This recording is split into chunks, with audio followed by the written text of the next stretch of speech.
The Popul Vuh. Preamble. This is the beginning of the ancient traditions of this place called Quiche. Here we shall write. We shall begin to tell the ancient stories of the beginning, the origin of all that was done in the citadel of the Quiche, among the people of the Quiche nation.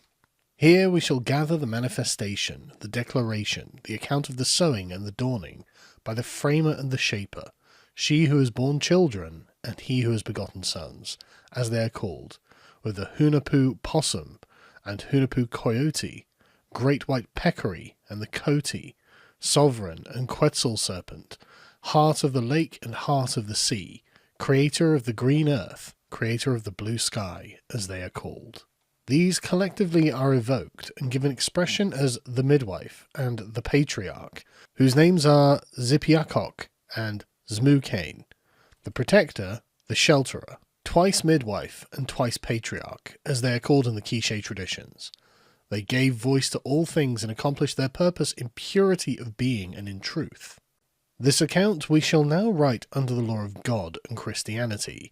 We shall bring it forth because there is no longer the means whereby the Popul Vuh may be seen, the means of seeing clearly that had come from across the sea, the account of our obscurity, and the means of seeing life clearly as it is said.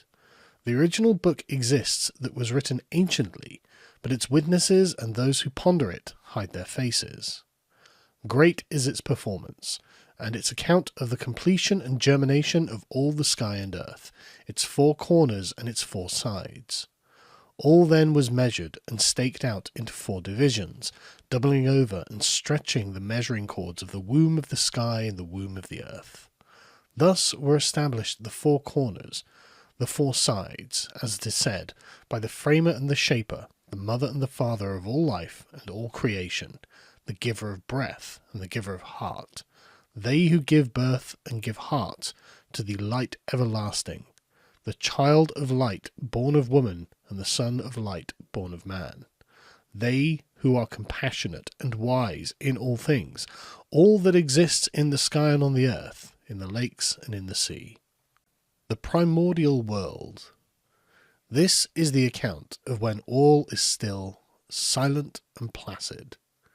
All is silent and calm. Hushed and empty is the womb of the sky. These, then, are the first words, the first speech. There is not yet one person, one animal, bird, fish, crab, tree, rock, hollow, canyon, meadow, or forest. All alone the sky exists. The face of the earth has not yet appeared. All alone lies the expanse of the sea, along with the womb of all the sky. There is not yet anything gathered together. All is at rest, nothing stirs. All is languid, at rest in the sky. There is not yet anything standing erect. Only the expanse of the water, only the tranquil sea lies alone. There is not yet anything that might exist. All lies placid and silent in the darkness, in the night. All alone are the framer and the shaper, sovereign and Quetzal serpent, they who have borne children and they who have begotten sons.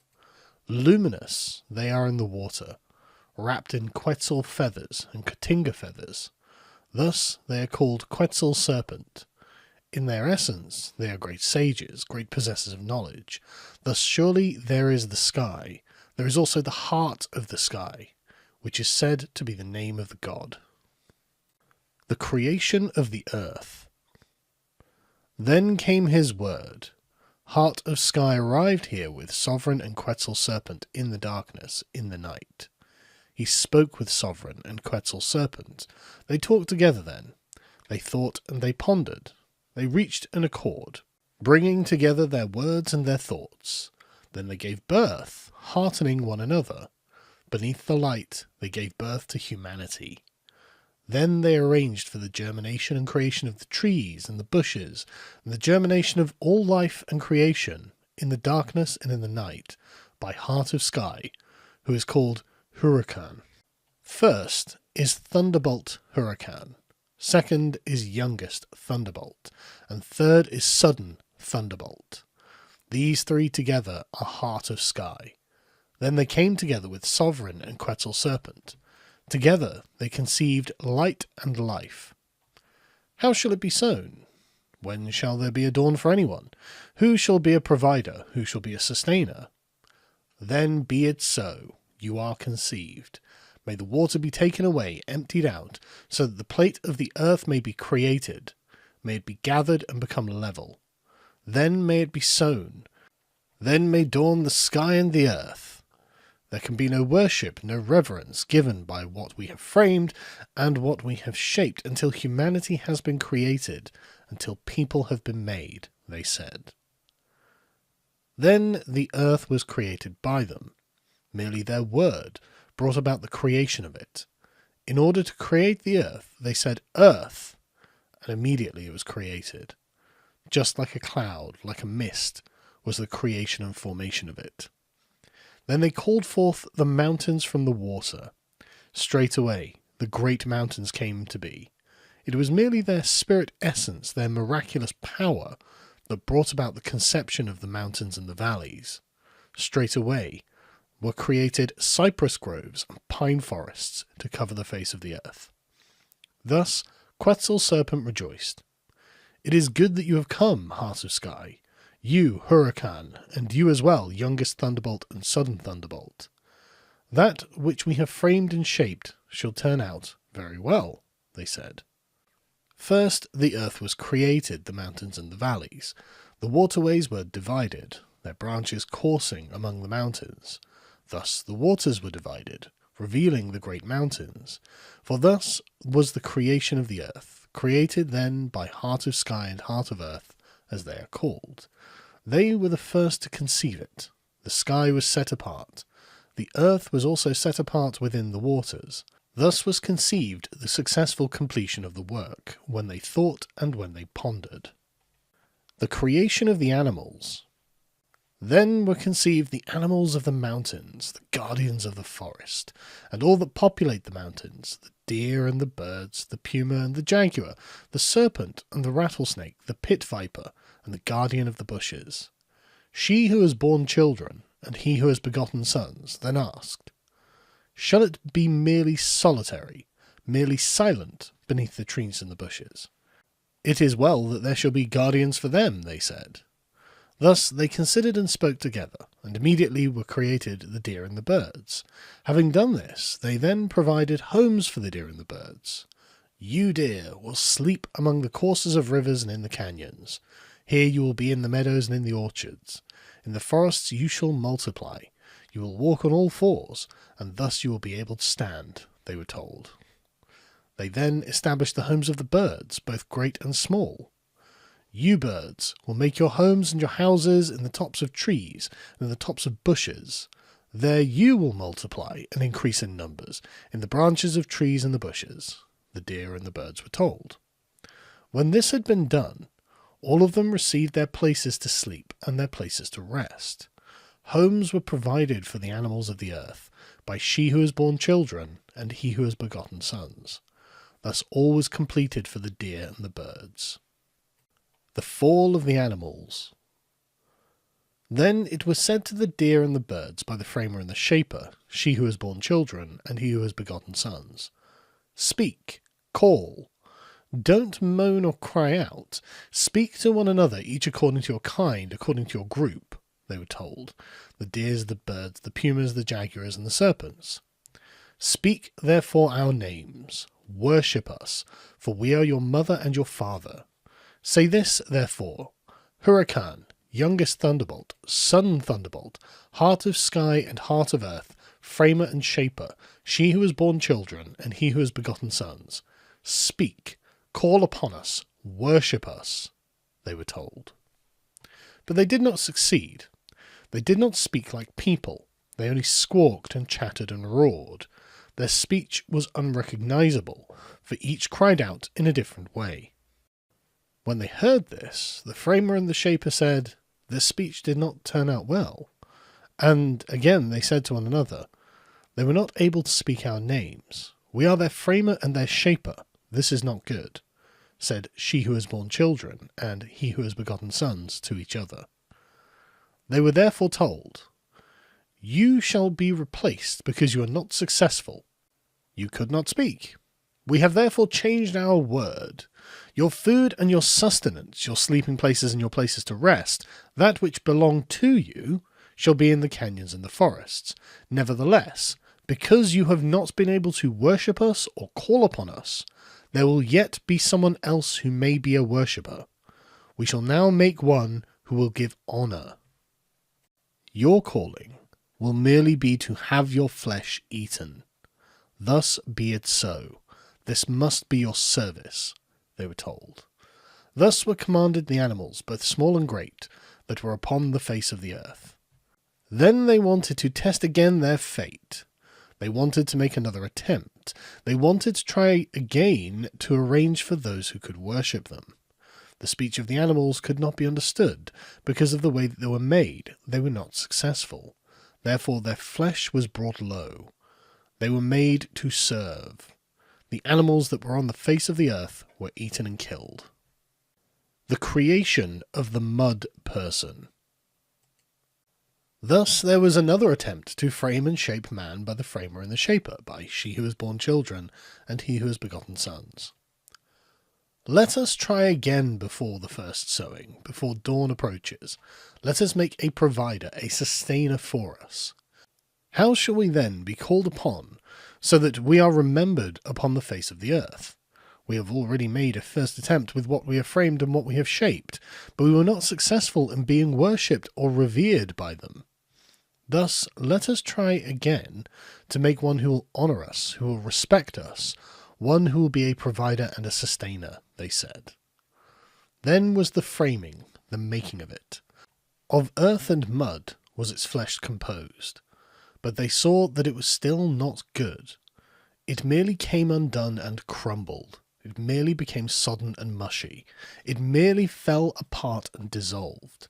Its head was not set apart properly. Its face could only look in one direction. Its face was hidden. Neither could it look about.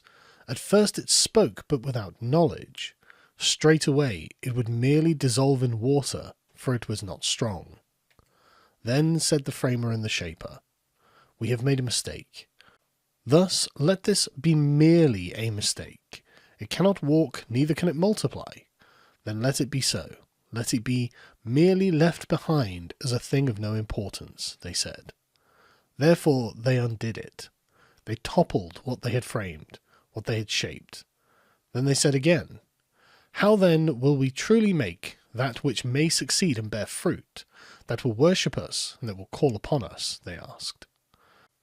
Then they thought again, "We shall merely tell Zipiacock and Xbalanque, Hunahpu possum and Hunahpu coyote. Try again a divination, a shaping," said the framer and the shaper to each other. Then they called upon Zipiacock and Xbalanque, and in this manner were the seers addressed. "Grandmother of day, grandmother of light." In this way they were addressed by the framer and the shaper, for these are the names of Zipiacock and Xbalanque. The creation of the effigies of carved wood. Huracan, along with Sovereign and Quetzal Serpent, then spoke to the Master of Days and the Mistress of Shaping, they who are seers. "It shall be found, it shall be discovered how we are to create shaped and framed people who will be our providers and sustainers. May we be called upon, and may we be remembered. For it is with words that we are sustained, O midwife and patriarch, our grandmother and grandfather, Zipiacock and Xbalanque. Thus may it be spoken. May it be sown, may it be dawn, so that we are called upon and supported, so that we are remembered by framed and shaped people, by effigies and forms of people. Hearken and let it be so. Reveal your names, Hunahpu possum and Hunahpu coyote. Great she who has borne children, and great he who has begotten sons. Great peccary, and great coati. Jeweller and worker in precious stones, sculptor and woodworker, creator of the green earth and creator of the blue sky, incense maker and master artist, grandmother of day and grandmother of light. Thus shall you all be called, by that which we shall frame and shape. Cast grains of maize and zite to divine how what we shall make will come out when we grind and chisel out its mouth and face in wood. So it was said to the Master of Days. Thus began the divination ceremony, the casting of grains of maize and zite, the revelation of days and of shaping. Then spoke the one grandmother and the one grandfather to them, for this was the grandfather, the master of the zite, Zipiacock by name, and this was the grandmother, the mistress of days and the mistress of shaping, who is at the foot, who is called Zmu-Cane. Thus they began to speak, to carry out their divination ceremony. May it be discovered, may it be found. Say it, our ears hear you. Speak it, tell it. May the tree be found that is to be carved and chiselled out by the framer and the shaper. If this is to be the provider and the sustainer, then may it now be sown that the dawn may come. You grains of maize, and you zite, you days, and you the shaping, you are called, you are summoned. Thus it was said, to the grains of maize and the zite, to the days and the shaping. Bring it to a conclusion, O heart of sky. Do not punish them further. Do not cause any more suffering for sovereign and Quetzal serpent, they said. Then they spoke straight to the point. May these effigies of wood come out well. May they speak. May they communicate upon the face of the earth. May it be so, they said. And when they had spoken, straightway the effigies of carved wood were made. They had the appearance of people, and spoke like people as well. They populated the whole face of the earth. The effigies of carved wood began to multiply, bearing daughters and sons. Nevertheless, they still did not possess their hearts nor their minds. They did not remember their framer or their shaper. They walked without purpose. They crawled on their hands and knees and did not remember heart of sky. Thus they were weighed in the balance. They were merely an experiment, an attempt at people. At first they spoke, but their faces were all dried up. Their legs and their arms were not filled out. They had no blood or blood flow within them. They had no sweat or oil. Their cheeks were dry, and their faces were masks. Their legs and arms were stiff. Their bodies were rigid. Thus they were not capable of understanding, before their framer and their shaper, those who had given them birth and given them hearts.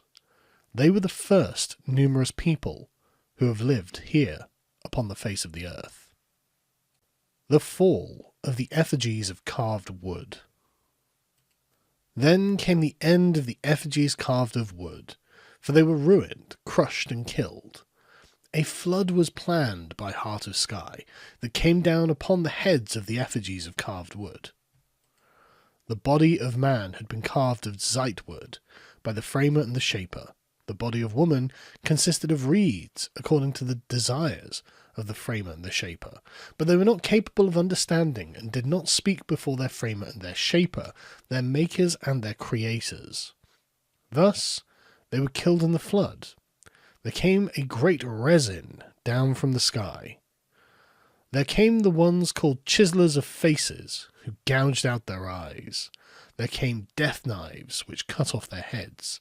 There came crouching jaguar, who ate their flesh. There came striking jaguar, who struck them. They smashed their bones and their tendons. Their bones were ground up. They were broken into pieces. Their faces were ground up, because they proved to be incapable of understanding before the face of their mother and the face of their father, Heart of Sky, Huracan by name. Thus they caused the face of the earth to be darkened, and there fell a black rain, a rain that fell both day and night. The small and great animals came upon them. Their faces were crushed by the trees and the stones. They were spoken to by all their maize grinders and their cooking griddles, their plates and their pots and their dogs and their grinding stones. However many things they had, all of them crushed their faces. Their dogs and their turkeys said to them, "Pain you have caused us. You ate us. Therefore it will be you that we will eat now." Then the grinding stones said to them, "We were ground upon by you, every day in the evening and the dawn. Always did you holly, holly, hooky, hooky on our faces. This was our service for you who are the first people, But this day you shall feel our strength. We shall grind you like maize. We shall grind up your flesh, said their grinding stones to them. Then their dogs said this to them: Why was it that you didn't give us our food? All we did was look at you, and you chased us away. You threw us out. You raised sticks against us, to beat us while you ate. Thus you have spoken to us. We could not speak, therefore we received nothing from you. How could you have not understood this? You did understand. We were forgotten because of you. This day, therefore, you shall try the teeth that are in our mouths. We shall eat you, said the dogs to them. Thus their faces were crushed. Then spoke also their griddles and pots to them. Pain you have caused us. Our mouths and our faces are sooty. You are forever throwing us upon the fire and burning us. Although we felt no pain, now you shall try it. We shall burn you, said all of their pots. Thus their faces were all crushed. The stones of the hearth flattened them. They would come out from the fire, landing on their heads and causing them pain. They fled, they hurried away. They wanted to climb on top of the houses, but the houses would fall apart beneath them and they were thrown off. They wanted to climb up to the top of the trees, but the trees would not support them. They wanted to hide in caves, but the mouths of the caves closed up before their faces. Thus the framed people, the shaped people, were undone. They were demolished and overthrown as a people.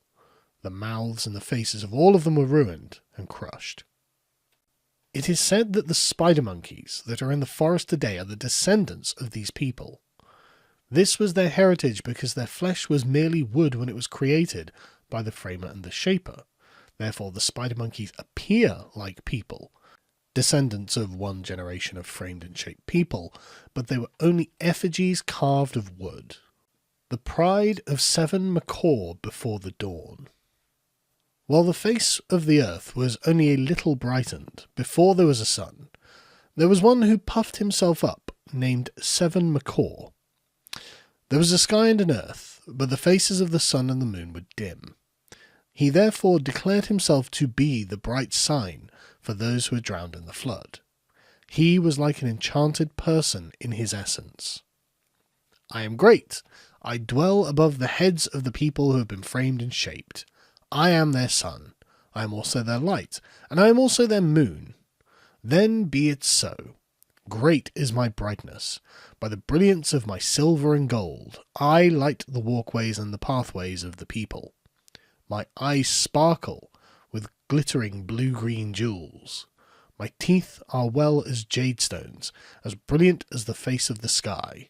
This my beak shines brightly far into the distance, like the moon. My throne is gold and silver. When I go forth from my throne, I brighten the face of the earth. Thus I am the sun. I am the moon as well, for those who are born in the light, those who are begotten in the light. Then be it so. My vision reaches far, said 7 macaw. Now, 7 macaw was not truly the sun, but he puffed himself up in this way because of his plumage and his gold and his silver. His vision did not reach beyond where he sat. It did not really reach everywhere beneath the sky. Thus 7 macaw puffed himself up in the days and months before the faces of the sun, moon, and stars could truly be seen. He desired only greatness and transcendence before the light of the sun and moon were revealed in their clarity. This was in the era when the flood was made because of the effigies of carved wood. We shall now tell how 7 macaw died, how he was defeated at the time when people were made by the framer and the shaper. The fall of 7 macaw and his sons. This is the beginning of his defeat. This is the shaking of the day of 7 macaw by the twins, named Hunahpu and Xbalanque. They were simply gods. As a result, they saw evil in this prideful one, who acted according to his own desires before the face of Heart of Sky. Thus the boys said, "Good shall never come of this. People will never be able to live here on the face of the earth. Thus we will try to shoot him with our blowguns. When he flies over his food, we shall shoot him, thus causing him to be afflicted. Then his jade, his gold, his silver, his jewels, his glittering things, and all things over which he keeps vigil, will come to an end. May it be done thus, for people cannot be created where only gold and silver are glory. Then be it so, said the boys, and each one shouldered his blowgun. Now this Seven Macaw had 2 sons. His firstborn was Xbalanque, and his secondborn was Xbalanque. Chimalat was the name of their mother, the wife of Seven Macaw. Xbalanque was he that sustained the great mountains, Chigag, Hunahpu, Peculiar, Xanakul, Macabob, and Hulizanab. These are the names of the mountains that existed at the time of the dawn. In a single night they were created by Xbalanque. Xbalanque was he who would shake the mountains, both small and great, causing them to tremble. But it was only the pride of the sons of Seven Macaw. "This is what I am the sun," said Seven Macaw. "This is what I am the maker of earth," said Xbalanque. "And I am he who fells the sky and causes the earth to tumble down," said Xbalanque. Now these, the children of Seven Macaw, received their greatness from their father. The boys, Hunahpu and Xbalanque, therefore saw evil in them, before the creation of our first mother and our first father. Thus the boys planned their deaths and their loss. The defeat of Seven Macaw. This, then, is the blowgun shooting of Seven Macaw by the twins. We shall now tell the story of the defeat of each of the prideful ones. This is Seven Macaw and the great nance tree. This, then, is the food of Seven Macaw. Each day he would rise up to the top of the tree to knock down some of the fruit of the nance tree, and it is there that he was seen by Hunahpu and Xbalanque. The twins watched for him beneath the tree, hidden in its leaves. At length Seven Macaw perched on the nance tree to feed, and was shot by them. Hunahpu directed a pellet straight from his blowgun into his jaw. Seven Macaw cried out, sailing over the top of the tree and landing on the ground. Quickly Hunahpu ran out to grab him, but instead Seven Macaw tore the arm off of Hunahpu. He wrenched it back, bending it at the shoulder until it was torn free from Hunahpu. Still, it was good what they did. This first episode will not result in their defeat by Seven Macaw, even though he took away the arm of Hunahpu. So then Seven Macaw went to his home, holding his jaw in his palms. "What have you got there?" asked Chimalat, the wife of Seven Macaw. "What is it?" "2 demons shot me. My jaw was dislocated by them, and now my teeth torment me with pain. This I have brought to hang over the fire. It will dangle over the fire until they come to take it back again. Truly they are demons," said Seven Macaw as he hung the arm of Hunahpu. Then Hunahpu and Xbalanque planned again. They went to speak to the one grandfather, whose hair was now truly white, and to the one grandmother, who is now truly humble. They were people who now walked bent over with age. Great White Peccary was the name of the grandfather, and Great White Coati was the name of the grandmother. The boys then spoke to the grandmother and the grandfather. "We would like you to accompany us to retrieve our arm from Seven Macaw. We will follow along behind you. You will say to him, 'Suffer these our grandsons that accompany us. Their mother and father are dead, thus they follow along behind us. We provide for them by removing worms from teeth, which is our profession. Thus Seven Macaw will see us merely as children, even while we are giving you our instructions," said the twins. "Very well," they said. Thus they came to where Seven Macaw was seated on the edge of his throne. The grandmother and the grandfather passed below the home of the Lord, while the twins played behind them. Now Seven Macaw was crying out because of his teeth. When he saw the grandfather and grandmother journeying together, he asked them, "Where do you come from, our grandfather?" he asked. "We are just making a living, thou Lord," they replied. "And how do you make your living? Are not those your children that accompany you?" "They are not, thou Lord.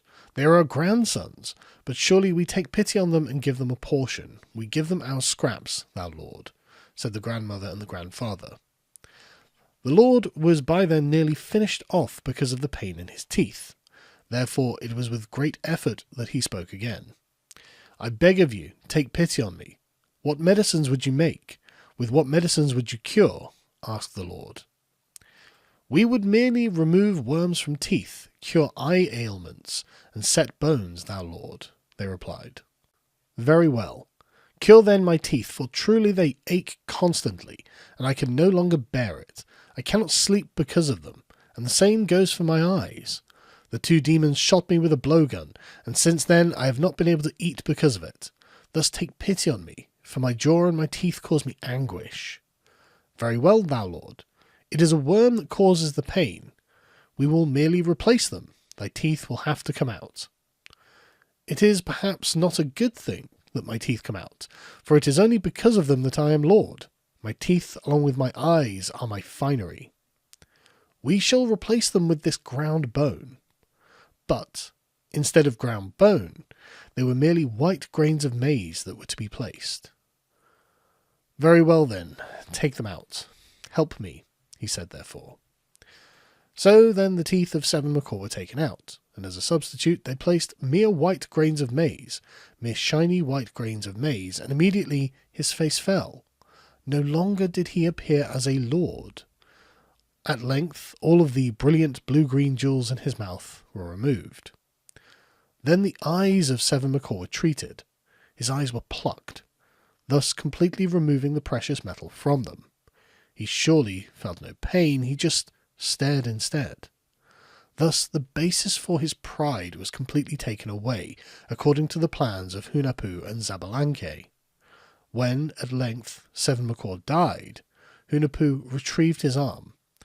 Then also Chimelat died, the wife of 7 Macaw.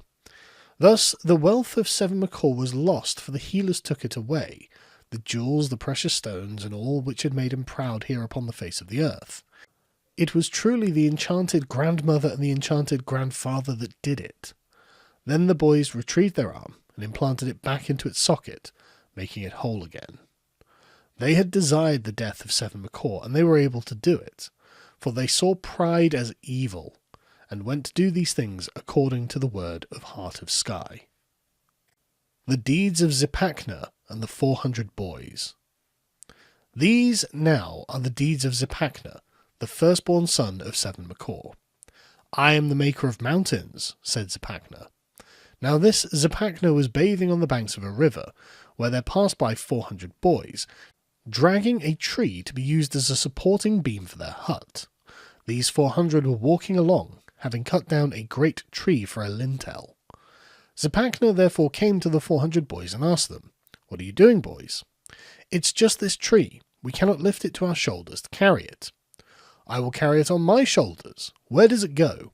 What use does it have in your hearts?" "It is to be the lintel for our hut." "Very well," he said therefore. Thus he carried it on his shoulders up to the doorway of the hut of the 400 boys. "Stay with us, boy. Do you have a mother or a father?" "There is no one," he replied. "Surely we beseech you then to help us, for tomorrow another tree will be raised as a supporting beam for our hut." "Fine," he said again. Then the 400 boys made their plans. "This boy, what will we do to him? We will kill him. For it is not good what he does, just lifting the tree all by himself. Let us therefore dig a great hole, and we shall abandon him there. We shall say to him, 'Go dig out the earth from the bottom of the hole,' and when he is bent over down in the hole, we will hurl down the great tree, and thus he will die there in the hole," said the 400 boys. And so they dug a great hole that went down very deep, and then they sent for Xbalanque. "We entrust you to go now to dig in the ground, for we are not able to do it," he was told. "Very well," he replied. Thus he went down into the hole. "Call when you have finished digging up the earth, for you must go down deep," he was told. "Fine," he replied. Then he began to dig the hole. But this hole was to be his own salvation. He had learned that he was to be killed, and therefore he had dug a branching hole to one side. It was in this secondary hole that he was saved.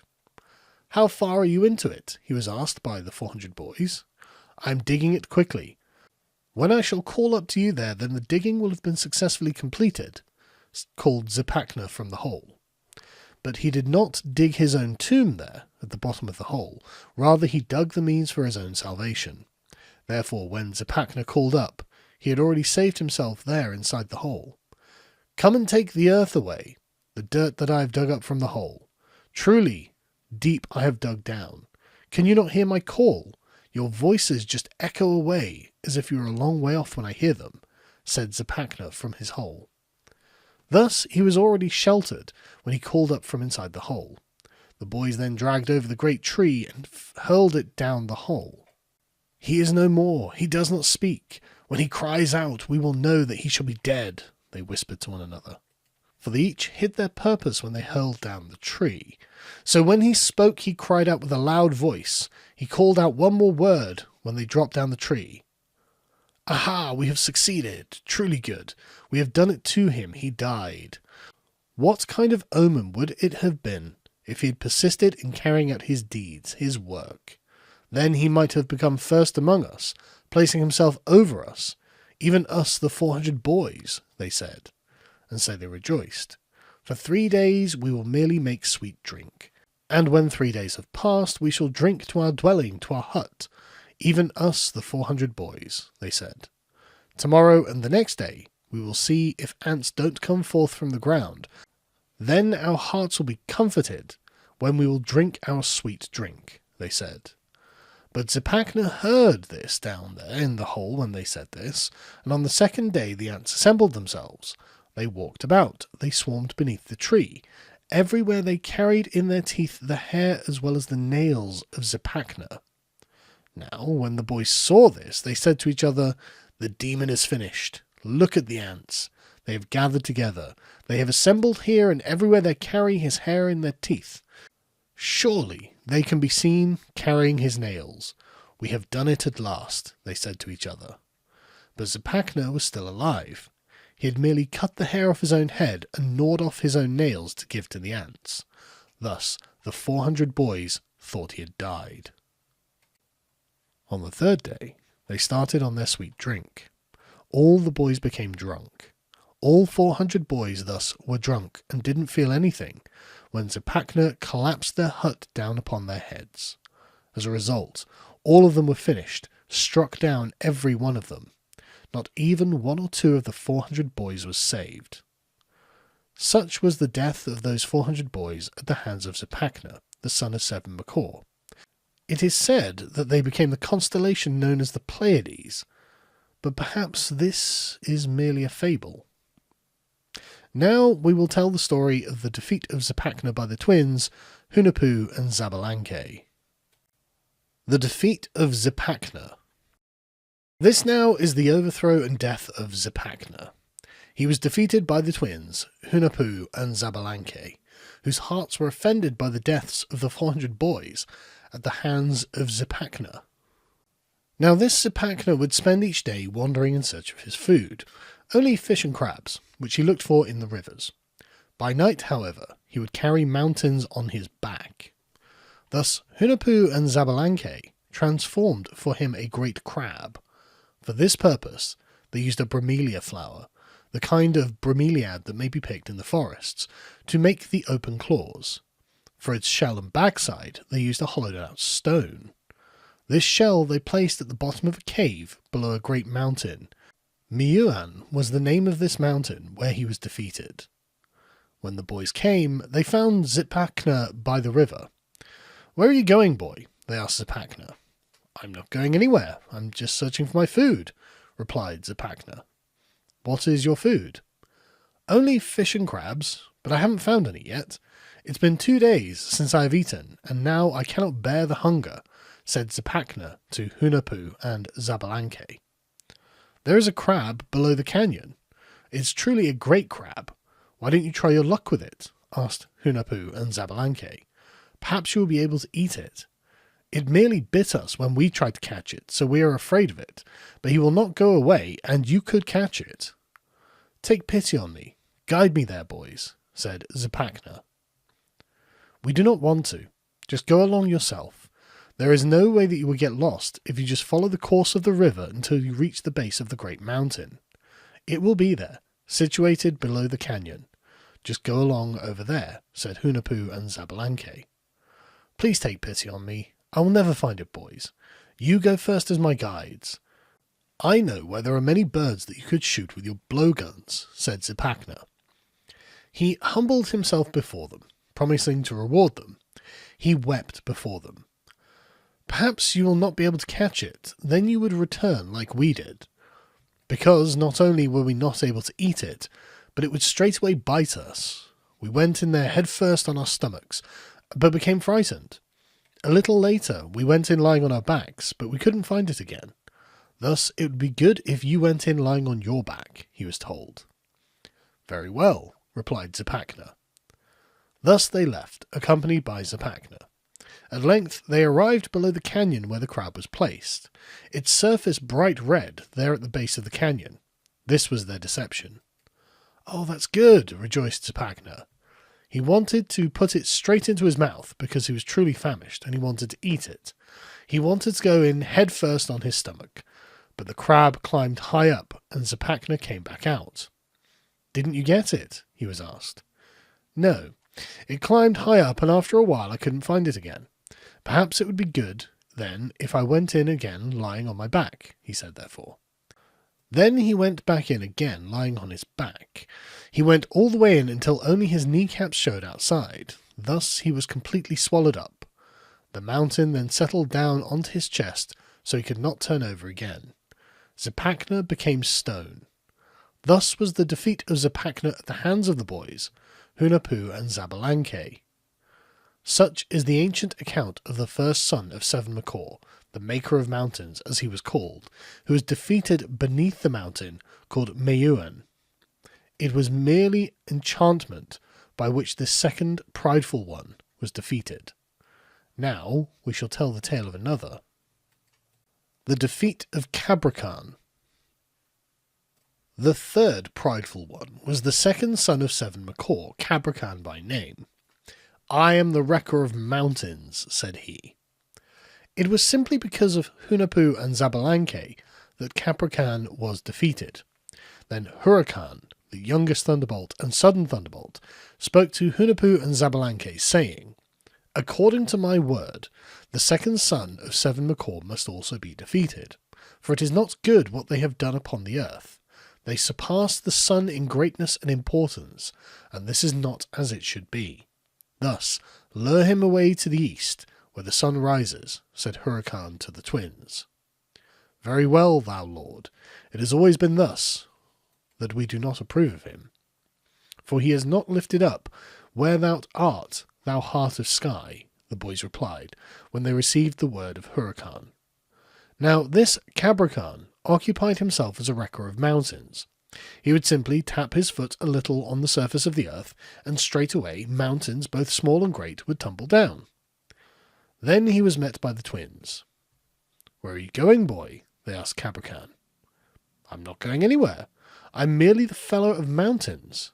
I will wreck them as long as there is sun and light, he said when he spoke to them.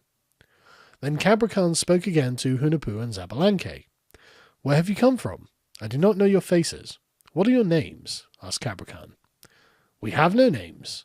We have just been blow-gunning and trapping in the mountains. We are just poor orphans, for there is nothing that is ours, boy. We just wander in the mountains, both small and great. There is one great mountain that we saw that keeps growing until truly high it ascends. It simply rises up, far above the peaks of all the mountains.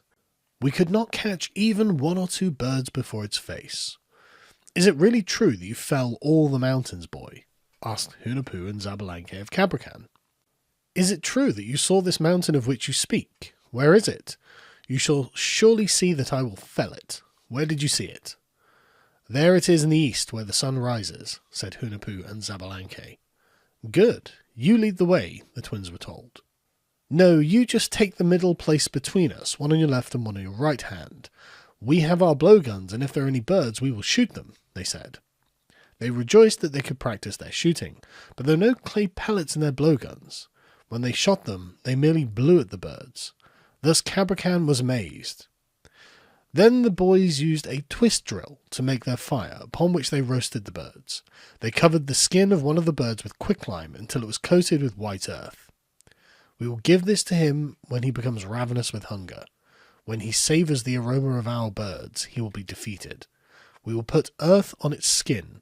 We will cook it in earth. In the same way, therefore, he himself will be buried in the earth. This must be if the great sage, the one to be framed and shaped, is to be sown and have his dawn, the boys said. Cabracan shall desire with all his heart to eat what we will cook. This shall be the desire of the heart of Cabracan, said Hunahpu and Xbalanque to each other. Then they roasted the birds until they had been cooked to a golden brown. They would drip with fat from their skins and give off a fragrant aroma. Thus Cabracan desired to be fed. His mouth watered. He just gulped and drooled saliva and spittle because of the fragrance of the birds. Thus he begged of them, "What is it that you're eating? Its aroma is truly delicious to smell. Give me a little," he said therefore. Then they gave to Cabracan a bird, and this was his defeat. When he had finished the bird, they went on their way again until they arrived in the east. There they came to the great mountain. But by now the legs and arms of Cabracan had become weak. Never again would he be strong because of the earth that coated on the skin of the bird he had eaten. He could no longer do anything to the mountains. He did not succeed in causing them to fall apart. Then the boys tied him up. They tied his hands behind his back. The boys were mindful to make sure that his hands were well bound. They also tied his ankles together. Then they hurled him down into the earth and buried him. Thus Cabracan was defeated at the hands of Hunahpu and Xbalanque. Innumerable were their deeds here on the face of the earth. We shall now tell of the birth of Hunahpu and Xbalanque, having first given the account of the defeat of Seven Macaw, along with Zipacna and Cabracan here upon the earth. The tale of the father of Hunahpu and Xbalanque.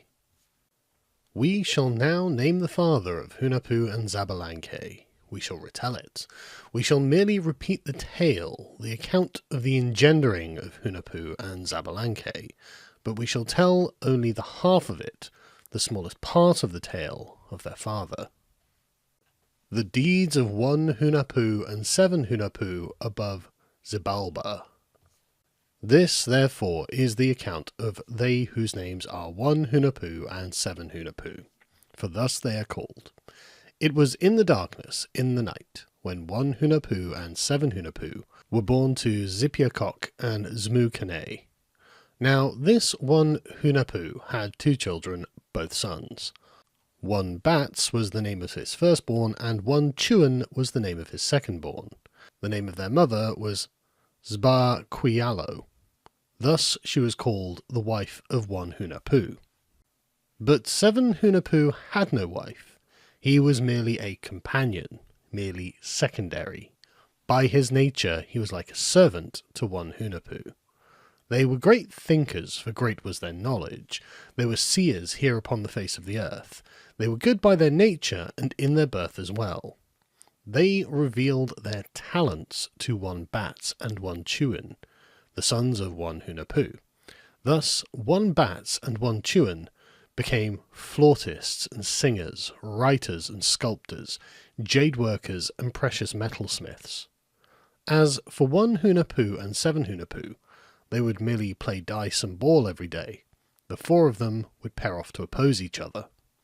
When they gathered together to play in the ball court, the falcon would arrive to watch over them. This falcon was the messenger of Huracan, youngest Thunderbolt and sudden Thunderbolt. The face of the earth was not far for him, nor was Xibalba far for him. In an instant he could return again to the sky with Huracan. Thus they tarried upon the earth.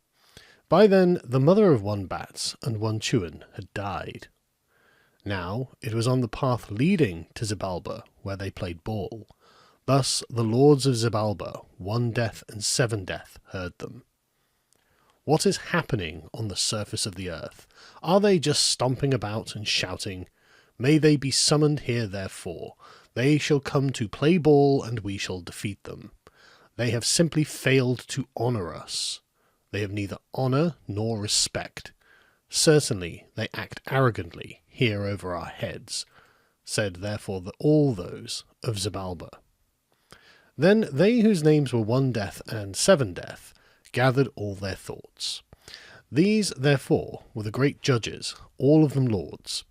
Each was given his task and his dominion by 1 death and 7 death.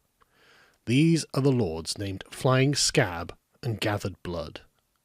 Their task is to sicken people in their blood. These then are the lords Pus Demon and Jaundice Demon. Their dominion is to swell people up until pus oozes from the skin of their legs and the skin of their faces becomes yellow with jaundice, as it is said. Thus, this is the dominion of Pus Demon and Jaundice Demon. These, then, are the lords Bone Staff and Skull Staff, the staff-bearers of Xibalba. Their staffs are mere bones. These staff-bearers are they who skeletize people until they are truly bones and skulls. As a result, they would die having received only emaciated bones, bloated with starvation. These are they whose names are Bone Staff and Skull Staff. These, then, are the lords whose names are Sweepings Demon and Stabbings Demon. Their task is simply to overtake people if they abandon sweepings and trash in back or front of their houses. These would be overtaken and stabbed by them until they fall face down upon the earth and die. This, therefore, is the dominion of Sweepings Demon and Stabbings Demon, as they are called. These, then, are they whose names are Lord Wing and Packstrap. Their dominion is the dominion of people who die on the road as a result of sudden death, as it is called. Blood would come to their mouths, and they would die vomiting blood. Each one has his task, the burden he carries on his shoulders. They would simply wear out the necks and the hearts of these people so that they die on the road. They would cause this to happen outside. When people go walking, they would come upon them. This, then, is the dominion of Wing and Packstrap. These, therefore, gathered together their thoughts when 1 Hunahpu and 7 Hunahpu were persecuted and harassed. For the Xibalbans desired the gaming things of 1 Hunahpu and 7 Hunahpu, their leathers, their yokes, their arm protectors, their headdresses, their face masks, the finery of 1 Hunahpu and 7 Hunahpu. Now we shall tell of their journey to Xibalba. 1 Bats and 1 Chewin, the sons of 1 Hunahpu, remained behind. Their mother died. Later, 1 Bats and 1 Chewin will be defeated by Hunahpu and Xbalanque. The summons of 1 Hunahpu and 7 Hunahpu to Xibalba. Then was the arrival of the messengers of 1 Death and 7 Death. Go, you war counsellors, to summon 1 Hunahpu and 7 Hunahpu. Tell them when you arrive. Thus say the lords. They must come, say the lords to you. They must come here to play ball with us, that we may be invigorated by them. Truly, we are amazed greatly at them. They must come, say the lords. May they bring hither their implements, their yokes, their arm protectors, their rubber ball as well. Thus say the lords. Tell them when you arrive there, the messengers were told. These messengers were the owls, Arrow Owl, One-Leg Owl, Macaw Owl, and Skull Owl. For so the messengers of Xibalba are called. This Arrow Owl is like an arrow, piercing. This One-Leg Owl merely had 1 leg, but there were his wings. This Macaw Owl had a red back, and there were also his wings. Now this Skull Owl only had a skull with no legs. There were merely wings. The burden of these 4 messengers was to be the war counsellors. Thus they arrived there from Xibalba. They arrived suddenly, perching atop the ball court.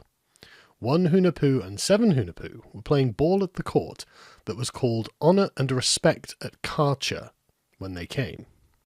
The owls, therefore, alighted atop the ball court, where they delivered in order of the words of 1 Death and 7 Death, Pus Demon and Jaundice Demon, Bone Staff and Skull Staff, Flying Scab and Gathered Blood, Sweepings Demon and Stabbings Demon, Wing and Packstrap.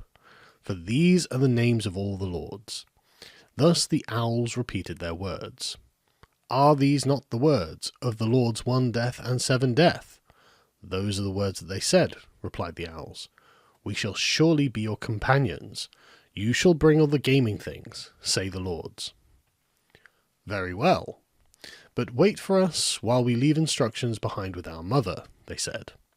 Thus they went home to speak with their mother, for their father had died. We must surely go, our mother. The messengers of the Lord have just arrived to take us. They must come, we were told. Thus the summoners have spoken. But this our rubber ball shall remain behind, they said. Then they went to tie it up above the house. We will surely return to use it again. Until then, merely play the flute and sing, write, and carve. In this way, 1 bats and 1 chewin were instructed. Thus you shall warm our home, and you shall warm the heart of your grandmother. But their mother, Zamukine, wept bitterly.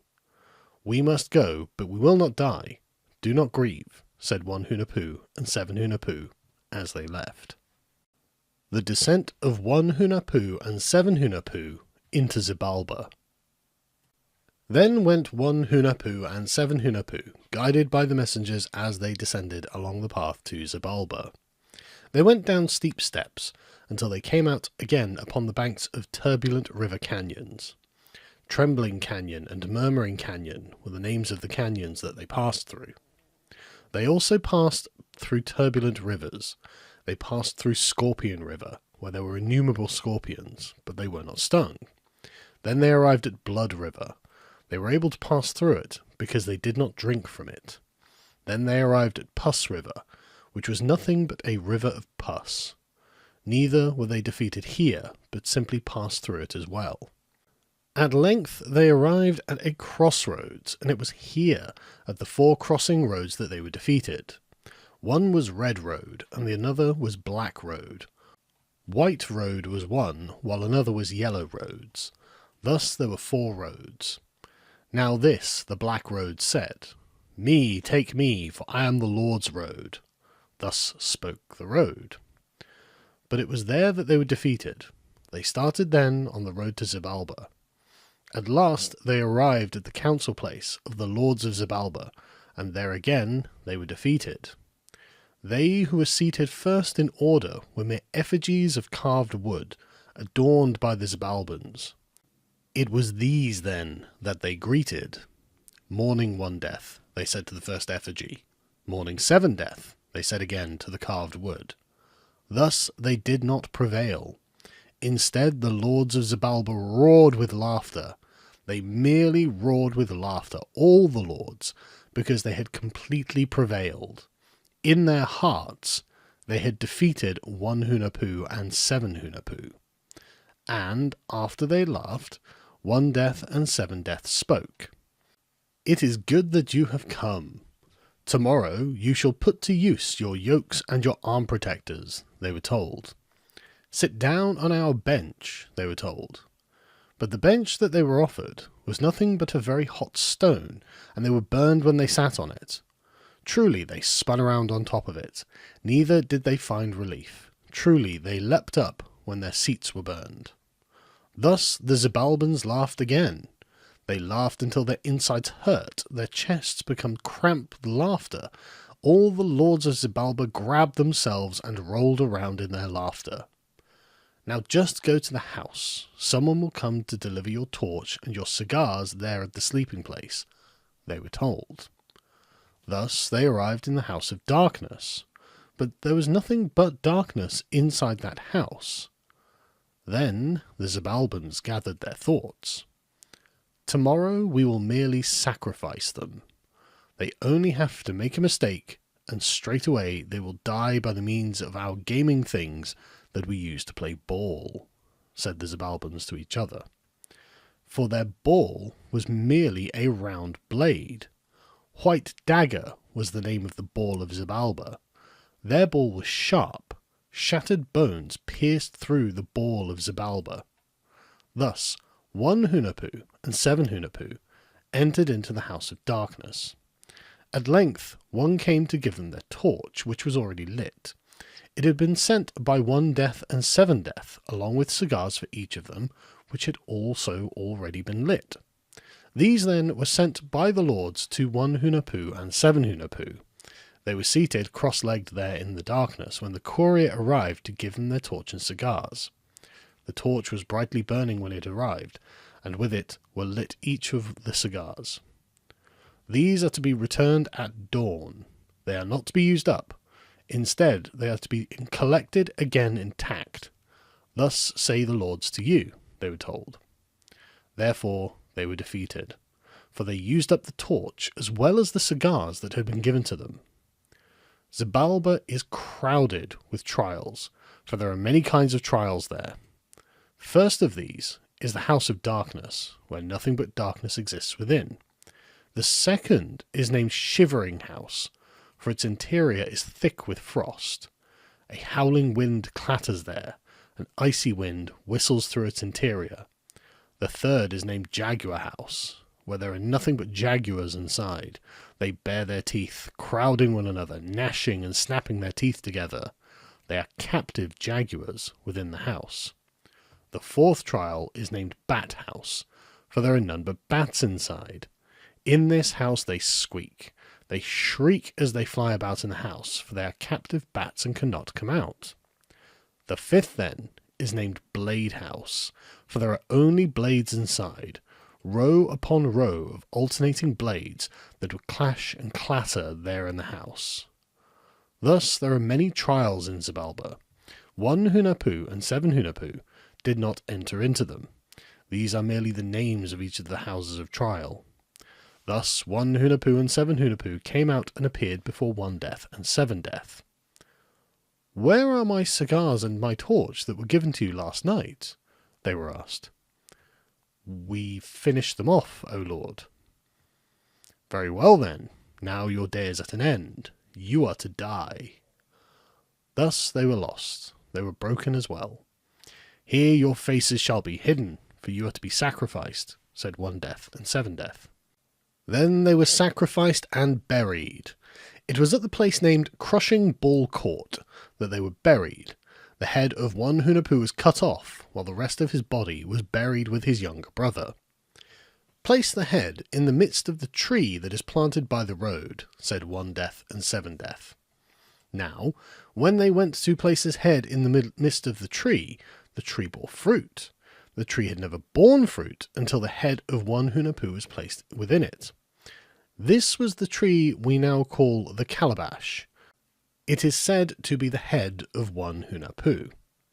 1 death and 7 death marvelled at the fruit of the tree, for its round fruit was everywhere. Neither could the head of 1 Hunahpu be seen clearly, for his face had become identical in appearance with the calabash's.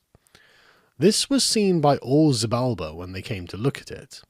In their hearts they perceived the greatness of the essence of that tree, for it was accomplished immediately when the head of 1 Hunahpu entered into its midst.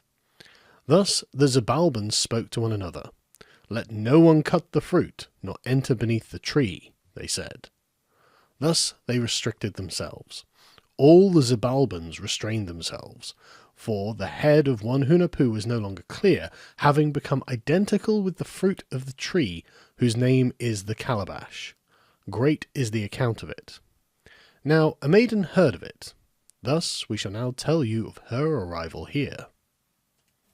The Maiden Lady Blood and the Tree of 1 Hunahpu. This, therefore, is the account of a maiden, the daughter of the lord named Gathered Blood. A maiden, the daughter of a lord, had heard of it. Gathered Blood was the name of her father, while the name of the maiden was Lady Blood. When she had heard of the account of the fruit of the tree as told by her father, she was amazed by the tale. "Can I not come to know it by seeing the tree that has been spoken of? I hear that its fruit is truly delicious," she said. Thus she went alone beneath the tree that was planted at Crushing Ball Court. "Ah, what is the fruit of this tree? Is not the fruit borne by this tree delicious? I would not die, I would not be lost. Would it be heard if I were to pick one?" asked the maiden. Then spoke the skull there in the midst of the tree. "What is it that you desire of this? It is merely a skull, a round thing placed in the branch of trees," said the head of Hunahpu when it spoke to the maiden. "You do not desire it," she was told. "But I do desire it," said the maiden. "Very well then. Stretch out hither your right hand so that I may see it," said the skull. "Very well," said the maiden. And so she stretched upward her right hand before the face of the skull. Then the skull squeezed out some of its saliva, directed towards the hand of the maiden. When she saw this, she immediately examined her hand, but the saliva from the skull was not in her hand. "My saliva, my spittle, is merely a sign that I have given to you. This head of mine no longer functions, for it is merely a skull that cannot work. The head of a truly great lord has good flesh upon his face, but when he dies the people become frightened because of his bones. In like manner, his son is like his saliva, his spittle. He is his essence. If his son becomes a lord, or a sage, or a master of speech, then nothing will have been lost. He will go on, and once more become complete. The face of the Lord will not be extinguished, nor will it be ruined. The warrior, the sage, the master of speech will remain in the form of his daughters and his sons.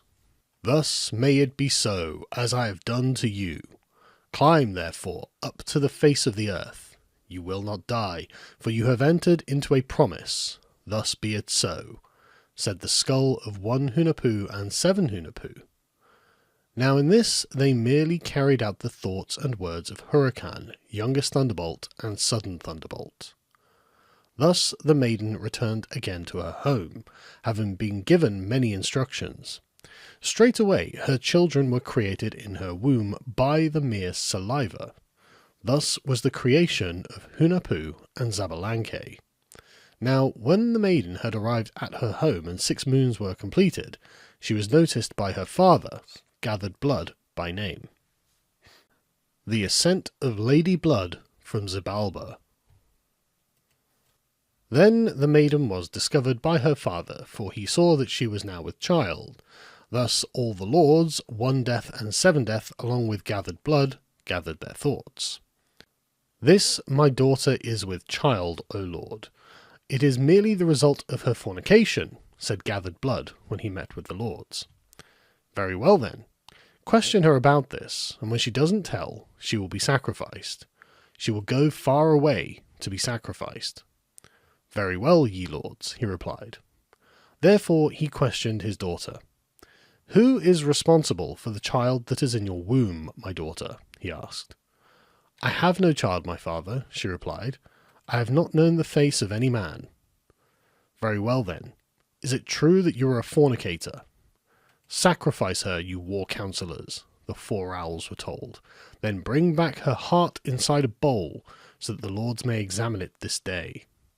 And so they went, carrying the bowl and lifting up the maiden in their talons. They took with them the white dagger, the instrument of her sacrifice.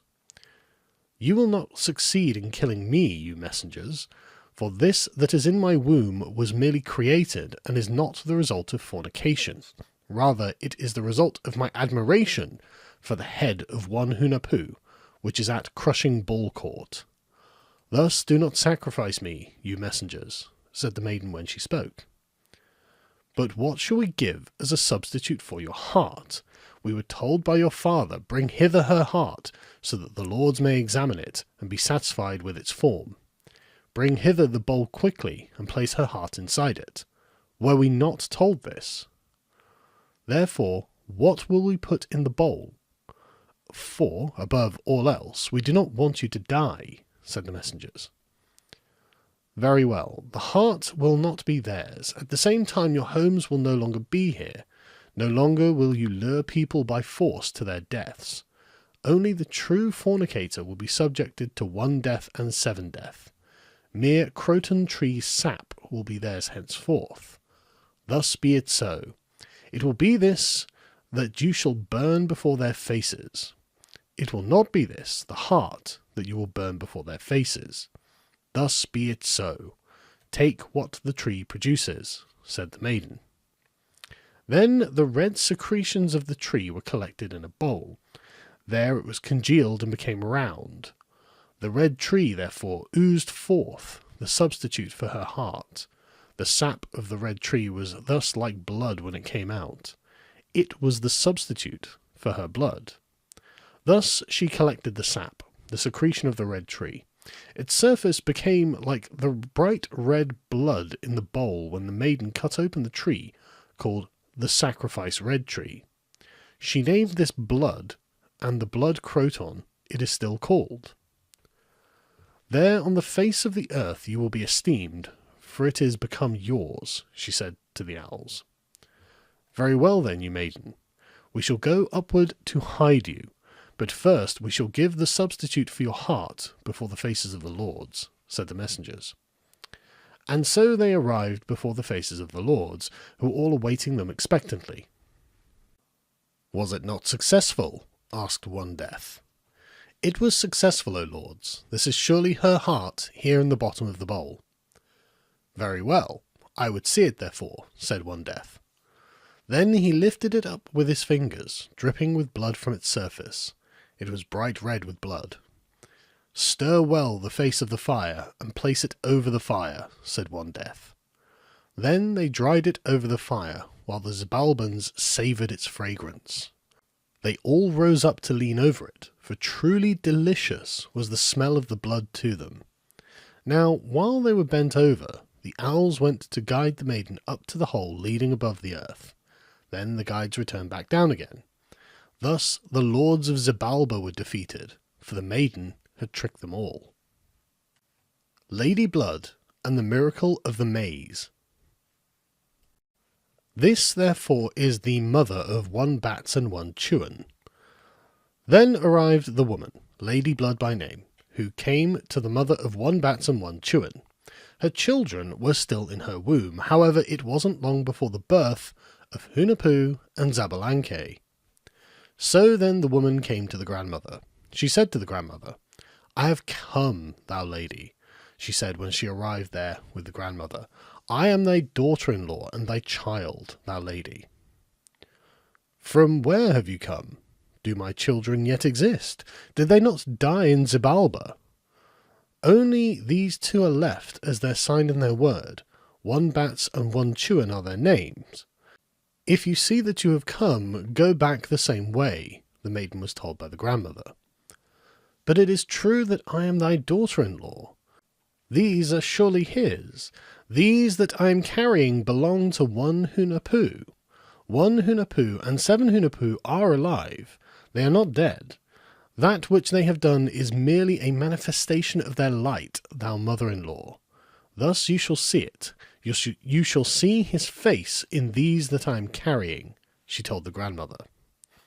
Now one Bats and one Chewin gloried in these things. Only the flute and song did they do. Only writing and carving was their work every day, and so they comforted the heart of the grandmother. Thus the grandmother spoke to her. I do not want you. You are not my daughter-in-law. It is merely the result of your fornication that is in your womb. You are a deceiver. My children that you spoke of have died, the grandmother said again. They are truly his, I say to you. Very well, then. I hear you that you are my daughter-in-law, the maiden was told. Go then to get food that these may eat. Go and harvest a great netful of maize and return with it. Then you will surely be my daughter-in-law, just as you have said. Very well, she replied. Then she went to the maize field that belonged to one Bats and one Chewin, along the path that had been cleared by them.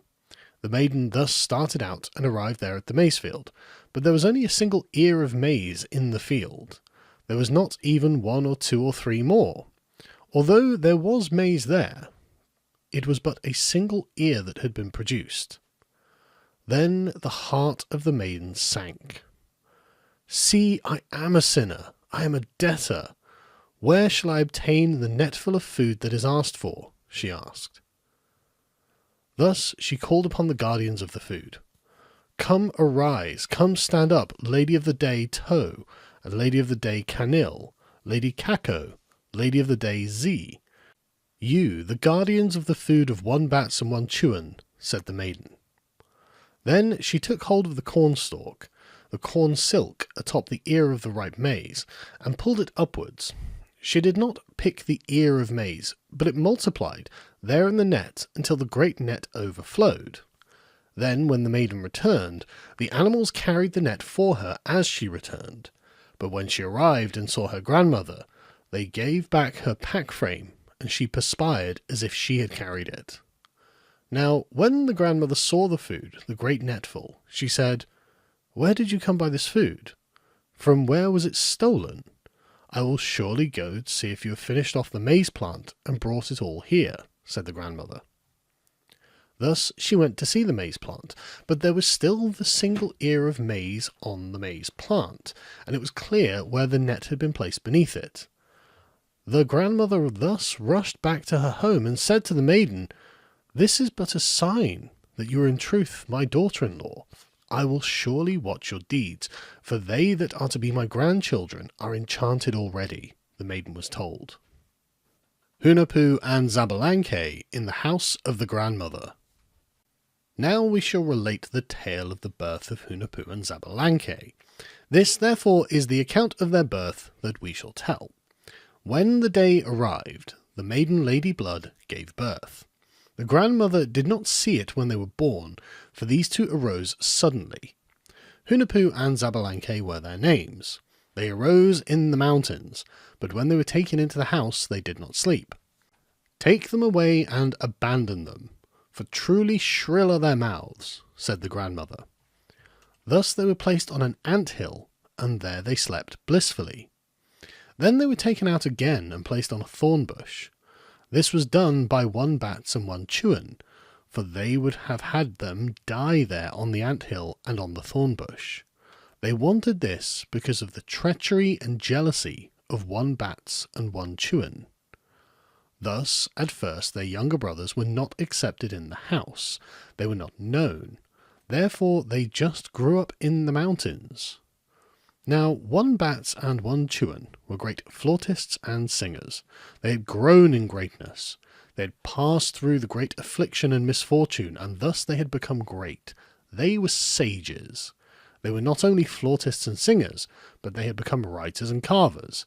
Everything they did was successful for them, for they knew of the circumstances of their birth, and certainly they were ingenious. They were the substitutes for the father who had gone to Xibalba and had died. Thus one bats and one chewin were great sages. In their hearts they knew everything from the first, even before their younger brothers were created. But nothing ever came of these enchanted abilities, because of their envy. The abuses born in their hearts merely fell upon their own backs, and nothing came of them. Thus they were ignored by Hunahpu and Xbalanque, who went out every day to hunt with their blowguns. They were not loved by their grandmother, nor by one bats and one chewin, nor were they given any food. When meals were prepared for them, one bats and one chewin would eat it all before they returned. But they did not become enraged or angry. They tolerated it, for they knew their own nature, and this was a light by which they could see. Thus, when they returned each day, one bats and one chewin would take away their birds and eat them. They did not give anything to the twins, Hunahpu and Xbalanque. One bats and one chewin merely played the flute and sang. Then, one day, Hunahpu and Xbalanque returned without bringing any birds. The grandmother was enraged because of this.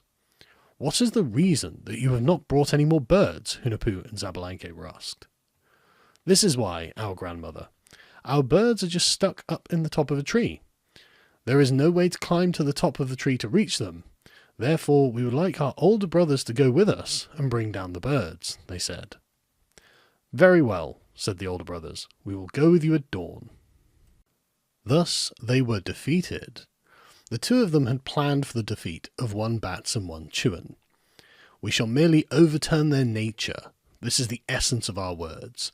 Thus be it so, for great is the affliction that they have caused us. If it had been according to their desires, we, their younger brothers, would have died and been lost.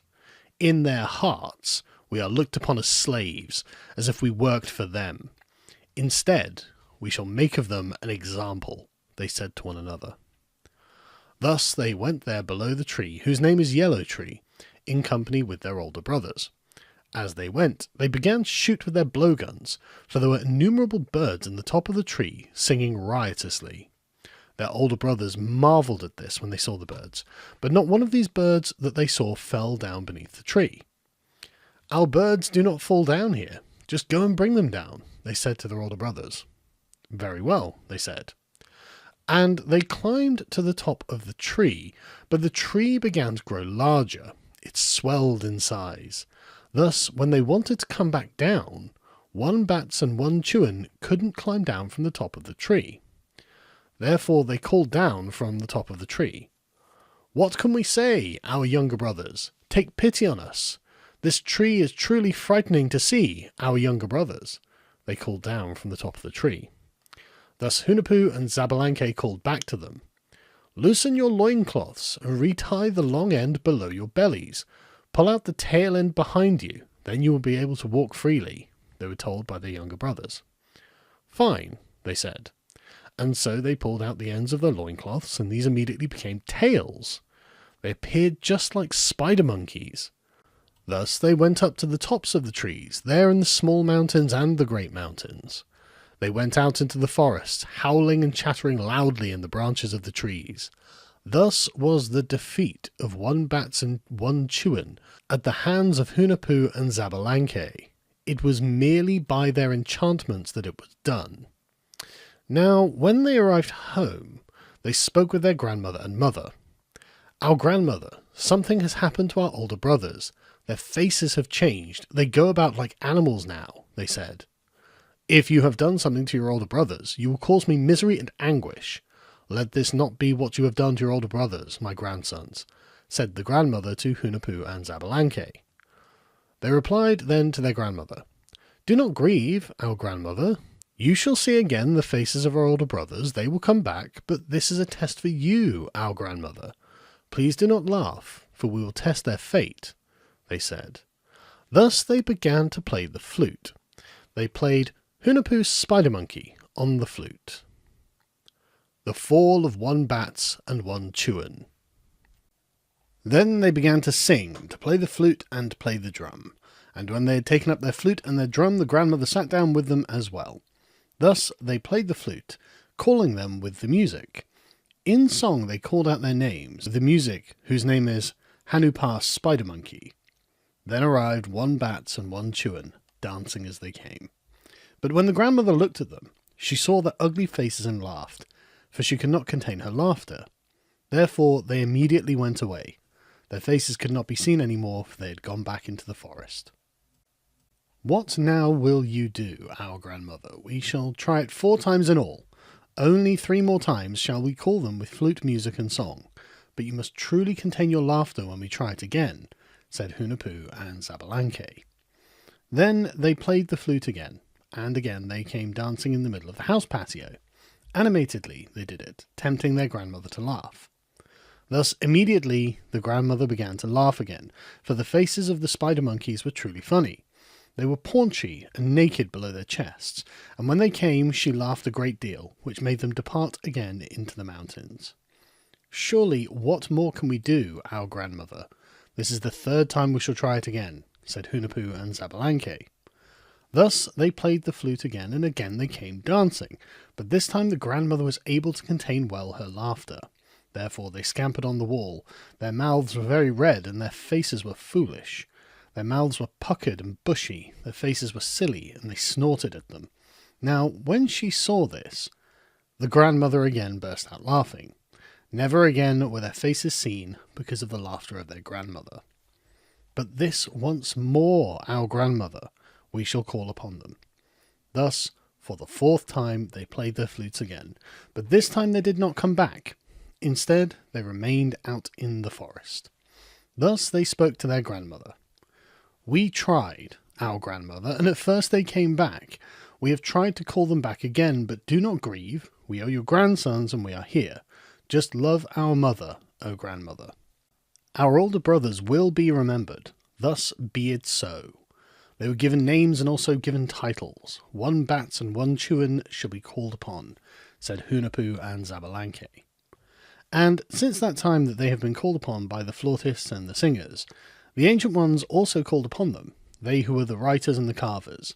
A long time ago they became animals. They became spider monkeys because of their pride, for they had abused their younger brothers according to the dictates of their hearts. Thus they were ruined. One Bat and one Chewin were lost, becoming animals.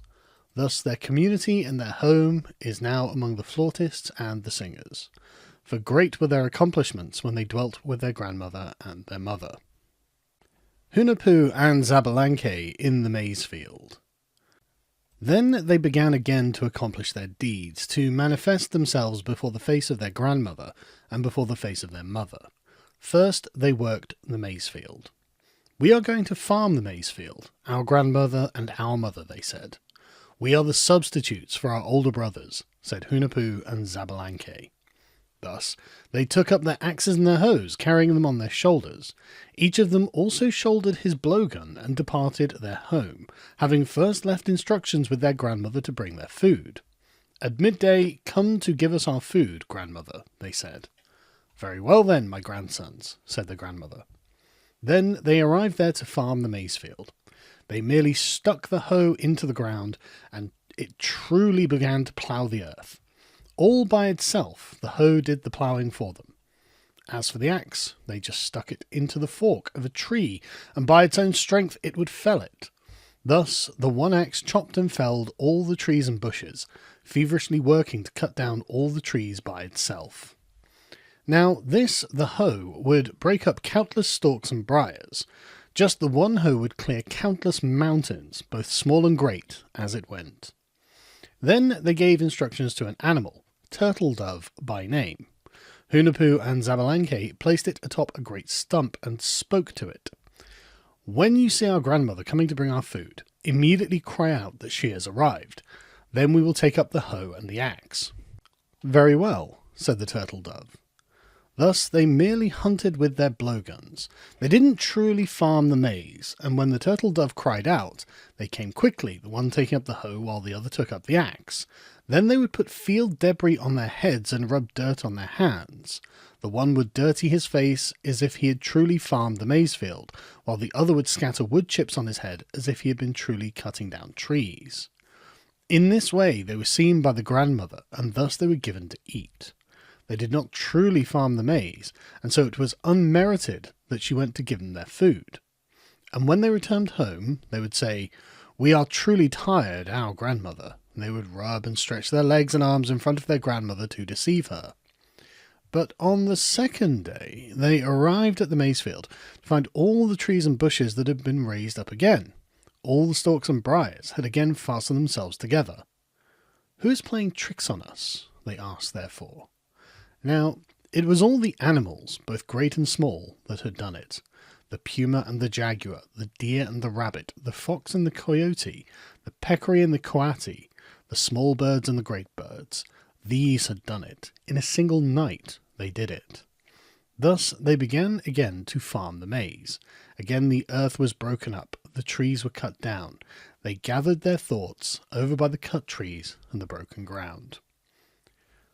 "We shall just watch over our maize field tonight, and thus we will discover whatever it is that has done this," they said when they gathered together their thoughts.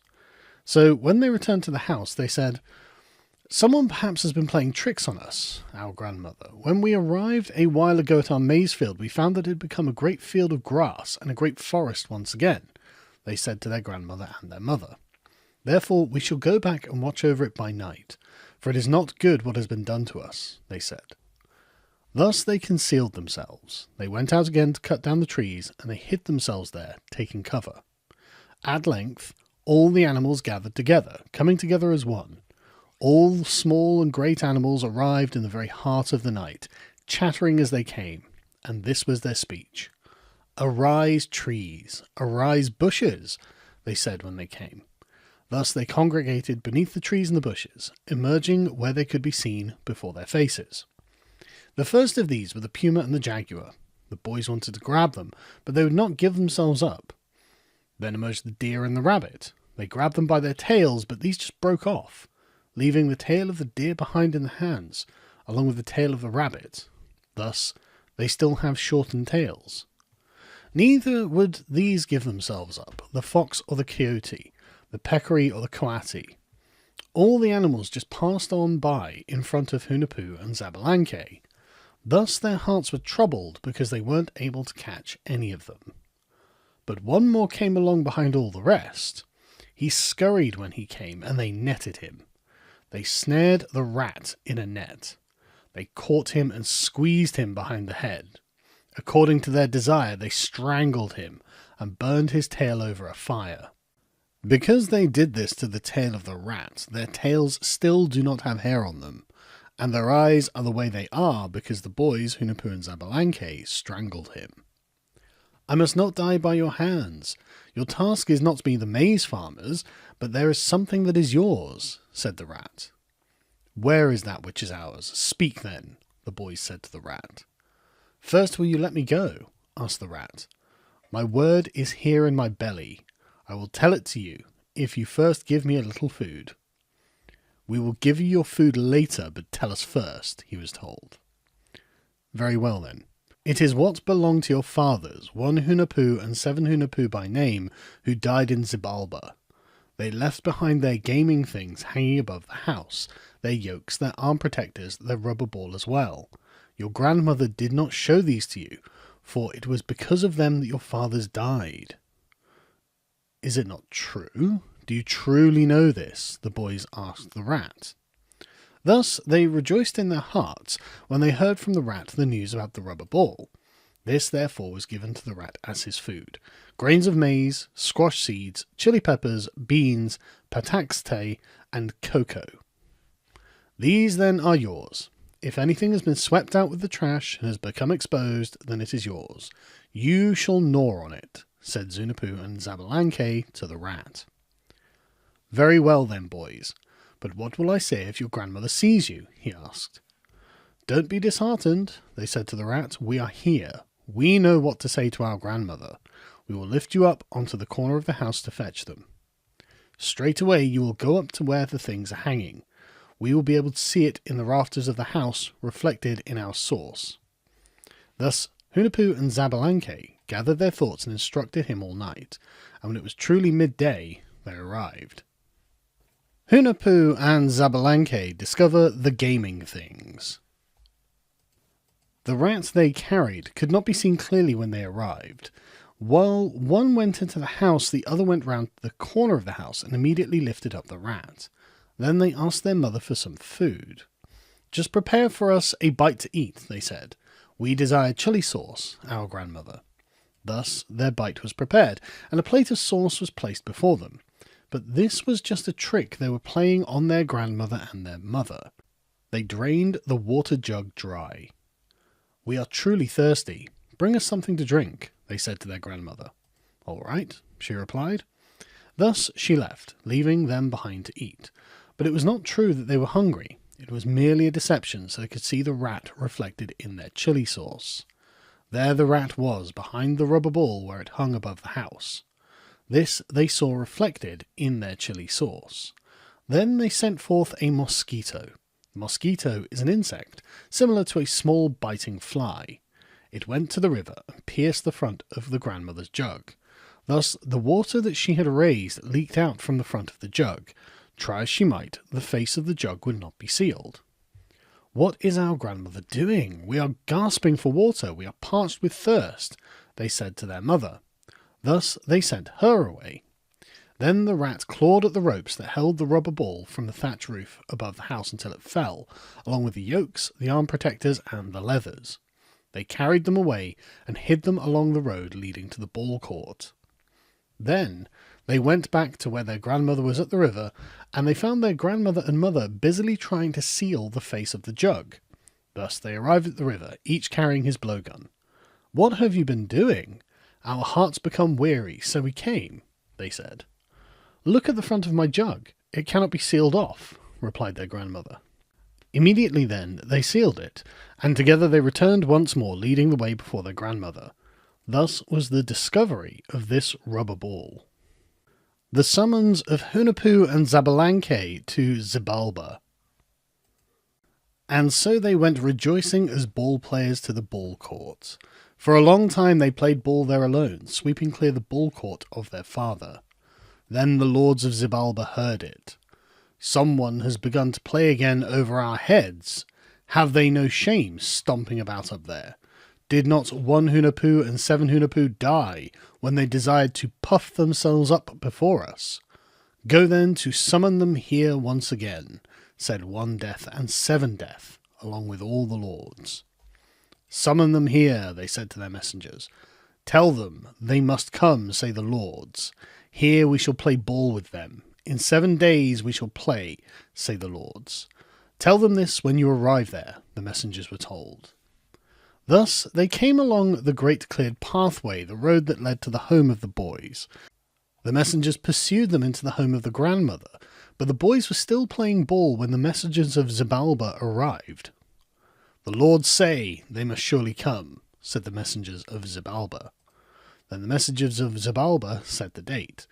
In 7 days they will be expected. Such was the word left with Xmucane. Very well then, replied the grandmother. They shall go as summoned, you messengers. Thus the messengers returned again, leaving the grandmother heartbroken. How shall I tell my grandsons of their summons? Were these not truly from Xibalba? They are just like the messengers who arrived in the past when their fathers went away to die, said the grandmother. Thus she bitterly wept in her house alone. Then a louse fell down on her. It itched, so she picked it up and put it in her hand. The louse scuttled as it went along. My grandchild, she asked the louse, would you like me to send you to summon my grandsons at the ball court? Thus he left as a summoner with this message. Messengers have arrived with your grandmother, saying that you are to come. The messengers of Xibalba declare, in 7 days you are to come, says your grandmother. Such was the message given to the louse, and so he went, scuttling along the way.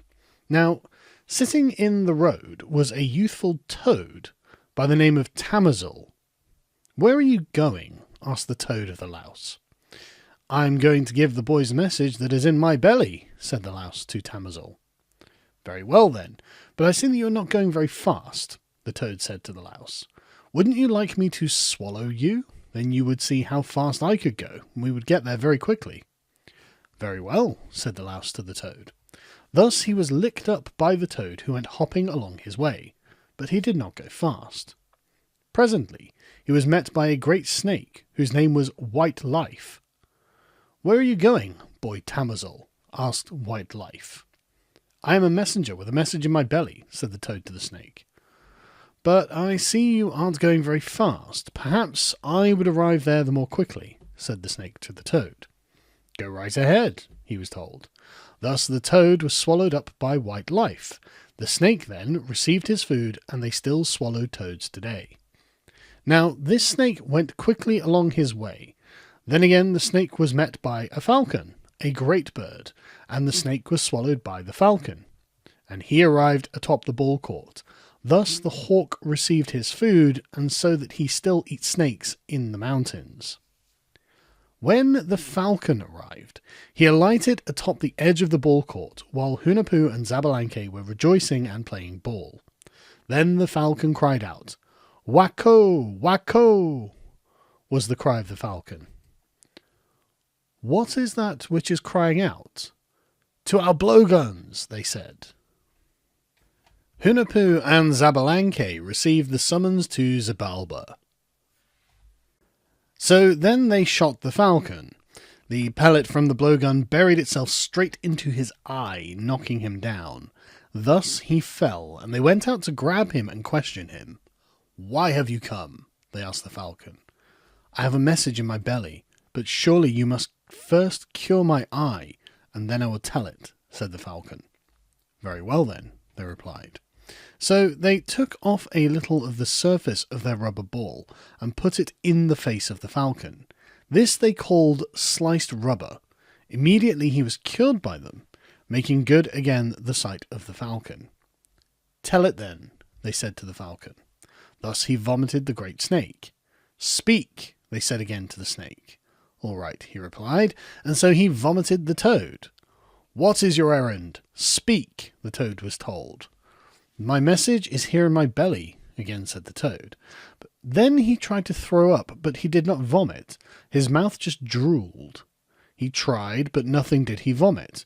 Thus the boys wished to beat him. "You are a deceiver," he was told. Then they squashed his rear end with their feet, crushing the bones of his backside with their feet. He tried again, but he just salivated at the mouth. So they pried open the mouth of the toad. It was pried wide open by the boys. They searched in his mouth and found that the louse was merely stuck in front of the toad's teeth. He was just in his mouth. He hadn't really been swallowed. It was merely as if he had been swallowed. Thus the toad was defeated. As a result, it is not obvious what food was given to him. He could not go fast. Thus he merely became spoil for the snake. "Speak," the louse was told. Thus he spoke his word. "The grandmother says to you boys, go and summon them. Messengers have arrived from Xbalanque, the messengers of 1 death and 7 death. In 7 days they will come here to play ball with us. They must bring their gaming things, the rubber ball, yokes, arm protectors, and leathers. They will liven up this place, say the lords. This is their word that has come, says your grandmother. Thus you must come. The grandmother truly says. Your grandmother weeps. She calls out that you must come." "Is it not true?" they asked in their hearts when they heard this, and immediately they returned to advise their grandmother. The descent of Hunahpu and Xbalanque into Xbalanque. "Surely we must go, our grandmother, but first we will advise you. This is the sign of our word that we will leave behind. Each of us shall first plant an ear of unripe maize in the centre of the house. If they dry up, this is a sign of our death. They have died, you will say, when they dry up. If then they sprout again, they are alive, you will say, our grandmother and our mother. This is the sign of our word that is left with you," they said. Thus Hunahpu planted one and Xbalanque planted another in the house. They did not plant them in the mountains or in fertile ground. It was merely in dry ground, in the middle of the interior of their home, that they planted them. Then they left, each with his blowgun, and descended into Xbalanque. They quickly went down the steps, passing through various river canyons. They passed through the midst of many birds. Phlox was the name of the birds. And again they passed over Pus River and Blood River. In their hearts the Xbalans had intended these as traps, but they were not troubled. They just passed over them, floating on their blowguns. When they came to the 4 crossroads, they already knew the roads of Xbalanque, the Black Road, the White Road, the Red Road, and the Blue-Green Road. Then they sent an insect named Mosquito. They sent him ahead on to obtain for them what he could hear. "You shall bite each of them in turn. Bite the first one seated there, and then keep on biting until you have finished biting all of them. It will be truly yours then to suck the blood of people on the road," the Mosquito was told. "Very well then," said the Mosquito. So then he went along the Black Road until he alighted behind the effigies of carved wood. The first ones were all dressed up. He bit the first one, but there was no response. Then he bit the second one seated there, but he did not speak either. Next he bit the third one seated there, who was 1 death. "Ouch," said each one when he was bitten. "What?" was their reply. "Ow," said 1 death. "What, 1 death? What is it?" "I'm being bitten." "It's just ow. What was that?" "Now I'm being bitten," said the 4th one seated there. "What, 7 death? What is it?" "I'm being bitten." Next the 5th one seated. "Ow, ow." "Flying scab," asked 7 death. "What is it?" "I am being bitten," he said. Then the 6th one seated there was bitten. Ow! What, gathered blood? What is it? Asked Flying Scab. I am also being bitten. Next, the seventh one seated there was bitten. Ow, he said. What, Pus Demon? What is it? Asked Gathered Blood. I am being bitten, he said. Then the eighth one seated there was bitten. Ow, he said. What, Jaundice Demon? What is it? Asked Pus Demon. I am being bitten, he said. Then the ninth one seated there was bitten. Ow, he said. What, Bone Staff? What is it? Asked Jaundice Demon. I am being bitten. Then the 10th one seated there was bitten. Ow! What, Skull Staff? What is it? Asked Bone Staff. I am being bitten, he said. Then the 11th one seated there was bitten. Ow! He said next. What, Wing? What is it? Asked Skull Staff. I am being bitten, he said. Next the 12th one seated there was bitten. Ow! He said. What, Packstrap? What is it? Asked Wing. I am being bitten. Next was bitten the 13th one seated there. Ow! What, Bloody Teeth? What is it? Asked Packstrap. I'm being bitten, he said. Then the 14th one seated there was bitten. Ow! What, Bloody Claws? What is it? Asked Bloody Teeth. I am being bitten, he said. Thus their names were named. Each of them revealed the name of the other. Each of the individuals in order of their rank had his name revealed by the one who sat next to him. Not one of their names was missed until all of the names were named, when they were bitten by a hair that Hunahpu had plucked from the front of his knee. It wasn't really a mosquito that had bitten them, and so Hunahpu and Xbalanque heard the names of all of them. Thus they came to where the Xibalbans were. Hail these lords who are seated there, said a tempter. These are not lords, these are merely effigies carved of wood, they said. Then they hailed each one of them. Morning One Death, morning Seven Death, morning Flying Scab, morning Gathered Blood, morning Pus Demon, morning Jaundice Demon, morning Bone Staff, morning Skull Staff, morning Wing, morning Packstrap, morning Bloody Teeth, morning Bloody Claws, they said when they arrived there. All of them had their faces revealed, for all of their names were named. Not one of their names was missed. When they were called upon, they gave the names of each one without leaving any of them out. Sit down here, they were told, for it was desired that they sit atop the bench, but they didn't want to. This isn't a bench for us. This is merely a heated stone, said Hunahpu and Xbalanque. Thus they were not defeated. Very well then, just go into that house, they were told. So then they entered into the house of darkness, but they were not defeated there either. In their hearts the Xibalbans had ordained that they would be defeated there in this, the first of the trials of Xibalba. Thus they entered first into the house of darkness. There the messenger of One Death gave them a torch already burning, and a cigar for each of them. And the messenger said when he arrived, Thus says the Lord, here is their torch, it must be given back at dawn along with the cigars. They must return them. Very well, they replied. But they didn't like the torch. They just placed the red-tailed feather of a macaw on it as a substitute for a flame. Thus the night watchman saw it as if it were burning. As for the cigars, they just put fireflies on their tips. All night they would glow brilliantly because of them. We have defeated them, said the night watchman, but the torch was not used up, for it was only an illusion. Neither did the cigars have anything burning on them.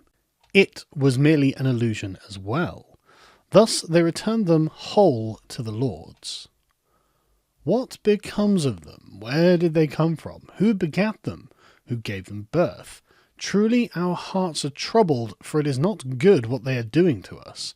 Their appearance as well as their nature are unique, they said to one another. Then they summoned all of the lords. Let us play ball, boys, they were told. But first they were questioned by One Death and Seven Death. Where did you really come from? Would you tell us, boys? They were asked by the Xibalbans. We have come from somewhere, but we don't know. Only this they said. They told them nothing. Very well then. We will just go and play ball, boys. the Xbalanque said to them. Fine, they replied. Here is our rubber ball that we will use, said the Xbalanque. No, we will use ours, said the boys. Not so, we will use this one that is ours, again, said the Xbalanque. Very well, said the boys. It appears to be a skull, but it is merely drawn on the ball, said the Xbalanque. It is not. It is a skull, we tell you, said the boys. Not so, replied the Xbalanque. Very well then, said Hunahpu.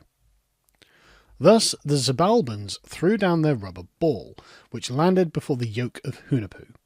And when the Xbalanque saw this, the white dagger came out of their rubber ball. It clashed about over the ground of the entire ball court, threatening the boys. What is that? Asked Hunahpu and Xbalanque. You just want death for us. Did we not answer your summons when your messenger came? Have pity on us. We will just go then, said the boys to them. It was their desire that the boys would straightway die there because of the blade. They were to have been defeated, but it was not so. It was the Xbalanque who were now defeated by the boys. Don't go, boys. We will just play with your ball, the boys were told. Very well then, they replied. Thus they took out their rubber ball and it was thrown down. Then their prizes were chosen. What will we win? The Xbalanque asked. Surely it is your choice, the boys said. Our prize shall merely be 4 bowls of flowers, said the Xbalanque. Very well. What kinds of flowers? The boys asked the Xbalanque. 1 bowl of red petals, 1 bowl of white petals, 1 bowl of yellow petals, and 1 bowl of the large ones, said the Xbalanque. Very well, replied the boys.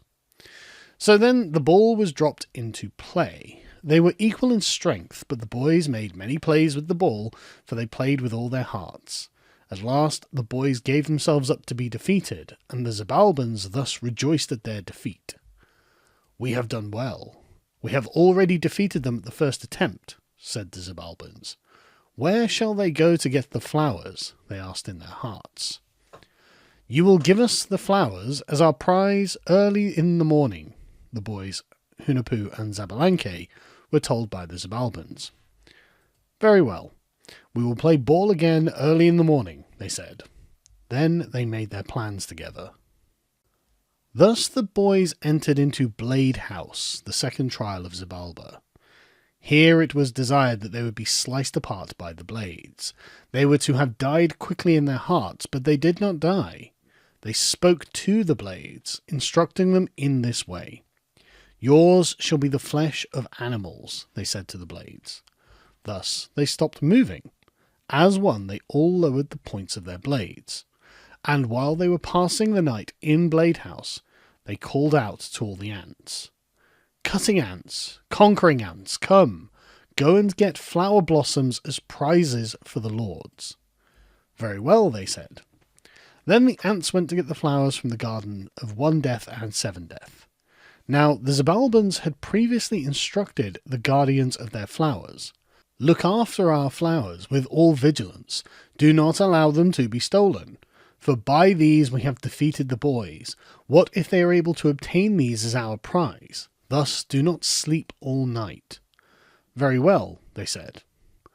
But the guardians of the garden did not notice anything. They would just cry out aimlessly in the branches of the trees. They just toddled through the garden repeating their songs. Shrew-peroo-weck, shrew-peroo-weck, said the one when he called. Payuyu, payuyu, said the other, the whippoorwill by name, when he called. These two were the guardians of the garden of 1 Death and 7 Death. They didn't notice the ants stealing that which way they were guarding. They swarmed and thronged, carrying away the flowers. Then they went to cut down flowers from the tops of the trees, gathering them together with those from below the trees. All this they did while the guardians were crying out, not noticing that their tails and wings were being gnawed on as well. The flowers were thus loosened, until they fell down to be gathered up. The 4 bowls were thus quickly filled with the flowers. By dawn they had all been collected. Then the messengers arrived to summon them. Come, says the Lord. May they straightway bring hither our prize, the boys were told. Very well, they answered.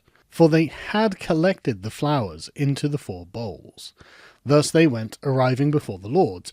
Now the lords received the flowers with woeful faces. Thus the Xbalanques were defeated. The boys had just sent ants, and in one night they had collected the flowers in the bowls. Thus the Xbalanques all turned pale. Their faces were pallid because of the flowers. And so they summoned the flower guardians.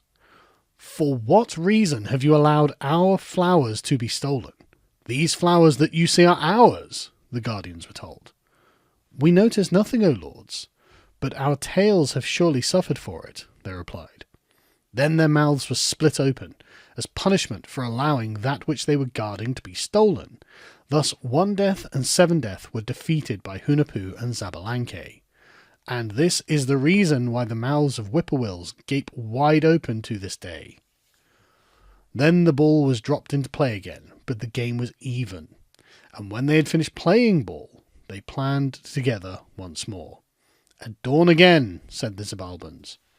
"Very well," said the boys when they had finished. Hunahpu and Xbalanque in the House of Cold. And so now they entered the House of Cold. The cold here was immeasurable. The interior of the House of Cold was thick with hail.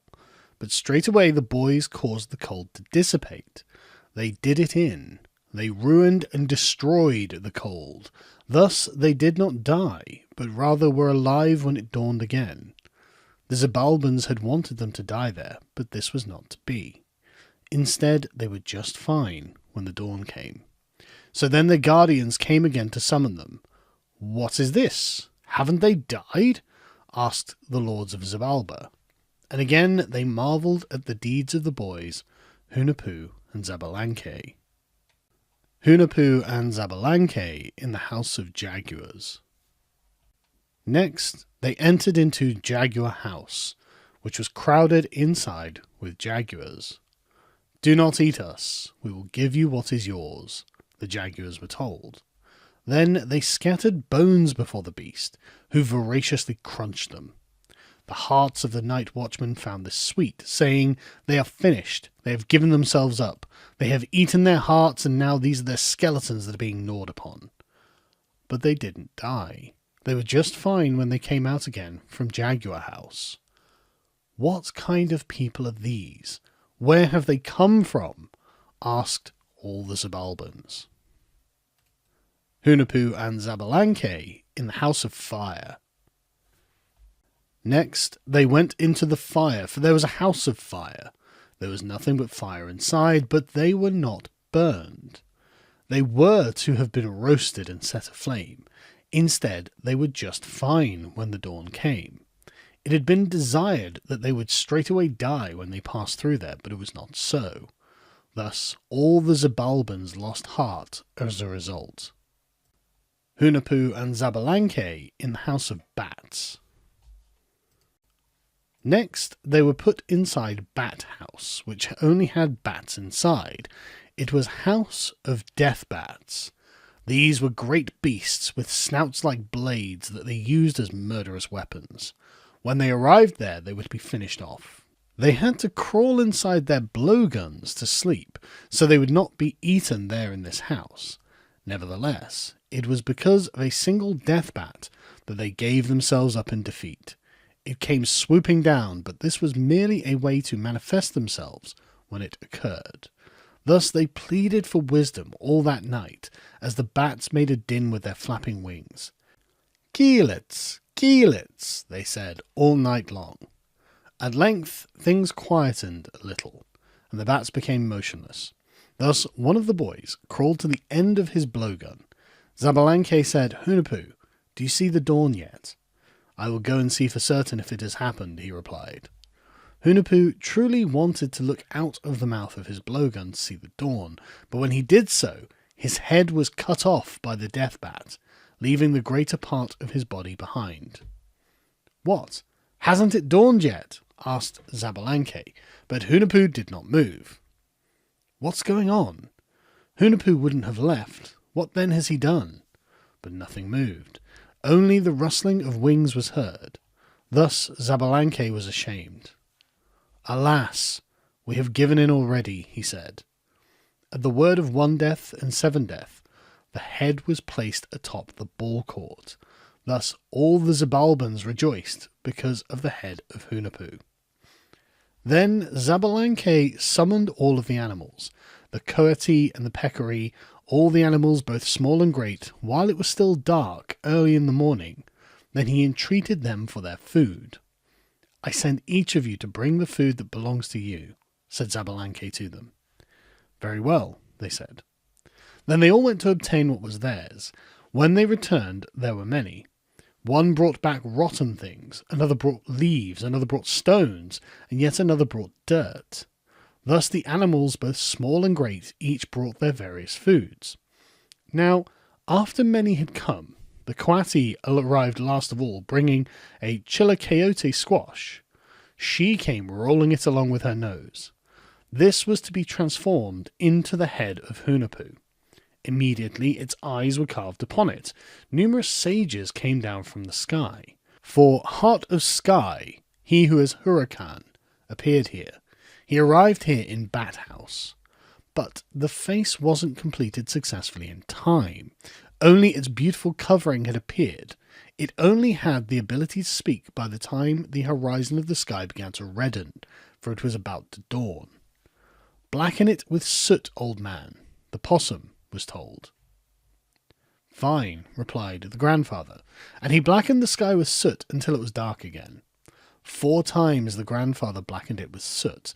Thus today people say, the possum blackens it with soot. Finally, the sky succeeded in turning red, and then blue when it began its existence. Is it not good? Hunahpu was asked.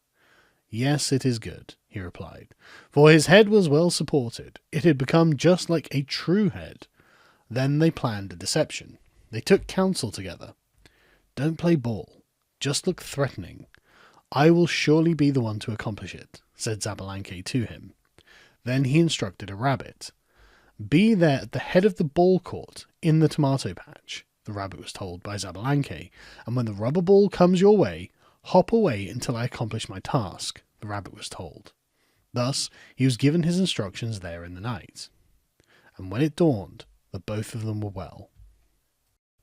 The head of Hunahpu is restored. So the ball was again dropped into play. The head of Hunahpu was first placed atop the ball court. We have already triumphed. You are finished. You gave in, so give it up, they were told. But Hunahpu just called out, Strike the head as if it were a rubber ball, they were told. No harm will come to us now, for we are holding our own. Thus the lords of Xibalba threw down the ball, where it was met by Xbalanque. The ball landed before his yoke and bounced away. It sailed clear over the ball court.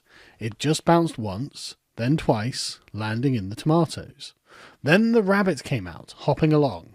Thus all the Xibalbans went after him. The Xibalbans all went after the rabbit, shouting and rushing about. Thus the twins were able to retrieve the head of Hunahpu, placing it where the chilacayote squash had been. Then they placed the chilacayote squash on the ball court, while the true head of Hunahpu was his once more. Therefore they both rejoiced again. While the Xibalbans were out searching for their rubber ball, the twins retrieved it from the tomato patch, and when they had done so they called out, Come on, we found our rubber ball, they said. Thus they were carrying the round ball when the Xibalbans returned. What is it that we saw? They asked. And so they began again to play ball, both teams making equal plays until at last Xbalanque struck the chilacayote squash, strewing it all over the ball court. Thus its seeds were scattered before them. What is this that has been brought here? Where is he that brought it? Asked the Xibalbans. Thus the lords of Xibalba were defeated by Hunahpu and Xbalanque. They had passed through great affliction, but despite everything that had been done to them, they did not die. The deaths of Hunahpu and Xbalanque. This, then, is the memorial to the deaths of Hunahpu and Xbalanque. We shall now tell it in memory of their death. What they had planned to do, they had done despite all their afflictions and misfortunes. Thus they did not die in the trials of Xibalba, neither were they defeated by all the ravenous beasts that lived there. And then they summoned 2 seers. Visionary persons they were. The names of these sages were Descended and Ascended. The lords of Xibalba may inquire of you concerning our death. They are even now putting together their thoughts on the matter, because we have not yet died. We have not been defeated. We confounded their trials, nor have the animals seized us. This, therefore, is the sign that is in our hearts. Heated stones will be the means by which our murder will be accomplished. Thus, when all Xibalba has gathered together to determine how to ensure our death, this shall be the idea that you will propose. If you are asked about our death when we are burned, this is what you should tell them. You descended, and you ascended, if they should speak to you about it. Wouldn't it perhaps be good if we scattered their bones in the canyon? Then you are to say, this would not be good, for they would merely rise again to a new life. Then they will say to you, perhaps it would be good merely to hang them in the top of the tree. Then you will reply, certainly that would not be good, for you would see their faces before you. Then the 3rd time they will say, would it be a good thing if we merely scatter their bones in the course of a river? If you are then asked this, you will reply, it is good that they should die, and it would be good if their bones were ground upon the face of a stone, like finely ground maize flour. Each one of them should be ground separately, then these should be scattered there in the course of the river. They should be sprinkled on the river that winds among the great and small mountains. This, then, is what you will say. Thus will be made manifest what we have said to you in council, said Hunahpu and Xbalanque. For when they had thus counselled them, they already knew of their death. The Xibalbans were even then putting together the great heated stones in the form of a pit oven, placing large hot coals within it. Then came the messengers of 1 Death and 7 Death to accompany them. The lords say to us, may they come, bring them so that they may see what we have cooked up for them. This is the word of the lords unto you, boys, they were told. Very well, then, they replied. Thus they went quickly to the mouth of the pit oven, where the Xibalbans wanted to force them into playing with them. Let us jump over this, our sweet drink. 4 times each of us will go across it, boys, they were told by 1 Death. You cannot trick us with this. Do we not already know the means of our death, O lords? You shall surely see it, they said. Then they turned to face one another, spread out their arms, and together they went into the pit oven. Thus both of them died there. Then all the Xibalbans rejoiced at this. They contentedly shouted and whistled. We have defeated them. None too soon have they given themselves up, they said. Then they summoned Ascended and Descended, with whom word had been left by the boys. And the Xibalbans divined of them what was to be done with their bones. Thus, according to their word, the bones were ground up and strewn along the course of a river. But they did not go far away, they just straightway sank there beneath the water. And when they appeared again, it was as chosen boys, and for thus they had become. The resurrection of Hunahpu and Xbalanque. On the 5th day they appeared again. People saw them in the river, for the 2 of them appeared like people fish. Now, when their faces were seen by the Xibalbans, they made a search for them in the rivers. And on the very next day they appeared again as 2 poor orphans. They wore rags in front and rags on their back. Rags were thus all they had to cover themselves, but they did not act according to their appearance when they were seen by the Xibalbans, for they did the dance of the whippoorwill and the dance of the weasel. They danced the armadillo and the centipede. They danced the injury, for many marvels they did then. They set fire to a house as if it were truly burning, then immediately recreated it again as the Xibalbans watched with admiration. Then again they sacrificed themselves. One of them would die, surely throwing himself down in death, Then, having been killed, he would immediately be revived. And the Xbalans simply watched them while they did it. Now, all of this was merely the groundwork for the defeat of the Xbalans at their hands. The summons of Hunahpu and Xbalanque before the lords. At length the news of their dances came to the ears of the lords, 1 Death and 7 Death, and when they heard of it, they said, "Who are these 2 poor orphans? It is truly delightful. Is it true that their dancing and all they do is beautiful?" For the lords were delighted with the account when they heard it. Thus they entreated their messengers to summon them to come. "Say this to them, may they come, so that we may watch them, for we marvel at them," said the lords. Thus the messengers went to the dancers and repeated the words of the lords to them. "We don't want to, for in truth we are timid. We would be ashamed to enter into such a lordly house. Our faces are truly ugly, and our eyes are just wide in poverty. Don't they see that we are merely dancers? What then would we say to our fellow orphans? We have responsibilities. They also desire our dances, for they revive their faces with us. It is not right that we should do the same with the lords. Therefore we do not want to do this, O messengers," said Hunahpu and Xbalanque. But they were pestered, threatened with misfortune and pain, and so they went with apprehension, for they didn't want to be going any too soon. Many times they had to be prodded, because they just walked along slowly, making little progress, while the messengers who brought them led them the way to the lords. Hunahpu and Xbalanque dance before the lords of Xibalba. At length they arrived before the lords. They pretended to be humble, prostrating themselves when they came. They humbled themselves, stooping over and bowing. They hid themselves with rags, giving the appearance that they were truly just poor orphans when they arrived. Then they were asked where their home mountain was and who their people were. They were also asked about their mother and their father. "Where do you come from?" they were asked. "We do not know, O Lord. Neither do we know the faces of our mother or our father. We were still small when they died," they just said. They didn't tell them anything. "Very well then, on with the spectacle. What do you want us to give you as payment?" they were asked. "We don't want anything. Truly, we are frightened," they said again to the Lord. "Do not be afraid or timid. Dance. First you will do that dance in which you sacrifice yourselves. Then burn down my home. Do everything that you know. We would watch this, for it was the desire of our hearts that you be summoned. Because you are poor orphans, we will pay whatever you ask as your price," they were told.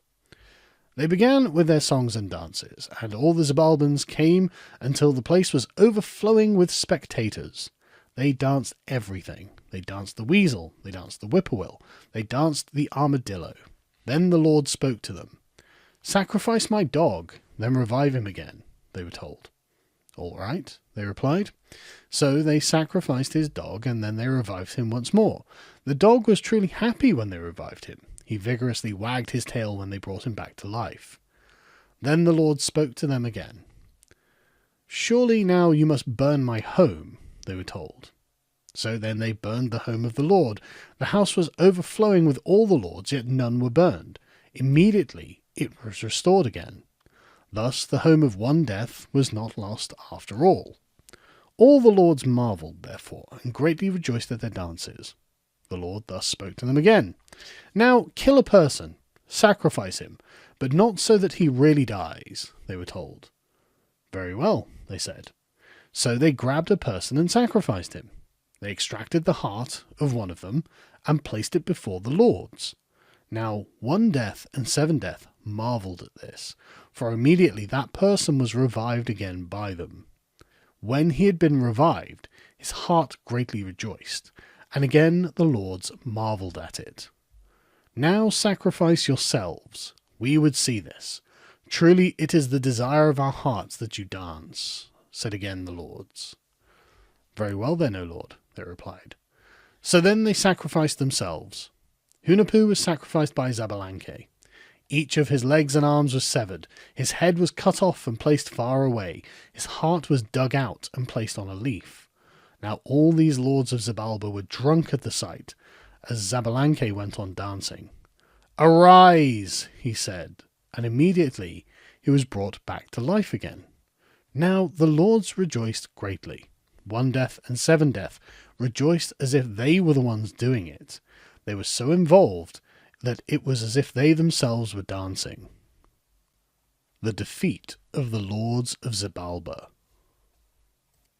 For it was the desire of the lords to abandon their hearts to the dances of Hunahpu and Xbalanque. Then came the words of One Death and Seven Death. "Do it to us! Sacrifice us!" they said. "Sacrifice us in the same way," said One Death and Seven Death to Hunahpu and Xbalanque. "Very well then, surely you will be revived. Are you not deaf? For we are here to gladden you, O lords, along with your vassals and your servants," they said, therefore to the lords. The first to be sacrificed was the very head of all the lords, One Death by name, the lord of Xibalba. He was dead then, this One Death. Next they grabbed Seven Death, but they didn't revive them. Thus the Xibalbans took to their heels when they saw that their lords had died. Their hearts were now taken from their chests. Both of them had been torn open as punishment for what they had done. Straight away the one lord was executed and not revived. The other lord had then begged humbly, weeping before the dancers. He would not accept it, for he had become disoriented. "Take pity on me," he said in his regret. Then all of their vassals and servants fled into the great canyon. They packed themselves into the great ravine until they were piled up one on top of another. Then innumerable ants swarmed into the canyon as if they had been driven there, and when the ants came, the Xibalbans all bowed themselves down, giving themselves up. They approached begging, humbly and weeping, for the lords of Xibalba were defeated. It was just a miracle, for the boys had transformed themselves before them. And then they declared their names. They revealed their names before all Xibalba. The Miraculous Maze of Hunahpu and Xbalanque. "Here are our names. We shall now declare them. We shall also declare the names of our fathers to you.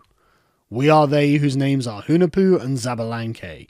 Our fathers are they who you killed, one Hunahpu and seven Hunahpu by name. We are the avengers of the misfortune and affliction of our fathers. For this reason we have endured all the tribulations that you have caused us. Thus we shall now destroy you all. We shall kill you, for none among you shall now be saved," they were told. Then all Xibalba begged humbly, weeping, "Take pity on us, you, Hunahpu and Xbalanque.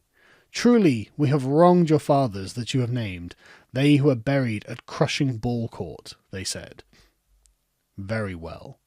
Here then is our word that we declare to you. Hearken, all you of Xibalba, for never again will you or your posterity be great. Your offerings also will never be great again. They will henceforth be reduced to croton sap. No longer will clean blood be yours. Unto you will be given only worn-out griddles and pots, only flimsy and brittle things. You shall surely eat only the creatures of the grass and the creatures of the wastelands. No longer will you be given the children of the light, those begotten in the light. Only things of no importance will fall before you. Only the sinner and the malevolent, the wretch and the molester, who clearly have sinned, will be given to you. No longer will you be able to see suddenly just any person. You will be called upon only over the sap of the croton," they were told, all they of Xibalba. Thus began their devastation, the ruin of their being called upon in worship. Their glory was not great in the past, for they wanted only conflict with the people of ancient times. Surely they were not true gods. Their names merely inspired fear, for their faces were evil. They were strife-makers, traitors, and tempters to sin and violence. They were also masters of deception, of the black view and the white view. They were called masters of harm and vexation. Fundamentally, their faces were hidden. Thus their greatness and glory were destroyed. Never again would their dominion become great. This was the accomplishment of Hunahpu and Xbalanque. Now, at the same time, the grandmother was weeping, crying out, before the ears of unripe maize that had been left planted. They had sprouted, but then they dried up, when they were burned in the pit oven. Then the ears of maize had sprouted once again, and the grandmother had burned copal incense before them as a memorial. The heart of the grandmother rejoiced when the maize sprouted a second time. Thus they were deified by their grandmother. She named it Center House, Center Ancestral Plot, Revitalized Maize, and Leveled Earth. She named it Center House and Center Harvest, for it was in the very center of the interior of their home where they had planted the ears of maize. She named it Leveled Earth and Revitalized Maize, for it was upon level ground that the ears of maize had been planted. She named it Revitalized Maize, because the maize had sprouted again. These names were given by Xbalanque to what Hunahpu and Xbalanque had left planted. This was a memorial to them by their grandmother. Now their fathers, 1 Hunahpu and 7 Hunahpu, had died long ago. They now went, therefore, to see the face of their father there at Xibalba. Their father spoke to them when Xibalba was defeated. The apotheosis of the sun, moon, and stars. Here now is the adornment of their father by them, along with the adornment of 7 Hunahpu, for they went to adorn them at Crushing Ball Court. They merely wanted his face to be restored. Thus they asked him to name everything, his mouth, his nose, and his eyes. He was able to recover the first name, but then little more was said. He did not say the corresponding names for that which is above the mouth. Still, this had been said, and thus they honoured him. Thus the heart of their father was left behind at Crushing Ball Court. His sons then said to him, "Here you will be called upon. It shall be so." Thus his heart was comforted. The child who is born in the light, and the son who is begotten in the light, shall go out to you first. They shall worship you first. Your name shall not be forgotten. Thus be it so, they said to their father, when they comforted his heart. We are merely the avengers of your death and your loss for the affliction and misfortune that were done to you. Thus was their counsel when they had defeated all Xibalba. Then they arose as the central lights. They arose straight into the sky. One of them arose as the sun, and the other as the moon. Thus the womb of the sky was illuminated over the face of the earth, for they came to dwell in the sky. The 400 boys who had died at the hands of Zipacna also rose up to become their companions. They became a constellation of the sky. The creation of humanity. This, then, is the beginning of the conception of humanity, when that which would become the flesh of mankind was sought. Then spoke they who are called She who has borne children, and He who has begotten sons, the Framer and the Shaper, Sovereign and Quetzal Serpent. The dawn approaches, and our work was not successfully completed. A provider and a sustainer have yet to appear, a child of light, a son of light. Humanity has yet to appear to populate the face of the earth, they said. Thus they gathered together and joined their thoughts in the darkness, in the night. They searched, and they sifted. Here they thought, and they pondered. Their thoughts came forth bright and clear. They discovered and established that which would become the flesh of humanity. This took place just a little before the appearance of the sun, moon, and stars, above the heads of the Framer and the Shaper. The discovery of maize. It was from within the places called Paxil and Kayala that the yellow ears of ripe maize and the white ears of ripe maize came. These were the names of the animals that obtained their food: fox and coyote, parakeet and raven. 4 then were the animals that revealed to them the yellow ears of maize and the white ears of maize. They came from Paxil and pointed out the path to get there. Thus was found the food that would become the flesh of the newly framed and shaped people. Water was their blood. It became the blood of humanity. The ears of maize entered into their flesh by means of she who has borne children and he who has begotten sons. Thus they rejoiced over the discovery of that excellent mountain that was filled with delicious things, crowded with yellow ears of maize and white ears of maize. It was crowded as well as with pataxte and chocolate, with countless zapates and ananas, with jocates and nances, with matasanos and with honey. From within the places called Paxil and Kayala came the sweetest foods in the citadel. All the small foods and great foods were there, along with the small and great cultivated fields. The path was thus revealed by the animals. Yellow ears of maize and the white ears of maize were then ground fine with 9 grindings by Smukene. Food entered their flesh, along with water to give them strength. Thus was created the fatness of their arms. The yellowness of humanity came to be when they were made by they who are called she who has borne children and he who has begotten sons by sovereign and Quetzal serpent. Thus their frame and shape were given expression by our first mother and our first father. Their flesh was merely yellow ears of maize and white ears of maize. Mere food were the legs and arms of humanity, of our first fathers, and so there were 4 who were made, and mere food was their flesh. The first 4 men. These are the names of the first people who were framed and shaped. The first person was Balam Kitsi, the second was Balam Akab, the third was Mahukuta, and the fourth was Iki Balam. These, then, were the names of our first mothers and fathers. The miraculous vision of the first men. It is said that they were merely given frame and shape. They had no mother, they had no father.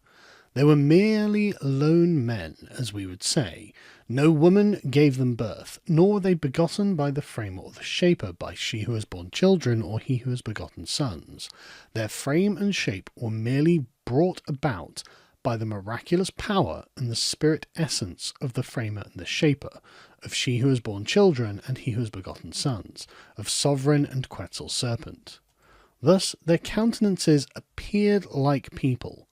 People they came to be. They were able to speak and converse. They were able to look and listen. They were able to walk and hold things with their hands. They were excellent and chosen people. Their faces were manly in appearance. They had their breath before they became. They were able to see as well, for straightway their vision came to them.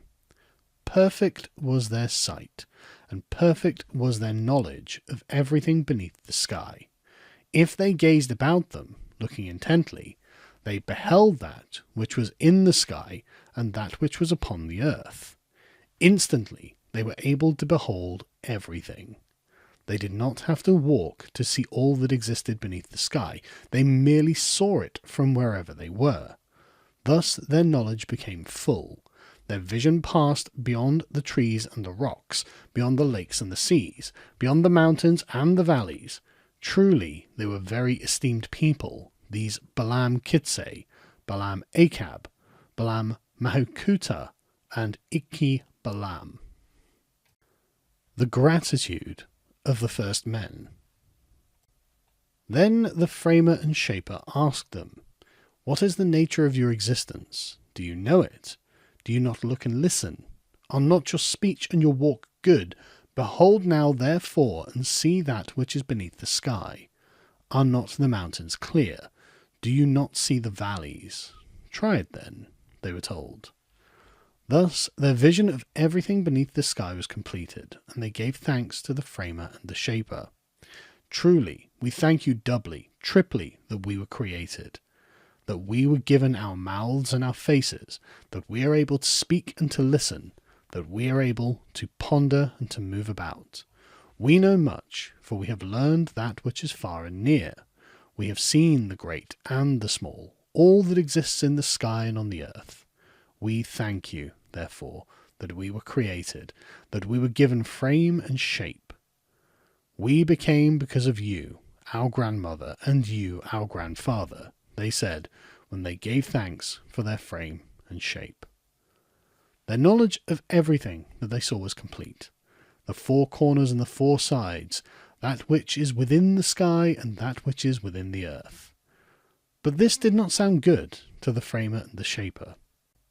It is not good, what they have said, they that we have framed and shaped. They said, we have learned everything, great and small. The displeasure of the gods. Thus their knowledge was taken back by she who has borne children and he who has begotten sons. What now can be done to them, so that their vision reaches only nearby, so that only a little of the face of the earth can be seen by them? For it is not good what they say. Is not their existence merely framed, merely shaped? It is a mistake that they have become like gods. But if they do not multiply or increase, when will the first planting be? When will it dawn? If they do not increase, when will it be so? Therefore, we will merely undo them a little now. That is what is wanted, because it is not good what we have found out. Their works will be merely equated with ours. Their knowledge will extend to the furthest reaches, and they will see everything. Thus spoke Heart of Sky and Huracan, youngest Thunderbolt and Sudden Thunderbolt, Sovereign and Quetzal Serpent, she who has borne children and he who has begotten sons, Zipyakok and Zmukene, the Framer and the Shaper, as they are called. Thus they remade the essence of that which they had framed and shaped. The creation of the mothers of the Quiche nation. Their eyes were merely blurred by Heart of Sky. They were blinded like breath upon the face of a mirror. Thus their eyes were blinded. They could only see nearby. Things were clear to them only where they were. Thus their knowledge was lost. The wisdom of the first four people was lost there at their foundation, at their beginning. Thus were the framing and shaping of our first grandfathers and fathers by Heart of Sky and Heart of Earth. Then their companions, their wives, also came to be. It was the gods alone who conceived them as well. As if it were in their sleep they received them. The women were truly beautiful, who were with Balam Kitse, Balam Akab, Mahukuta, and Xbalanque. Thus, when the men were brought to life, their wives truly came to be as well. At once their hearts rejoiced because of their mates. These, then, are the names of their wives. Kahapaluna was the name of the wife of Balam Kitse. Chomiha was the name of the wife of Balam Akab. Zuan Ania was the name of the wife of Mahukuta. Karkiksaha was the name of the wife of Xbalanque. These, therefore, were the names of their wives, they who came to be our rulers. These were they who multiplied the nations both small and great. This, therefore, was our foundation, we the Quiche people. There were many who came to be bloodletters and sacrificers. There are no longer merely four now, but four were the mothers of the Quiche people. Each of the people had different names when they multiplied there in the east. Truly, these became the names of the people: Sovereign, Ball Player, Masker, and Sun Lord. These are the titles of the people. It was there in the east that they multiplied. The beginning of the Tamub and the Ilkoab is known. As one they came from there in the east. Balam Kitse was the grandfather, the father of 9 great houses of the Kaveks. Balam Akab was the grandfather, the father of 9 great houses of the Nihaibs. Mahukuta was the grandfather of 4 great houses of Ahau Quiches. Thus there were 3 divisions of lineages that existed. The names of their grandfathers and their fathers were not forgotten, they who multiplied and proliferated there in the east. The Tamub and the Ilokab came as well, along with the 13 allied nations, the 13 houses, the Rabanals, the Kachikels, the Zwikahanas, as well as the Zekars and the Lamaks and the Kumats and the Tulhalas, the Uchabahas and the Chumilahas, along with the Quibahas and the Batanahas and the Akal Vinaks and the Balam Ihas, the Kan Chahels and the Balam Kolobs. Of these we shall speak only of the nations that became great among the allied nations. They who became great we shall declare. There were many others that came out of the citadel after them, each one of them a division. We have not written their names, but they are also multiplied there in the east. Many people arrived in darkness in the days of their increase, for the sun was yet to be born. There was no light in the days of their increase. They were all as one, crowded together as they walked there in the east. There was no one to provide for their sustenance. They would merely lift up their faces to the sky, for they did not know where to go. This they did for a long time, there among the Magays, among the black people and the white people, the people of many appearances and many tongues. They were destitute in their existence at the edge of the sky's foundation. And there were mountain people, they were hidden and without homes. Only among the small mountains and the great mountains did they go. It is as if they were lacking in direction, as they used to say. It is said that in those days they quarrelled with the mountain people. There they looked for the coming forth of the sun, when they had one common language. They did not yet call upon wood or stone. They remembered the word of the framer and the shaper, the heart of sky and the heart of earth, it was said. They would merely plead for their heartening, their sowing and their dawning.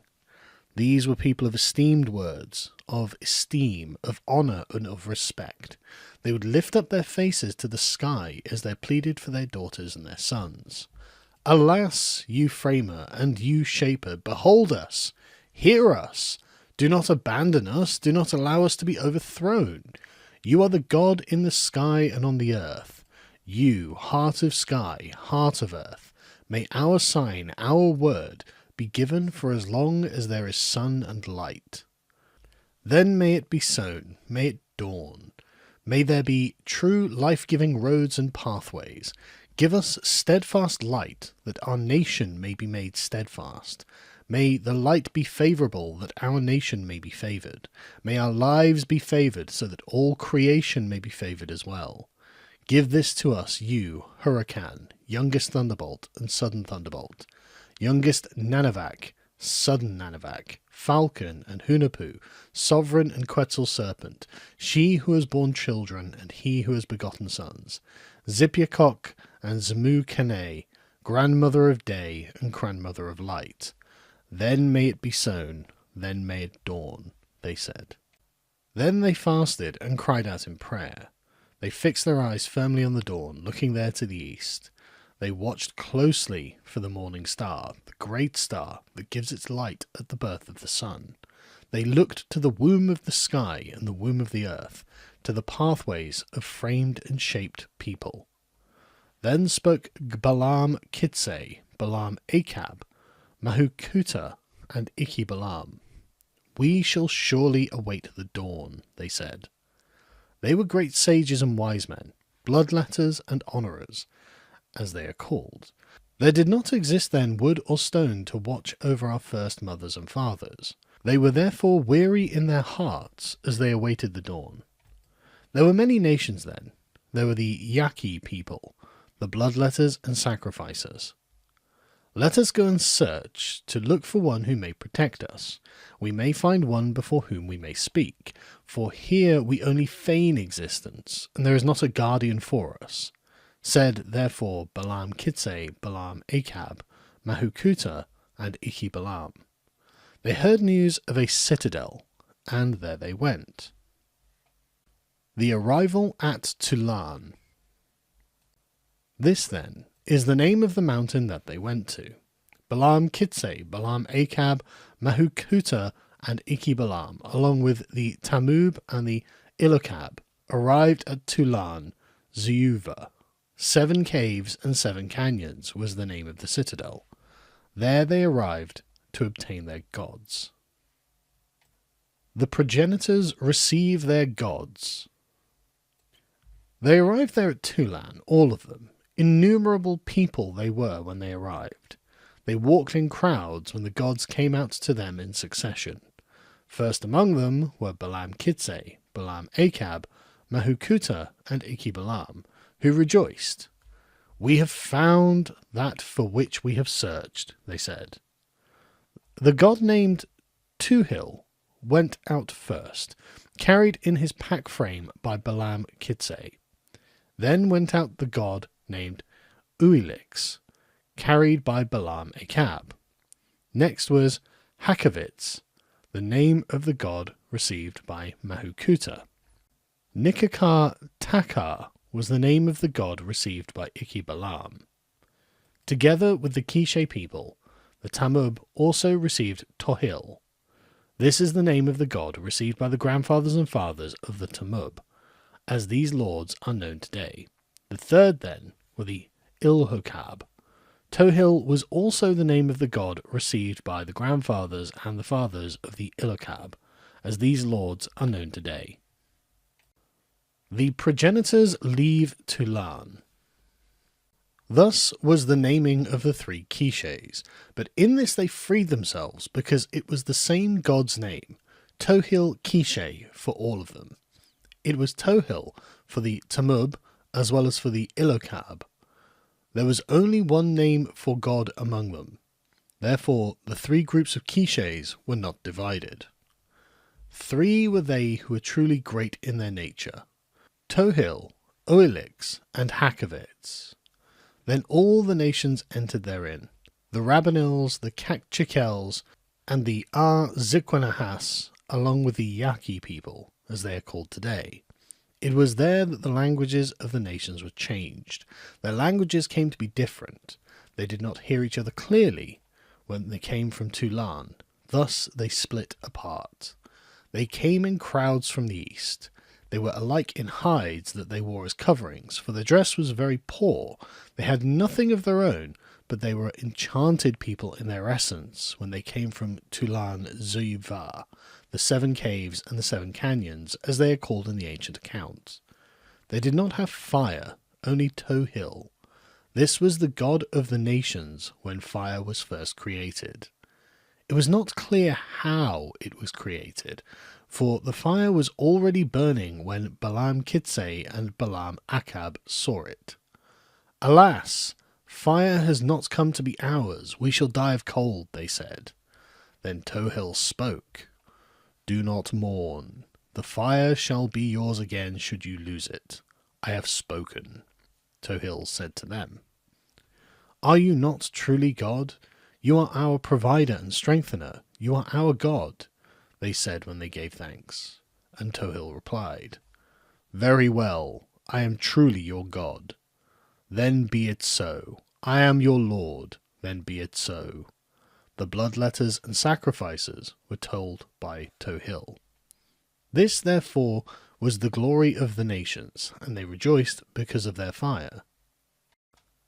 The nations ask for their fire. Then it began to rain, while the fire of the nations burned brightly. Hail fell thickly on the heads of all the nations, and their fire went out because of the hail. Thus their fire came to naught. Then Balam Kitse and Balam Akab pleaded again for their fire. "O Tohil, truly the cold has finished us," they said to Tohil. "Very well, do not mourn," said Tohil. Then he brought forth fire. He drilled inside his shoe.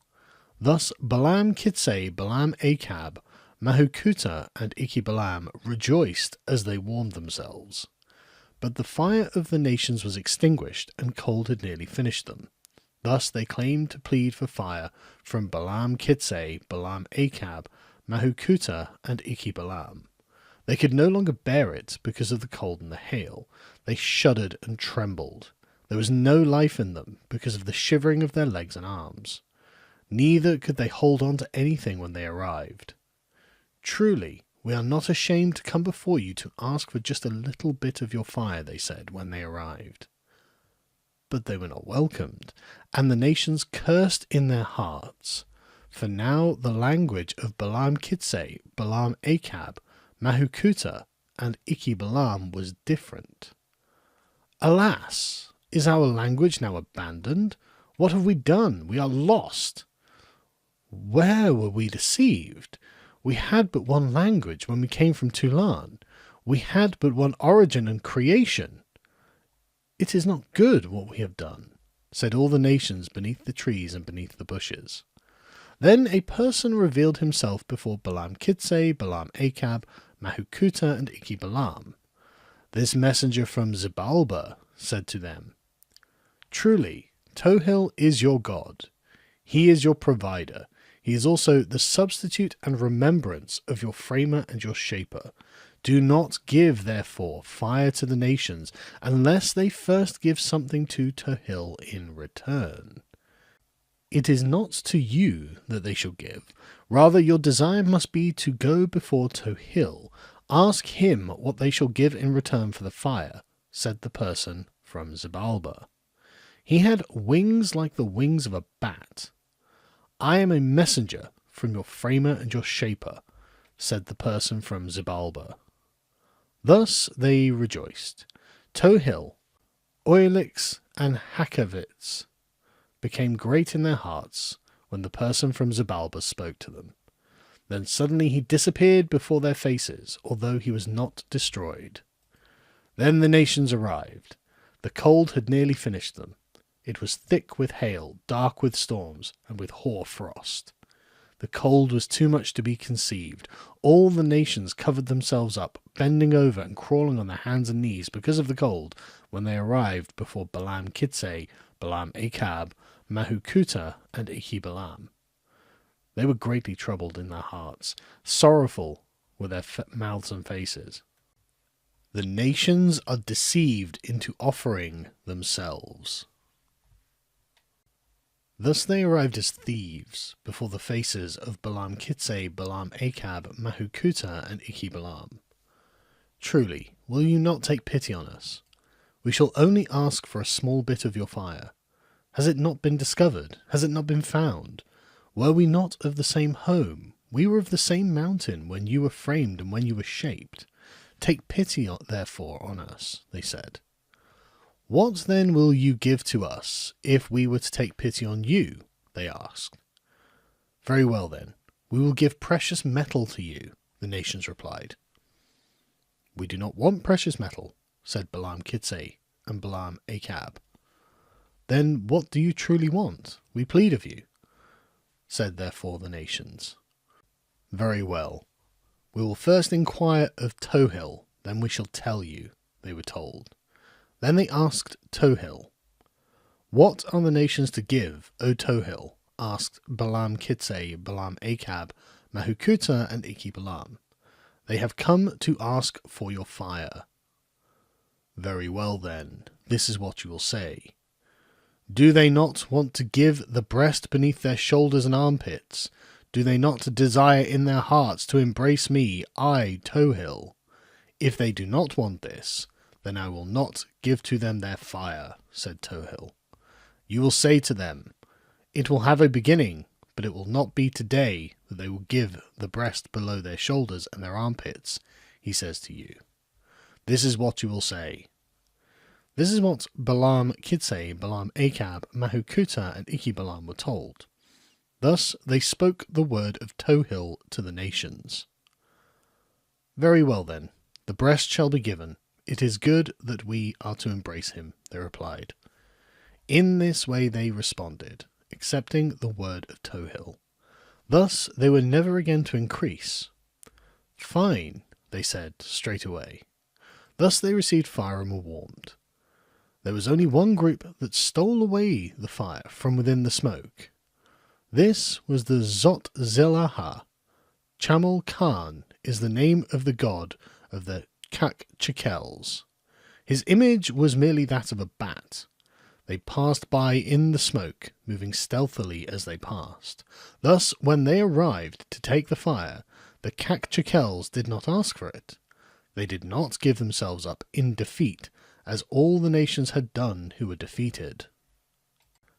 Thus the nations gave their breasts beneath their shoulders and beneath their armpits. This then was the breast-giving spoken of by Tohil. All the nations were to be sacrificed before him. Their hearts were to be carved out from beneath their shoulders and armpits. This thing had not heretofore been attempted. Thus Tohil foresaw the seizure of glory and majesty by Balaam Kitsay, Balaam Achab, Mahukuta, and Xbalanque. Now when they came from Tulan Zeuva, they did not eat. They fasted continuously. Yet they fixed their eyes on the dawn, looking steadfastly for the coming forth of the sun. They occupied themselves in looking for the great star, called Ikoqui, which appears first before the birth of the sun. The face of this green morning star, which always appears at the coming forth of the sun. When they were at the place called Tulan Zeuva, their gods came to them. But it was surely not then that they received their ultimate glory or their lordship. Rather, it was where the great nations and the small nations were conquered and humiliated, when they were sacrificed before the face of Tohil. They gave their blood, which flowed from the shoulders and armpits of all the people. Straightway at Tulan came the glory and the great knowledge that was theirs. It was in the darkness, in the night as well, that they accomplished it. Thus they came. They were pulled up like weeds as they came out of there, leaving the east behind. This is not our home. Surely let us go to see where we shall begin, said Tohil. He truly spoke to Balaam Kitsay, Balaam Achab, Mahukuta, and Xbalanque. You shall first give thanks. You shall carry out your responsibilities by first piercing your ears. You shall prick your elbows. This shall be your petition, your way of giving thanks before the face of God. Very well, they said. Then they pierced their ears. They wept as they sang of their coming from Tulan. They wept within their hearts as they came, weeping for Tulan. Alas, it is not here that we shall see the dawn, when the sun will be born to illuminate the face of the earth, they said as they came. They merely stayed on the road. The people of each of the nations remained sleeping and resting together on the road, yet always they looked for the star, the sign of the sun, the sign of the dawn in their hearts when they came from the east. They were truly united as they made their journey here, passing through honour and respect, as it is said today. The people gather on the mountain Chi Pixab. Then they arrived atop a mountain. All the Quiche people gathered together along with the nations. There they all came and counselled with one another. The mountain today is called Chi Pixab. This is the name of the mountain. Here they gathered together, and here they gave one another their names. I am this. I am a Quiche person. You then are this. Tamub your name shall come to be, the Tamub were told. Then Ilokab were addressed. You are Ilokab. This is the name that shall come to be yours. We, the three Quiches, will not be lost, for our word is one, they said when their names were given. Their suffering on the mountain Chi Pixab. Then the Kakchakels were given their name. Kakchakels came to be their name. Also Rabanals came to be the name of that people, and Zequen Ahas was the name by which that people are known today. These, then, were the names of they who spoke together. It was there that they came to await the dawn. They would look for the first appearance of the star that precedes the face of the sun when it is born. We came from there, but we were split apart, they said among themselves. This is what preoccupied their hearts as they passed through their great afflictions. They did not have food or sustenance. They would only sniff the bottoms of their staves to feel as if they were eating, but they did not eat when they came. It was not clear how they passed over the sea to come here.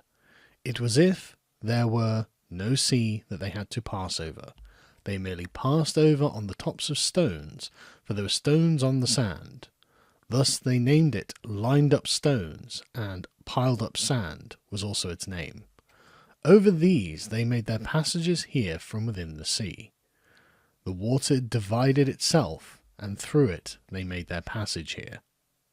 They were preoccupied in their hearts when they took counsel together, for they had no food.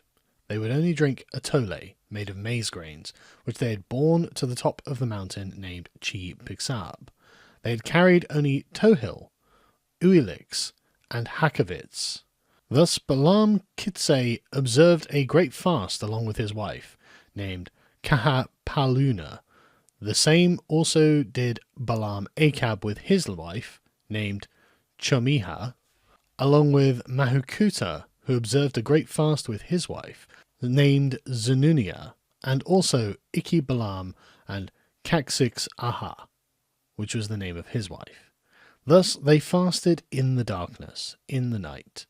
Great was their sorrow when they were atop the mountain which is called Chi Pixab today. Then spoke the gods there. The progenitors await the first dawn. Then spoke Tohil, Uilix, and Hakavits to Balaam Kitse, Balaam Achab, Mahukuta, and Iki Balaam. We must go now. We must rise up, for we are not meant to be here. Place us in hiding, for does not the dawn now approach? Would you not be pitiable if we should become the spoils of warriors? Make for us a place that we may be with you, O bloodletters and sacrificers, and place each of us there, they said when they spoke to them. Very well, let us arise and search in the forests, they all said. Then each of them took his god to be carried on his backs. Uilix was taken to a canyon named Hidden Canyon, a great canyon in the forest. Pa Uilix is its name today. There he was left. He was left in the canyon by Balaam Achab. He was the first to be left. Then Hakavits was left on top of a great firehouse. Hakavits is the name of the mountain today. This they made their citadel, and this was where the god's dwelling came to be. Hakavits it was called. Mahukuta did not leave his god behind, therefore. This was the second god that was hidden by them. It was not in the forest that Hakavits dwelt, but rather it was on a cleared mountain where Hakavits was hidden. Then came Balaam Quitse. He arrived there in the great forest to hide Tohil. Pa Tohil is the name of this great mountain today. Then they named the hidden canyon Healing Tohil. It was crowded with snakes as well as jaguars, rattlesnakes and pit vipers. There in the forest they were, hidden by the bloodletters and sacrificers. They were as one, Balaam Kitse, Balaam Achab, Mahukuta, and Iki Balaam. As one, they awaited the dawn there on top of the mountain called Hakavits. Nearby was the god of the Tamub, along with the god of the Ilokab. Amak Tan was the name of the place where the god of the Tamub was. There it dawned. Amak Uquinikat was the name of the place where the Ilokab dawned. The god of the Ilokab was there on a nearby mountain. There all the Rabbanols, the Kakchakels, and the Arziquanahas, all the small nations and the great ones, arose as one. But there was but one dawn. As one they awaited the coming forth of the great star, named Ikoquia. First it will come forth before the face of the sun, then it shall dawn, they said. They were as one, Balaam Kitse, Balaam Achab, Mahukuta, and Iki Balaam. They did not sleep, they did not rest. Greatly did they weep in their hearts, in their bowels, for the dawn and for clarity. They came there surely as penitents, in great sorrow and great humility. They trembled because of the afflictions that they had passed through. Our coming has not been sweet. Alas, would that we behold the birth of the sun. What have we done? We are united in our mountains, but our natures have been changed, they said. They spoke a great deal amongst themselves, concerning their sorrow, their humility, and their fervent prayers. Thus they spoke, for their hearts had yet to be comforted in the dawn. But these, the gods, were comforted in the canyons and the forests. They were placed in bromelia flowers and hanging moss, rather than on altars. Tohil, Uilix, and Hakavits spoke from the first. Great was their day, their breath and their spirit, above all the gods of the nations. Manifold were their spirit essences, their pathways, and their victorious means of chilling and frightening the very existence and hearts of the nations. Balam Kitsay, Balam, Achab, Mahukuta, and Ichi-Balam gave comfort to the gods. They were not unhappy, nor did they bear ill will in their hearts for the gods that they had carried. These they had carried when they had come from Tulan-Zeuva, there in the east, but they were in the forest. There was the place of dawning on Pa-Tohil, Pa-Uilix, and Pa-Hakavits, as they are called today. It was there that our grandfathers and fathers were sown when they dawned. Now we shall tell of the dawning and the appearance of the sun, moon, and stars. The appearance of the first dawn. This, therefore, is the dawn, the appearance of the sun, moon, and stars. Greatly they rejoiced, Balam Kitsay, Balam Achab, Mahukuta, and Ichi-Balam, when they saw the morning star. It came forth glittering before the face of the sun. Then they unwrapped their copal incense, for the sun was to come forth. They unwrapped it with victory in their hearts. There were 3 types of incense that they burned as a means of expressing the gratitude in their hearts. Mixtam incense was the name of the copal incense carried by Balam Kitsay. Kavitsan incense was the name of the copal incense carried by Balam Achab, and Kabavil incense, as it is called, was carried by Mahukuta. These 3 were the copal incenses that they burned, waving their censers towards the rising sun. They wept bitterly as they waved their censers, burning the sacred copal incense before they saw and witnessed the birth of the sun. And when the sun came forth, all the small animals and great animals rejoiced. They came up from the rivers and from the canyons. They were there on the mountain peak. As one, they turned their faces towards the coming forth of the sun. Then the pumas and the jaguars cried out. The first bird to sing was the parrot, as it is called. All the animals truly rejoiced. The eagles and the white vultures, all the small and great birds, spread their wings. The bloodletters and sacrificers were kneeling. They greatly rejoiced, along with the bloodletters and sacrifices of the Tamub and the Ilokab, along with the Rabanals and the Kakchakels, the Ar-Zequinahas, the Tuhalhas, the Uchabahas, the Quibahas, the Ar-Batinas, and the Yaki Tepius. However many nations there are today, innumerable people, they all had but one dawn. Then also the face of the earth was dried by the sun. Like a person was the sun when he revealed himself. Hot was his face, and thus he dried the surface of the earth. Before the sun had come forth, the face of the earth was wet. It was soggy prior to the coming forth of the sun. But when the sun ascended upward, he was like a person. His heat could not be endured. This was but his self-revelation when he was born. What is left is but a mirror. What appears now is not the true sun, according to their account. Then, straightway, Tohil, Uilix, and Hakavit became stone, along with the sacred images of the puma and the jaguar, the rattlesnake and the pit viper. Zaki Coxol took them and hid himself in the trees. When the sun, moon, and stars appeared, they all turned to stone. Perhaps we would not be alive today because of the vicious animals, the puma and the jaguar, the rattlesnake and the pit viper, as well as Zaki Coxol. It would not be our day if the sun had not come forth and turned the first animals to stone. Great was the joy in the hearts of Balam Kitsay, Balam Achab, Mahukuta, and Ichi-Balam when it dawned. There were not many people then.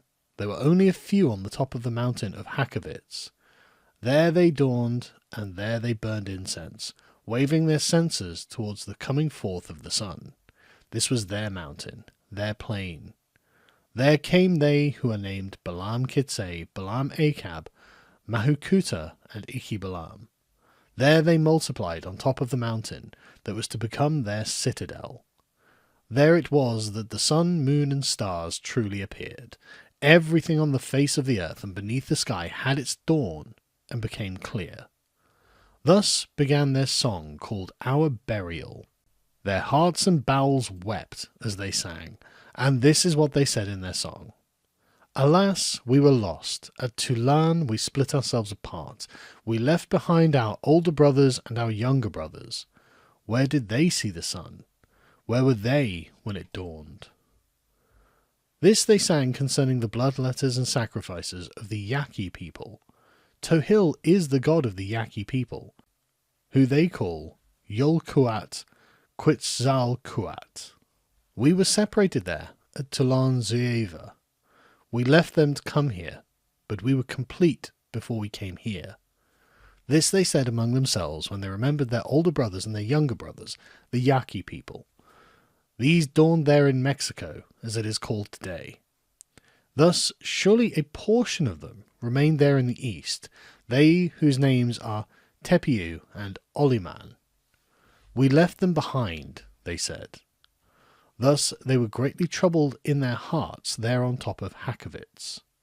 The Tamub and the Ilokab felt the same. They whose name was Amaktan were merely in the forest when the bloodletters and the sacrifices of the Tamub dawned with their god. Tohil is the sole name for the god of the three groups of the Quiche people. This is also the name for the god of the Rabanals. Only a little bit different is his name, one To being the name of the god of the Rabanals. They say it this way because of their desire to make it one with the language of the Quiches. Then the language of the Kakchikels was changed, for when they came from Tulan Zuva, the name of their god was Chimalkan. This was the god received by the Bat House people. Along with their god, this lineage also received their titles. Apo Zotzil and Apu Zahil, they are called. This god changed their speech when he was received there at Tulan. It was a stone that caused the change of speech when they came from Tulan in the darkness, yet all the nations were sown as one when the names of the gods were given to each of the groups. We shall now tell of their residence, their sojourn there on top of the mountain. They were as one, the four of them, Balaam Kitse, Balaam Achab, Mahukuta, and Ichibalam. Their hearts cried out to Tohil, Awalix, and Hakovitz, who were amidst the bromelia flowers and the hanging moss. Offerings are made to the gods. These, then, are the burnings and the offerings placed beneath Tohil when they went before the faces of Tohil and Uilix. They went there to see them and to worship them. They gave thanks before them for the dawn. They knelt humbly with their heads bowed low before the stones there in the forest. It was only the revelation of the god's spirit essence that spoke when the bloodletters and sacrifices arrived before the face of Tohil. What they carried was not great, nor were there burnt offerings. It was only pine resin, the remnants of pitch, along with pericon flowers, that they burned before the face of their god. Then spoke Tohil. It was only his spirit essence that gave knowledge to the bloodletters and sacrifices. Then the gods spoke. It is here that our mountain and our plain shall be. We have come to be yours. Great is our day, great as well is our birth, because of all your people and all the nations. We shall surely be your companions then, your citadel. We shall give to you your knowledge. Do not reveal us before the nations when they come up to us, for truly they shall be many. Thus do not let them set traps for us, but give to us the children of the grasses and the fallen grain.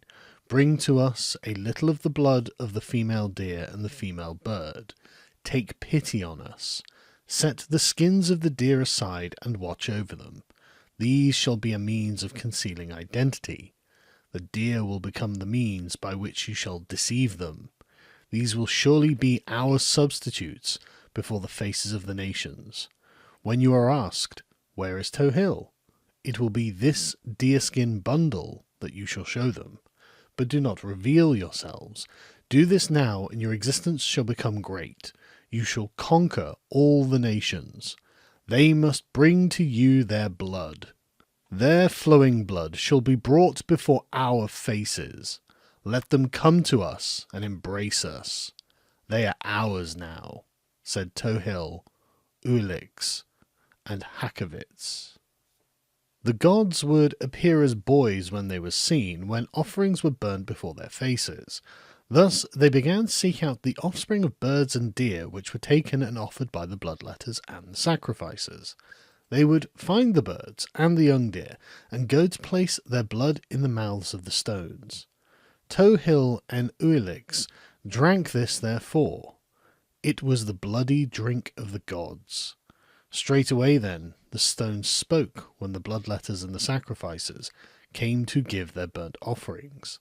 They did the same before the deerskin bundles. They would burn pine resin, pericon flowers, and stevia flowers. There was a deerskin bundle for each of them on the tops of the mountains. The dwellings and the homes of our ancestors were not in the sun. They walked only in the mountains, and this is what they would eat. Only hornet larvae, only wasp larvae, only bee larvae would they seek. At first they did not have good food or water. The pathway leading to their homes was not clear, nor was it clear where their wives dwelt. The other nations crowded together. All of them would unite, joining together with one another. They would raise a din there on the roads. Their paths were clear. But it was not clear where Balam Kitsi, Balam Akab, Mahukuta, and Xbalanque were. When they would see the nations passing by on the roads, they would cry out on the peaks of the mountains. They would cry out with the call of the coyote and the call of the fox. They would make the call of the puma and the jaguar. And when the nations heard this, there was great discussion about it. "This is merely the cry of the coyote and of the fox," said the nations.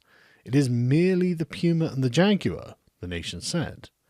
The nations did not realize that these were people. It was merely a way of deceiving the nations that this was done. It was not the desire of their hearts to truly frighten them. Thus they would make the call of the puma or jaguar, and then when they would see one or two people out walking, it would be their desire to destroy them. Each day they arrived at their homes with their wives bearing only hornet larvae, wasp larvae, and bee larvae. And each day they also went before Tohil, Xbalanque, and Hakavits, saying in their hearts, "We give merely the blood of deers and birds to Tohil, Xbalanque, and Hakavits. We merely prick our ears and our elbows. We plead for our strength and our endurance to Tohil, Xbalanque, and Hakavits. Who shall be responsible for the deaths of the nations? Shall we kill them only one at a time?" This they said to each other when they went before Tohil, Xbalanque, and Hakavits. Then they pierced their ears and their elbows before the faces of their gods. They scooped up their blood and rubbed it inside the mouths of the stones. Yet they had not truly become stones. Each of them appeared as young boys when they came. They rejoiced for the blood of the bloodletters and the sacrifices. Then came the sign of their deeds. "Conquer many lands. This is your authority. It came from Tulan when you brought us here," they were told. Then was given the breast at the place called Pa Zilizib, and behind it came blood, a rain of their blood, as an offering for Tohil, along with Xbalanque and Hakavits. The sacrificial killings begin. This is the beginning of the abduction of people from the nations by Balam Kitse, Balam Akab, Mahukuta, and Xbalanque. Then also was the killing of the nations. They were taken in this way. Only one would go out walking, or two would go out walking. It was not clear how they were taken. Then they would be taken to be sacrificed before the faces of Tohil and Xbalanque. Afterwards, their blood and skulls would be placed on the road. Thus, the nations would say, "A jaguar ate them." This they would say because only the tracks of a jaguar were left behind. They would not reveal themselves. Many were abducted from the nations until, after a long time, the nations came to their senses. Perhaps Tohil and Xbalanque have come after us. We shall merely seek out the bloodletters and the sacrifices. Let us follow their footprints when they go to their homes, all the nations said when they planned among themselves. Thus they began to follow the footprints of the bloodletters and the sacrifices, but they were not clear. They were only deer tracks and jaguar tracks that they would see. Their footprints were not clear. Nowhere was it clear where the tracks began. Their footprints were just like the paw prints of animals. It was merely confusion for them. Neither was the pathway clear. None of the nations could see because there would form clouds. There would form dark rain, there would form mud, and there would form drizzling rain. Thus they would weary their hearts searching. They would mourn, for great was the essence of Tohil, Xbalanque, and Xbalanque. Thus this was done for a long time atop the mountain on the borders of the nations. They would kill them when the abductions began. These were murderous assaults, when they would seize the people of the nations on the roads. They would then sacrifice them before the faces of Tohil, Xbalanque, and Xbalanque. Thus the boys were preserved there on top of the mountain. Tohil, Xbalanque, and Xbalanque had the appearance of 3 boys when they went out walking. These were the spirit essences of the stones. There was a river where they would bathe along the banks as a way of revealing themselves, and this is what gave it its name. Bath of Tohil became the name of the river. Many times the nations would see them, but suddenly they would vanish. When the people of the nations saw this, they would report where Balam Kitse, Balam Akab, Mahukuta, and Ikibalam could be found. Thus the nations plotted how to kill them. The nations plot to seduce the gods. Above all else, the nations desired to plan for the defeat of Tohil, Xbalanque, and Xbalanque. All the bloodletters and sacrifices spoke before the nations. They assembled themselves together, summoning all of them. Not one group, not 2 groups, were left behind. All of them gathered together, summoning one another. Then they gathered their thoughts. They spoke, asking one another, what would ensure the defeat of the Kavik Quiche people? For the children of our mothers and the sons of our men are finished. It is not clear how they caused the loss of these people, but if these abductions continue, we shall be finished. If Tohil, Xbalanque, and Xbalanque are to become great and glorious, then Tohil shall come to be our god. But we shall be preeminent. They will not succeed in defeating us. Are our people not many? And these, the Kavik, are there not but few of them? They asked when they all came together. Then some spoke before the nations. Who, perhaps, are they that bathe by the banks of the river each day? If they are Tohil, Xbalanque, and Xbalanque, then we shall surely defeat them first. Thus shall begin the defeat of the bloodletters and the sacrifices, they said. Then they inquired, how then will we defeat them? They asked. This shall be our means of defeating them. Because the boys appear at the river, let 2 maidens go there that are truly chosen. They should be the fairest of maidens.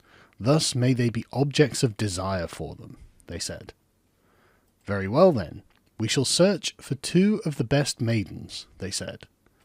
And so they sought among their daughters for the truly fairest of maidens. Then they instructed these maidens, go, our daughters, to wash clothes at the river. If then you see the 3 boys, undress yourselves before their faces, and if their hearts should desire you, then you shall offer yourselves to them. When they shall say to you, we shall come unto you, then you shall say yes when you are petitioned. When they ask, where do you come from? Whose daughters are you? Then you shall reply, we are the daughters of lords. Then they will give something to you, if they should desire you, and if so, then you shall surely give yourselves to them.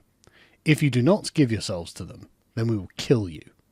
But our hearts will be content when you bring their sign here. This, therefore, will be a sign to our hearts that they have come unto you. Thus said the lords when they instructed the maidens. These then were the names of the two, Lady Lust and Lady Weeping. There were two of them. Lady Lust and Lady Weeping were their names. These were sent to the river, to the bath of Tohil, Xbalanque, and Hakavits. This was the plan of all of the nations. The seduction of Lady Lust and Lady Wailing. Then they went. They were adorned in finery, and truly they appeared beautiful when they went there to the place where Tohil bathes. They carried their wash on their heads as they went. Thus the lords rejoiced because of their two daughters that they had sent there. And when they arrived at the river, they began to wash. Each of them undressed herself and got down on her hands and knees before the stones. Then Tohil, Xbalanque, and Hakavits came together. They arrived there on the bank of the river, but they paid little attention to the two maidens that were washing. Straightway, therefore, the maidens were ashamed when Tohil arrived. Tohil did not desire the two maidens. Then they inquired, "Where do you come from?" they asked the two maidens. "What do you want by coming here to the bank of our river?" they were asked. "We were sent here by the lords before we came. Go to see the faces of Tohil and speak with them," the Lord said to us. "Thus may you receive a sign that you truly saw their faces," we were told. This is what the two maidens said when they explained their mission. This then had been the desire of the nations, that the maidens be violated by the spirit essence of Tohil. Thus said Tohil, Xbalanque, and Hakavits when they spoke to Lady Lust and Lady Weeping, the names of the two maidens. "It is good that you should take the sign of our word with you. You shall wait for it and give it to the lords," they were told. Thus they counselled with the bloodletters and sacrifices. They spoke with Balam Kitse, Balam Akab, Mahukuta, and Iki Balam. "Paint 3 robes, writing upon them your essence. They shall be taken to the nations by means of the two maidens who are washing. Give these to them." Balam Kitse, Balam Akab, Mahukuta were told. The nations are defeated by the painted robes. Thus the 3 of them painted. First, Balam Kitse painted the image of what came to be a jaguar. He painted it on the face of the robe. Next, Balam Akab painted the image of an eagle. Then Mahukuta painted hornets all over it. Everywhere he painted the images of wasps on the face of the robe. Thus the 3 of them finished their paintings. 3 forms they painted on the robes, and gave them to Lady Lust and Lady Weeping, as they are called. Then said Balam Kitse, Balam Akab, and Mahukuta, "This is the sign of your word. You shall go before the faces of the lords and say, 'Truly, Tohil spoke to us.' You shall say, 'This then is the sign we have brought.' Then they will wear the robes that you will give to them." In this way the maidens were instructed.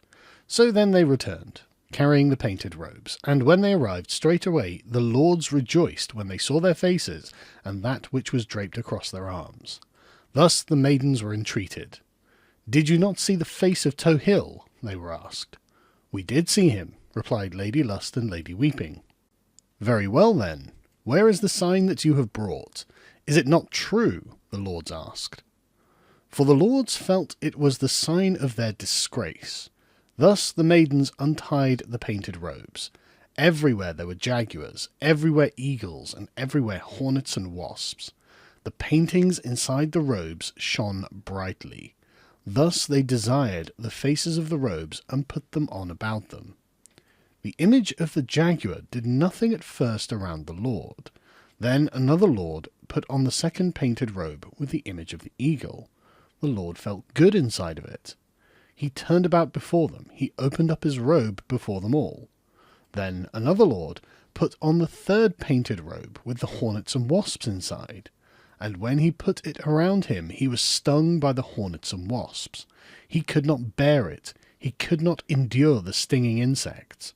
Thus he cried out because of the painted images of the insects within the robe. This was the painting of Mahukata, the third of the paintings, and thus they were defeated. Then the lords rebuked the maidens, they who are named Lady Lust and Lady Weeping. What are these robes that you have brought here? Where did you go to get them? You are deceivers. Thus the maidens were asked when they were rebuked. Thus all of the nations were defeated by Tohil. They had desired that Tohil would get gratification from Lady Lust and Lady Weeping, but these then became seductresses. They came to be temptations to the heart of the nations. Thus the nations did not achieve the defeat of the enchanted people, Balam Kitse, Balam Akab, and Mahukuta. Then all the nations considered again. How can we do it? Truly great their natures have come to be, they said. Then they gathered their thoughts. We shall merely pursue them and kill them. We shall arm ourselves with arrows and with shields. Are we not many? There shall not even be 1 or 2 left of them, they said when they gathered their thoughts. Thus all the nations armed themselves. They were crowded with killers when all the nations gathered. They were killers. Now Balam Kitse, Balam Akab, Mahukuta, and Xbalanque were on the top of the mountain Hakavits. This was the name of the mountain where they were. Thus their sons were established on top of the mountain. There were not many then. They were certainly not as numerous at first as the people from the nations. They occupied only a small part of the mountain top. Thus the nations plotted to kill them. They gathered all together. They arrived, all of them having been summoned. The nations are humiliated. Thus all the nations gathered together. They were all armed with arrows and shields. Their precious metal adornments were innumerable. All of the lords and warriors were beautiful in their appearance. But in fact, they were mere boasters, all of them. Truly, they would all come to be enslaved. This Tohil, he is a god. We also shall worship him, but we shall capture him, they said among themselves. But Tohil learned of it, and so too did Balam Kitse, Balam Akab, and Mahukuta. They heard what was being planned. They did not sleep, nor did they rest. Thus all the warriors had adorned themselves. They rose up in the night with confidence in their hearts, but although they went out, they did not reach their destination. All the warriors merely slept in the road. Then was their defeat by Balam Kitse, Balam Akab, and Mahukuta. They merely slept in the road, completely senseless. All of them were exhausted with sleep. Then they began to have their eyebrows plucked along with their whiskers. The precious metal was untied from their clothing, as well as from their headdresses and their necklaces. The precious metal was taken from the necks of their staffs. This was a punishment upon their faces, and a plucking as well. This was done as a sign of the greatness of the Quiche people. And when they arose, straightway they reached for their headdresses and the necks of their staves. But now there was no precious metal on the necks of their staves, nor on their headdresses. Who has taken us? By whom were we plucked? Where did they who stole our precious metal come from? All the warriors asked. Perhaps it was those deceivers that abduct people, but they will not succeed in frightening us. Surely we shall invade their citadel. We shall see again the face of our precious metal, and once more make it ours, said all the nations. But this was merely boasting. Thus the hearts of the bloodletters and sacrificers were comforted on top of the mountain. Balam Kitse, Balam Akab, Mahukuta, and Xbalanque merely exercised their wisdom. Then Balam Kitse, Balam Akab, Mahukuta, and Xbalanque considered. They made a palisade around the edge of their citadel. They placed wooden planks and pointed stakes about their citadel. Then they made effigies that looked just like people. They arranged these on top of the palisade, arming them with shields and with arrows. They placed headdresses with precious metal on their heads. They adorned these effigies of mere carved wood with the precious metal of the nations that they had taken on the road. With these they encircled the citadel.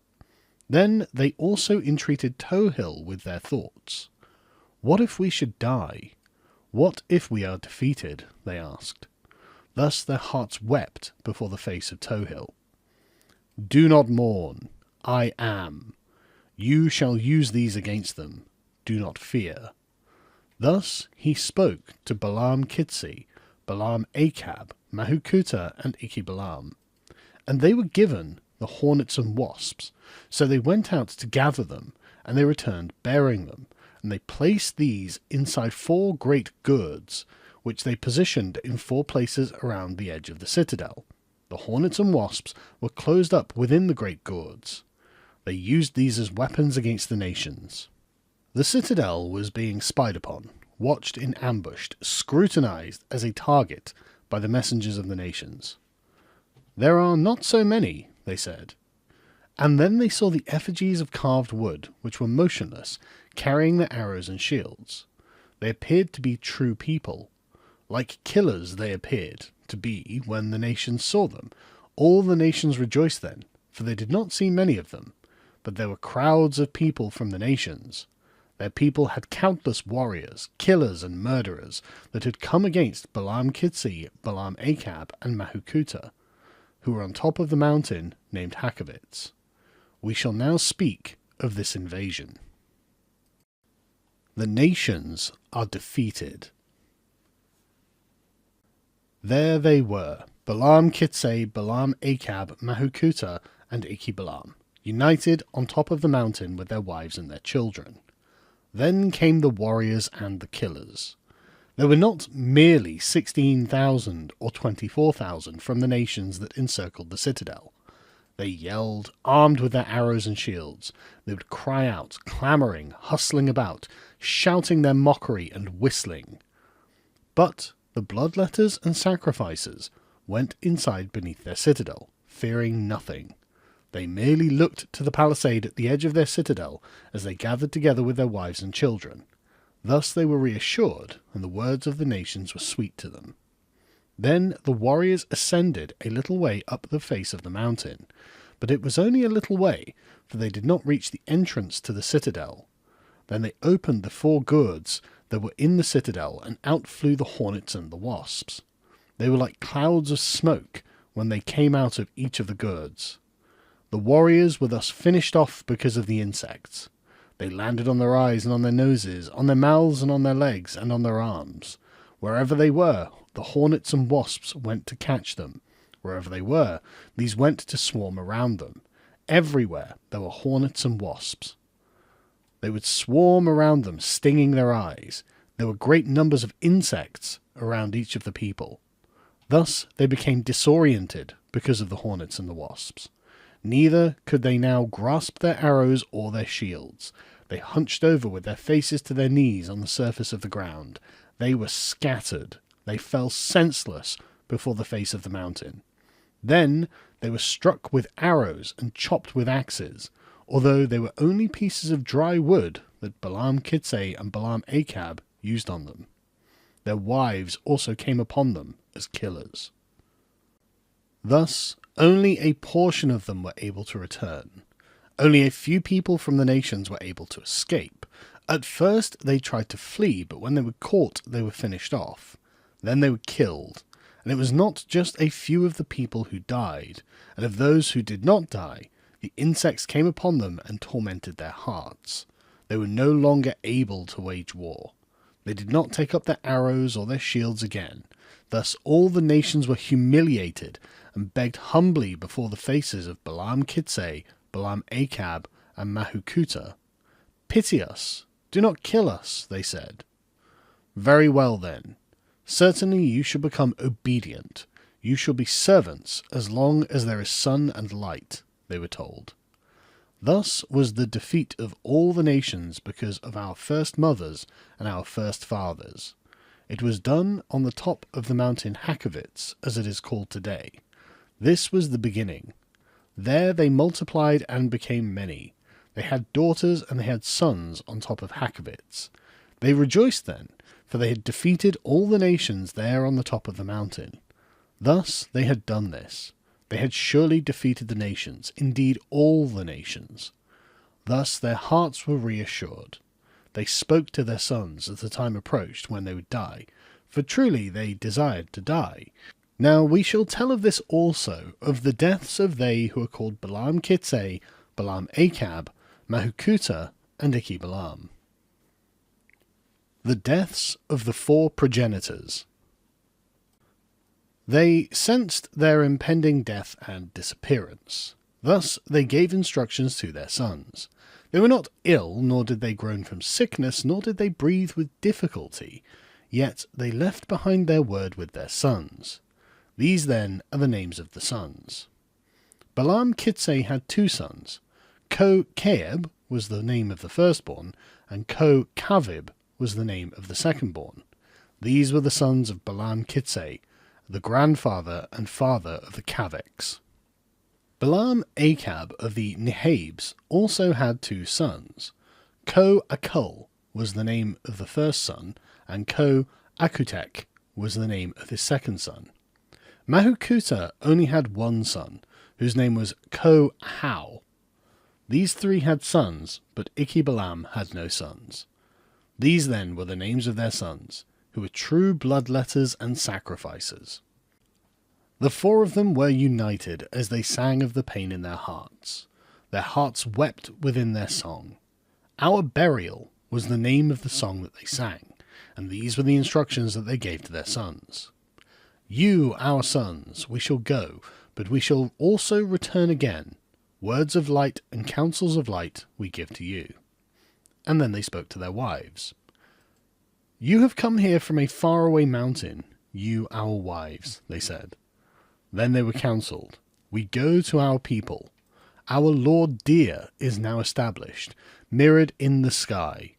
We shall thus return, for our work is accomplished, and our day is now finished.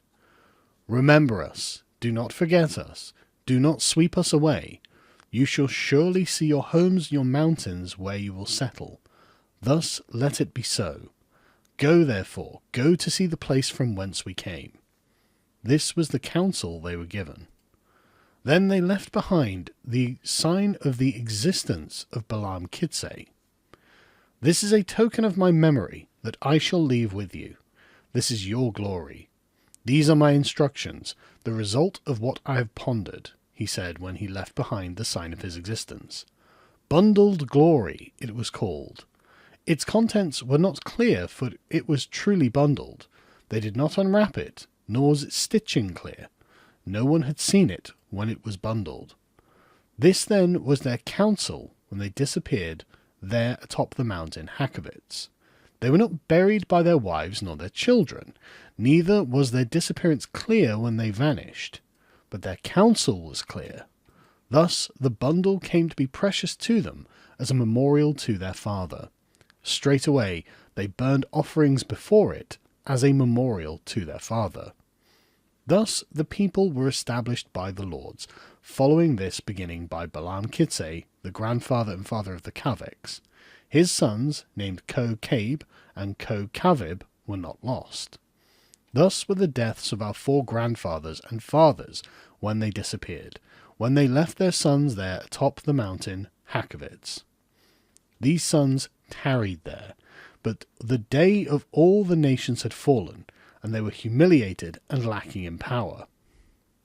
The people had become numerous by then, and all of them gathered together each day to remember their father. The bundle was precious to them. They did not open it. It remained bundled. Bundled glory they called it when it existed. They also named it their wrapping. It had been left behind by their fathers as the true sign of their existence. Thus was the disappearance and end of Balaam Kitse, Balaam Achab, Mahukuta, and Xbalanque, the first people who came from across the sea in the east. Anciently they came here. They died in their old age, they who were called bloodletters and sacrificers. The sons of the progenitors journeyed to Tulan. Then they remembered in their hearts the journey they were to make, there to the east. They remembered the instructions given by their fathers, who had died long ago. The nations had since given wives to them, thus becoming their fathers-in-law. Thus the 3 of them had married women. And they said when they left, "We go to the east from where our fathers came." Thus said the 3 sons when they began their journey. Ko-Caib was the name of the first, the son of Balaam-Kitsay of the Kaveks. Ko-Akutek was the name of the son of Balaam-Akab of the Nehiabs. Ko-Ahau was the name of the other, the son of Mahukuta of the Ahau-Kishes. These, then, were the names of the 3 who went across the sea. They had wisdom and knowledge. They were more than ordinary people in their nature. They left behind their counsel to all their older brothers and their younger brothers. They rejoiced when they left. "We will not die, we will return," they said, when the 3 of them left. Thus they passed over the sea, arriving there in the east, and they went there to receive their lordship. This, then, is the name of the Lord of the East, when they arrived. The sons receive authority to rule. Then they arrived before the face of the Lord, whose name was Nakzit. He was the only judge over a great dominion. He then gave them the signs and symbols of their lordship.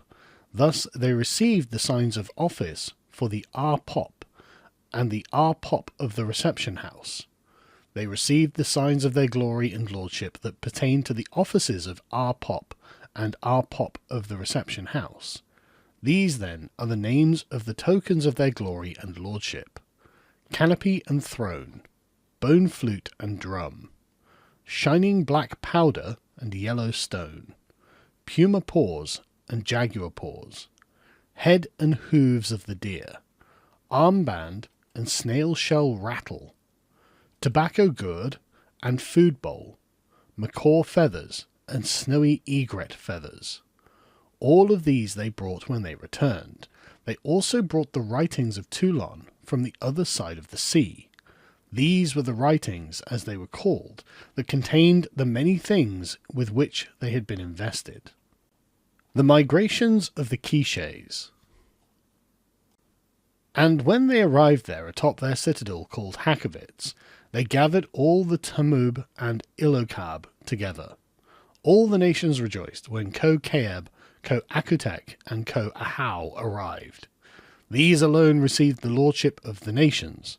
The Rabbinals, the Kakchakels, and the Ar-Zequanahas rejoiced when the sign of the greatness of their lordship was revealed to them. Great, then, would become the essence of the nations, for their lordship was not truly complete when they were at Hakovitz. When they were on top of the mountain, the only people there were those who had come from the east, but now there were many of them. By then, the wives of Balaam-Kitsay, Balaam-Akab, and Mahukuta had died. Then they left. They abandoned their mountain and searched for another mountain to settle. They settled innumerable mountains, giving each of them honorific epithets and names. Our first mothers and fathers gathered together and became strong, according to what the ancient people say. Thus they abandoned their first citadel, called Hakovitz. Thus they arrived. They founded a new citadel, called Chi-Kix. Here they spent a great deal of time atop this unified citadel group. They had daughters and sons where they were. Although they were on 4 mountains, there was only one name for the entire citadel. They gave away their daughters in marriage to their sons. They gave away their daughters merely as an act of compassion, as gifts without payment in return. They did only that which was good. Then they passed through each division of the citadel. These were the names of the mountains of Chi-Kix where they tarried: Chi-Chak, Humetahar, Kolba, and Kavanol. Then they investigated the mountains near their citadel. They looked for a mountain on which to dwell, for they had become numerous. They who had received lordship in the east were now dead. They who had come to the peaks of each citadel had become aged grandfathers, but they were not content. They passed through numerous afflictions and misfortunes, until at last they discovered the citadel of the grandfathers and the fathers. This, therefore, was the name of the citadel that they had come to. The foundation of Chi-Izmachi. Chi-Izmachi, then, was the name of the mountain on which they dwelt as their citadel. There they settled and tested their glory. They ground their lime plaster and their whitewash in the 4th generation of lords. It is said that Ko Nache and Belaheb Kwe ruled then, along with the Lord Magistrate. That Lord Ko-Tua and Istael ruled as Arpop and Arpop of the Reception House. Under them it came to be a very fine citadel. Only 3 great houses were built there at Chi Ismachi, not the 24 great houses of today. Yet there were 3 great houses. Just 1 great house of the Kaveks, just 1 great house of the Nihaibs, and just 1 of the Ahau Quiches. There were only 2 swollen great houses, 1 for each of the 2 lineage divisions at Chi Ismachi. Their hearts were united. There were no bad feelings or anger, only steadfast lordship. There was no contention or disturbance. There was only purity and a tranquil sense of community in their hearts. There was no envy or jealousy. Yet their glory was still meagre. They had not pulled together, nor had they become great. They attempted to strengthen their defences there at Chi Ismachi. This act was surely a sign of their sovereignty. It was surely a sign of their glory as well as their greatness. However, this was seen by the Ilokab, who fomented war.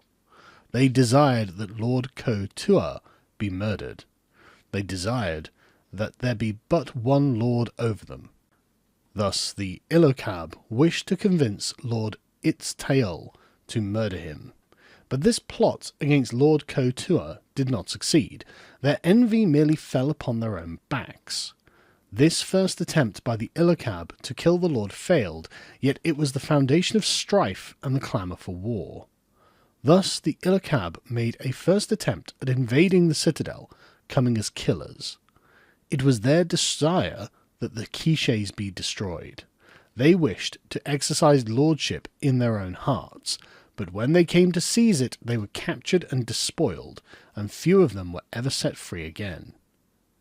Then began the sacrifices. The Ilokab was sacrificed before the face of the god as payment for their offences against Lord Ko-Tua. Thus many were taken into captivity and enslaved. They became servants. They merely gave themselves up in defeat as a result of their clamour for war against the Lord as well as his canyon citadel. They had desired in their hearts to ruin and mock the lordship of the Quiches, but this was not accomplished. Thus they commenced to sacrifice these people before the face of the god. Then they built their war defences, and this was the beginning of the fortification of the citadel at Chi Ismachi. Thus they began to lay the foundation of their glory, because the sovereignty of the Quiche lord was surely great. Everywhere there were enchanted lords. None came to humiliate or mock them. They were but workers of greatness. There they put down roots at Chi Ismachi, and there also their bloodletting god increased in greatness. And all the nations, the small and the great, became afraid. They witnessed the arrival of captive people to be sacrificed and killed by the glory and sovereignty of Lord Ko-Tua and Lord Istael, in alliance with the Nihaib and the Ahau Quiches. There were only 3 divisions of lineages there at the citadel named Chi Ismachi. And yet again they began to feast and to drink to their daughters. They who were called the 3 great houses gathered together to celebrate. They would drink their drinks and eat their food, and this alone was the bride price for their sisters and their daughters. There was only joy in their hearts when they feasted within their great houses. We give only our thanks and our gratitude as a sign of our agreement, as a sign of our word regarding the boys and girls born of their mothers, they said. They gave one another honorific titles and gave names to their lineages, their 7 nations, their fortified cities. We have intermarried, we the Kaveks, we the Nihaibs, and we the Ahau Quiches, they said. These 3 lineages and these 3 great houses dwelt a long time there at Chi Ismachi, but then they looked for and found another citadel, and so they abandoned the peak of Chi Ismachi. The foundation of Kumarka. Thus they rose up again, and came to the citadel that the Quiches would call Kumarka.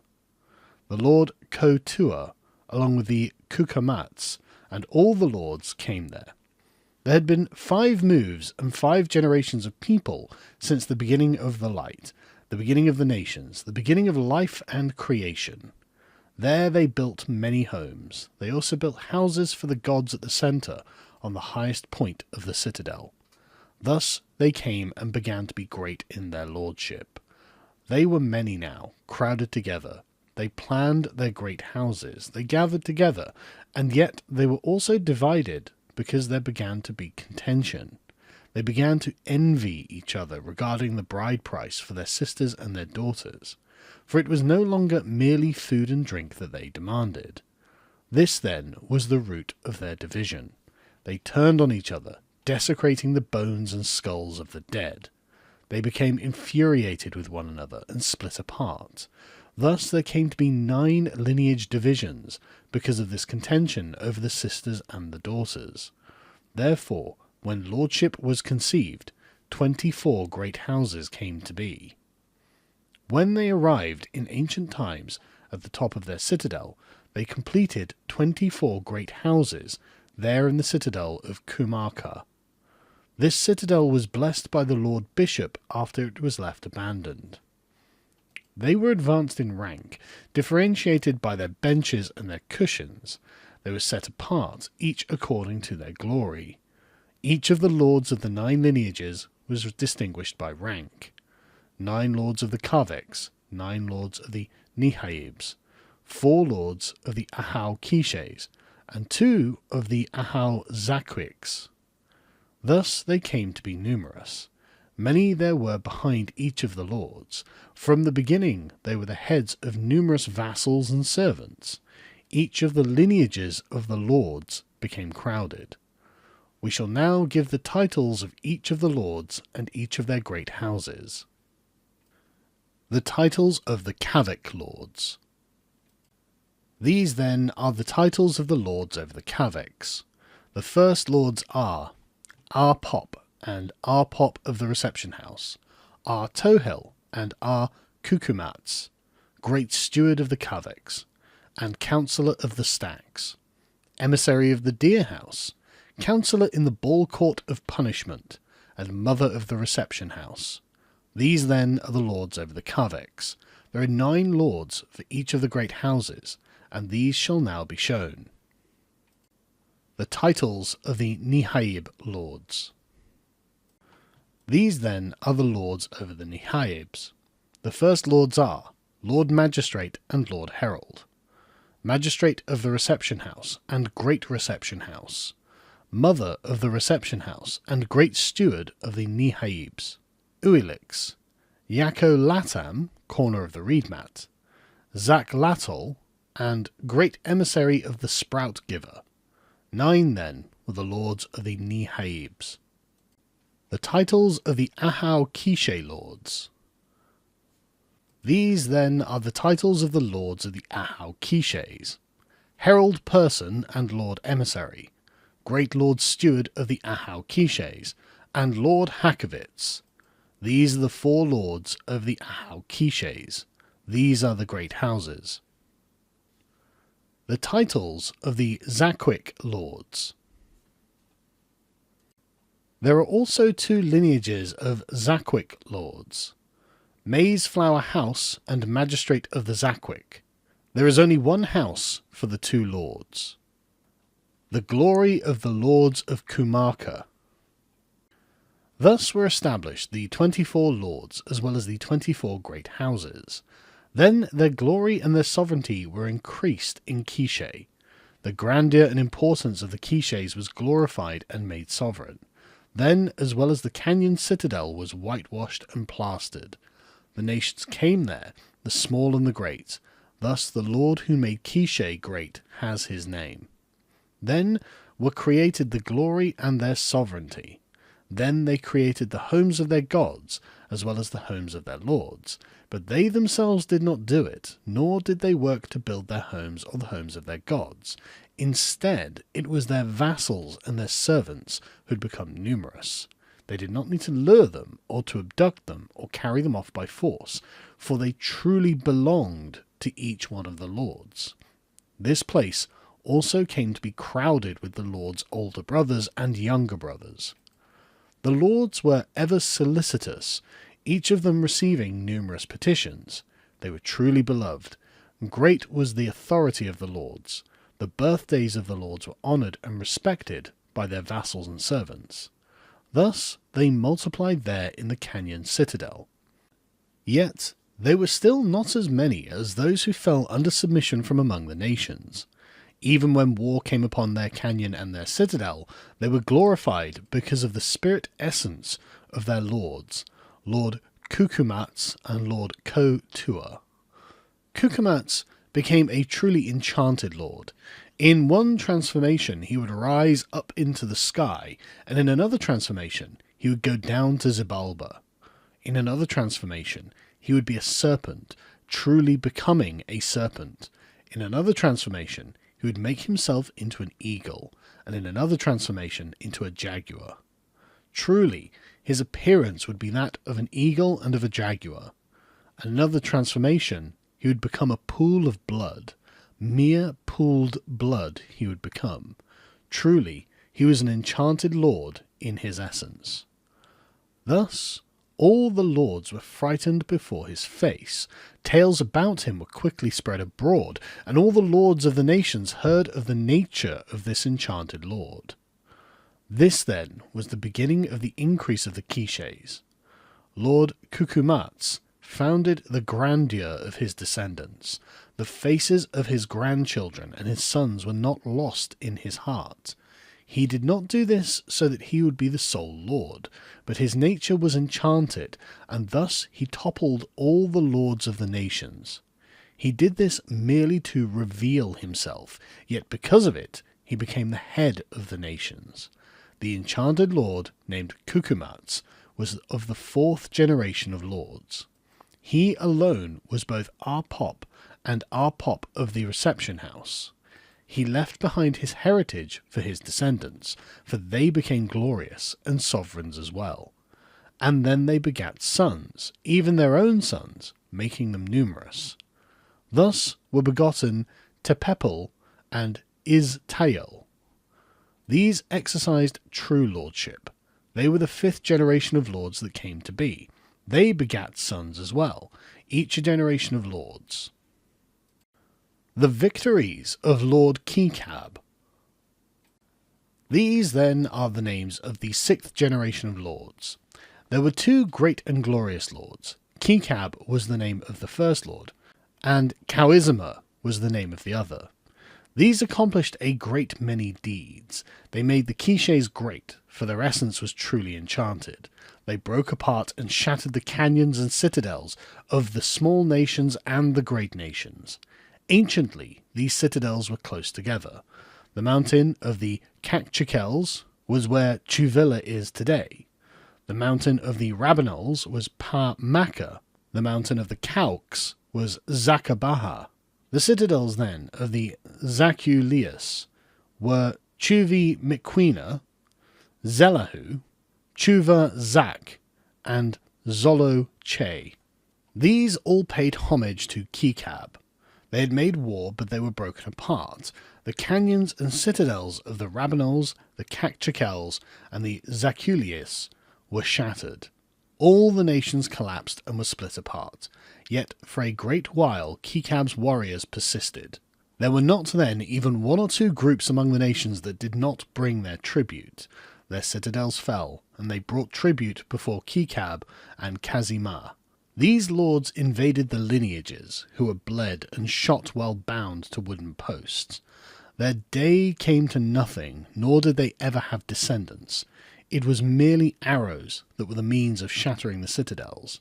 Straightway the mouth of the earth would be split open and thunder would shatter the stones.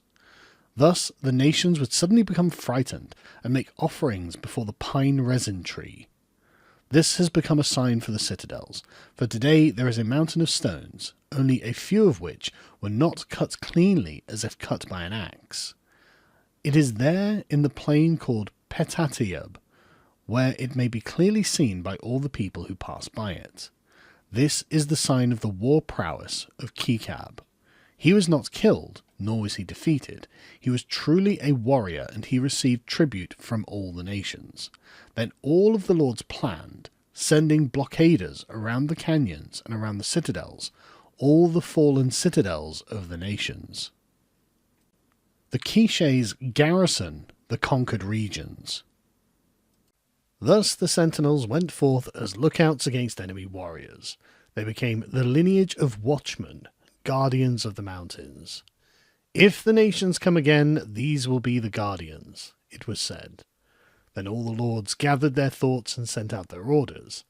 They shall be as our stockade, as the representatives of our lineage as our fortress. They shall become our palisade, the expression of our anger, our prowess in war, said all the lords. Then the orders were sent out to each of the lineages who were to oppose the enemy warriors. They instructed all of them who were to be sent as guardians of their mountain nations. Go, for these are our mountains now. Do not fear. If there are still warriors that attack you or kill you, come at once to notify us, and we shall go and kill them. Thus spoke Kikab, along with the magistrate, and the herald, by way of instruction. And so they went to put the notch of the arrow to the centre of the bowstring, as it is said. Thus the grandfathers and fathers came to be separated. All the Quiche people were placed, each of them, on a mountain as guardians. They were guardians of arrows and bowstrings. They went as guardians against war. Thus they did not have a single dawn, nor did they have a single god. They went out to blockade all the citadels. Uila and Chulimal, Zaki Ya and Zabakie, Chi Tamar and Varzalahu, along with Kabrakan, Chabi Kak, and Chi Hunahpu, with Maka and Zay Abar, Zakabaha, and Ziyaha, Miquina, and Zelahu. These went forth as war sentinels to the plains and to the mountains. They were the guardians of the earth. They were sent out by Kikab and Kuzima, the Arpop and the Arpop of the reception house, as well as by the magistrate and by the herald. 4 lords sent them out to act as sentinels against the warriors.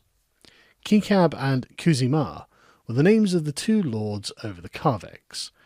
Quima was the name of the lord of the Nihaibs. Achak Iboy, then, was the name of the lord of the Ahau Quiches. These, then, were the names of the lords that sent out messengers and envoys. They left their vassals and their servants on the mountains, each one of the mountains. As soon after they left, they began to bring back female captives and male captives, who were presented before Kikab, Kazuma, the magistrate, and the herald. They made war with the notch of the arrow in the centre of the bowstring, taking female captives and male captives. These envoys came to be warlike then. Thus they were given gifts, they were increased. The lords provided for them when they came to deliver all of their female captives and male captives. Thus the lords Arpop of the reception house, magistrate and herald, gathered their thoughts. Then they made a proclamation. We shall ennoble they who are truly first among these lineages, who have carried the burden of being watchmen. I am the Arpop. I am the Arpop of the reception house. The emblems of office of the Arpop shall now become yours. You shall be adorned as lord magistrates and as magistrates, said all the lords when they gathered their thoughts. The Tamub and the Ilokab did the same. The 3 groups of the Quiches were united. Thus they ennobled them, giving them their titles. This, then, was their consensus. But it was not there that they ennobled them. There was a designated mountain on which the first vassals and servants were ennobled. Thus all of them were summoned from each of their mountains. They gathered together as one. The names of the mountain where they were ennobled were Xbalanque and Xbalanque. This was the edict that was given. There at Chulimal it was done. The titles given to those who were ennobled. These then were their titles, their nobility, and their tokens of office. 20 magistrates and 20 arpops, who were raised to nobility by the arpop and the arpop of the reception house, as well as by the magistrate and the herald. Thus all of the magistrates and arpops received their offices. 11 great stewards, magistrates of the lords, magistrates of the zakiks, military magistrates, military arpops, military palisade masters, and military border masters. These were the titles of the men who were elevated in rank. They were also named to their seats and to their cushions. These were the first among the vassals and servants of the Quiche people. They were their watchers and their listeners, the notch of the arrow and the centre of the bowstring. They encircled the Quiches as their stockade, their enclosure, their fortress, and their palisade. The Tamub and the Ilakab did likewise. They also ennobled and gave titles to the first among their vassals and their servants on each of the mountains. This, therefore, was the foundation for the magistrates and arpops who are assigned to each of the mountains today. This is also the order in which they go out behind the arpop and the arpop of the reception house, and behind the magistrate and herald. The names of the gods' houses.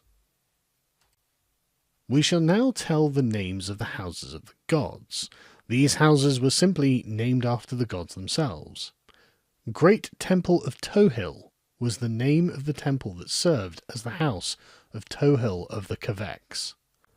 Uilix was the name of the temple that served as the house of Uilix of the Nehibes.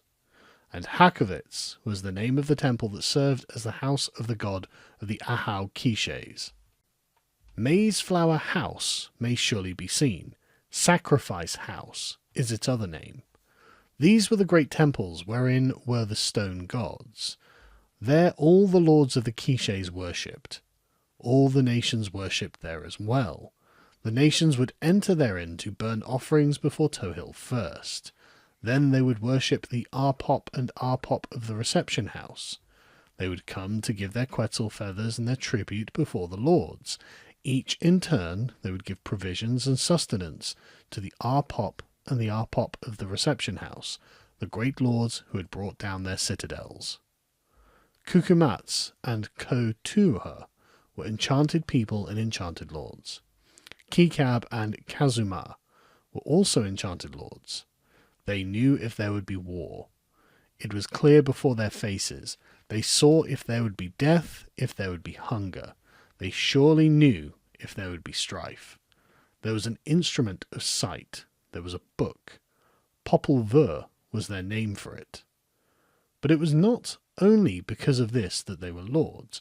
They were great in their essence. Great as well were their fasts. In order to venerate their temples and venerate their sovereignty, they fasted for long periods of time and sacrificed before the faces of the gods. And this was their method of fasting. For 90 days they would fast, and for 9 they would sacrifice and burn offerings. Then for 13 days they would observe a fast, and for 13 they would sacrifice and burn offerings before the face of Tohil, as well as before the faces of the other gods. They would only eat zapotes, matasanos, and jocotes. They would not eat food made from maize. If they were to sacrifice for 17 days, then they would fast for 17. Nor did they eat maize. Truly great was the performance of their sacred obligations. This was the sign of their essence. Neither would they sleep with their women. They would provide merely for each other, fasting in the houses of the gods. Each day they would merely worship, merely burn offerings, and merely offer sacrifices. They were there in the darkness and at dawn, weeping in their hearts and in their bowels, pleading for the light and for the lives of their servants and vassals. They would lift up their faces to the sky for their lordship. This then is their pleading before the faces of their gods. This is the crying out of their hearts. The prayer of the lords to their gods. Yea, pleasing is the day, you, hurricane, and you, heart of sky and earth, you who give abundance and new life, and you who give daughters and sons. Be at peace, scatter your abundance and new life. May life and creation be given. May my daughters and my sons be multiplied and created, that they may provide for you, sustain you, and call upon you on the roads, on the cleared pathways, along the courses of the rivers, in the canyons, beneath the trees and the bushes. Give then their daughters and their sons. May there be no fault, confinement, shame, or misfortune. May no deceiver come behind them or before them. May they not fall or be wounded. May they not be dishonoured or condemned. May they not fall below the road or above the road. May they not be stricken or have impediments placed behind them or before them. May you place them on green roads and on green pathways. May they not be blamed or confined. Do not hide yourselves from them or curse them. May their existence be favoured, so that they may be providers and sustainers to you, to your mouths and to your faces, you heart of sky and you heart of earth, you bundled glory, and you as well, Tohil, Uilix, and Hakavits, womb of sky and womb of earth, the four sides and the four corners. May there only be light, only security within your mouths and before your faces, O gods. Thus it was that the lords fasted during the 90 days, the 13 days, and the 17 days as well. They fasted often, crying out in their hearts on behalf of their vassals and servants, as well as on behalf of all their women and children. Thus each of the lords carried out his obligations. This was their way of showing veneration for their lordship. This was the lordship of our Pop, the Arpop of the reception house, the magistrate and the herald. They would go in 2 by 2 in succession to bear responsibility for the nations and all the Quiche people. In unity went forth the foundation of their word and the foundation of their provision and sustenance. The root of the word went forth as well from the Tamub and the Ilakab, along with that of the Rabanels and the Kakchakels, the Arziquanahas, the Tuhalahas, and the Utchabahas. In unity they would go forth to bear the burden of the Quiches, for this was done for all. They did not merely exercise their lordship, they did not merely receive gifts, nor were they merely provided for or sustained, nor did they merely receive food and drink. All this was not without purpose. They did not achieve their lordship, their glory, or their sovereignty by deception or theft. They did not merely crush the canyons and the citadels of the small nations and the great nations. Great was the price that the nations gave in return. They sent jade and precious metal, the size of 4 fingers across, and even the size of a fist across, when the thumb extended. They sent precious gems and glittering stones. They sent as well cotinga feathers, aureole feathers, and the feathers of red birds. The tribute of all the nations thus came before the faces of the enchanted lords, Cucumats and Kotuha, and also before the faces of Kikab and Kazimar, the Arpop and the Arpop of the reception house, magistrate and herald. It was no small thing that they did, nor was it merely a few of the nations that were brought down. Many groups of nations came with their tribute for the Quiches. The lords had suffered affliction, but they overcame. Their glory did not come quickly, for it was not until Cucumats that the greatness of their lordship began. We shall now give, then, the sequence of the lords' generations, along with the names of all the lords. The generations of the Quiche lords. These are the generations and the house divisions of lordship of all who had their dawn. Balaam Kitse, Balaam Achab, Mahukuta, and Balaam were the first of our grandfathers and fathers when the sun appeared, along with the moon and stars. These, then, are the generations and the house divisions of lordship. We shall truly begin here at the roots. The lords acceded in pairs, each generation of lords succeeding their grandfathers and the lords of the citadel, even each and every one of the lords. Here then shall appear the face of each of the lords, even each and every one of the lords of the Quiches. The dynasty of the Kavek Quiche lords. Balaam Kitse was the founder of the Kaveks. Ko Kabe was the second generation after Balaam Kitse. Balaam Ko Nashe, who initiated the office of Popul, was the third generation. Ko Tuha and Itzteub were the fourth generation. Kukumats and Ko Tua were the foundation for the enchanted lords. They were the fifth generation. Tepepul and Itzayul were then the sixth house division. Kebkab and Kuzima were the seventh succession of lords who attained the pinnacle of enchantment. Tepepul and Itzayub were the eighth generation. Tekum and Tepepul were the ninth generation. Vashakwi Kam and Kekab were the 10th generation of lords. Vukab No and Kawa Tepek were the 11th house division of lords. Oshib Kie and Belaheb Z were the 12th generation of lords. These exercised lordship when Donadieu arrived. They were hung by the Castilian people. Tikum and Tepepul paid tribute before the faces of the Castilian people. These had been begotten as the 13th generation of lords. Don Juan de Rojas and Don Juan Cortez were the 14th generation of lords, begotten sons of Tecum and Pepepul. The great houses of the Kavek lords. These are the generations, the house divisions of lordship for the Arpop and the Arpop of the reception house of the Kavek Quiches. We shall now name the great houses of each of the lords of the lineages after the Arpop and the Arpop of the reception house.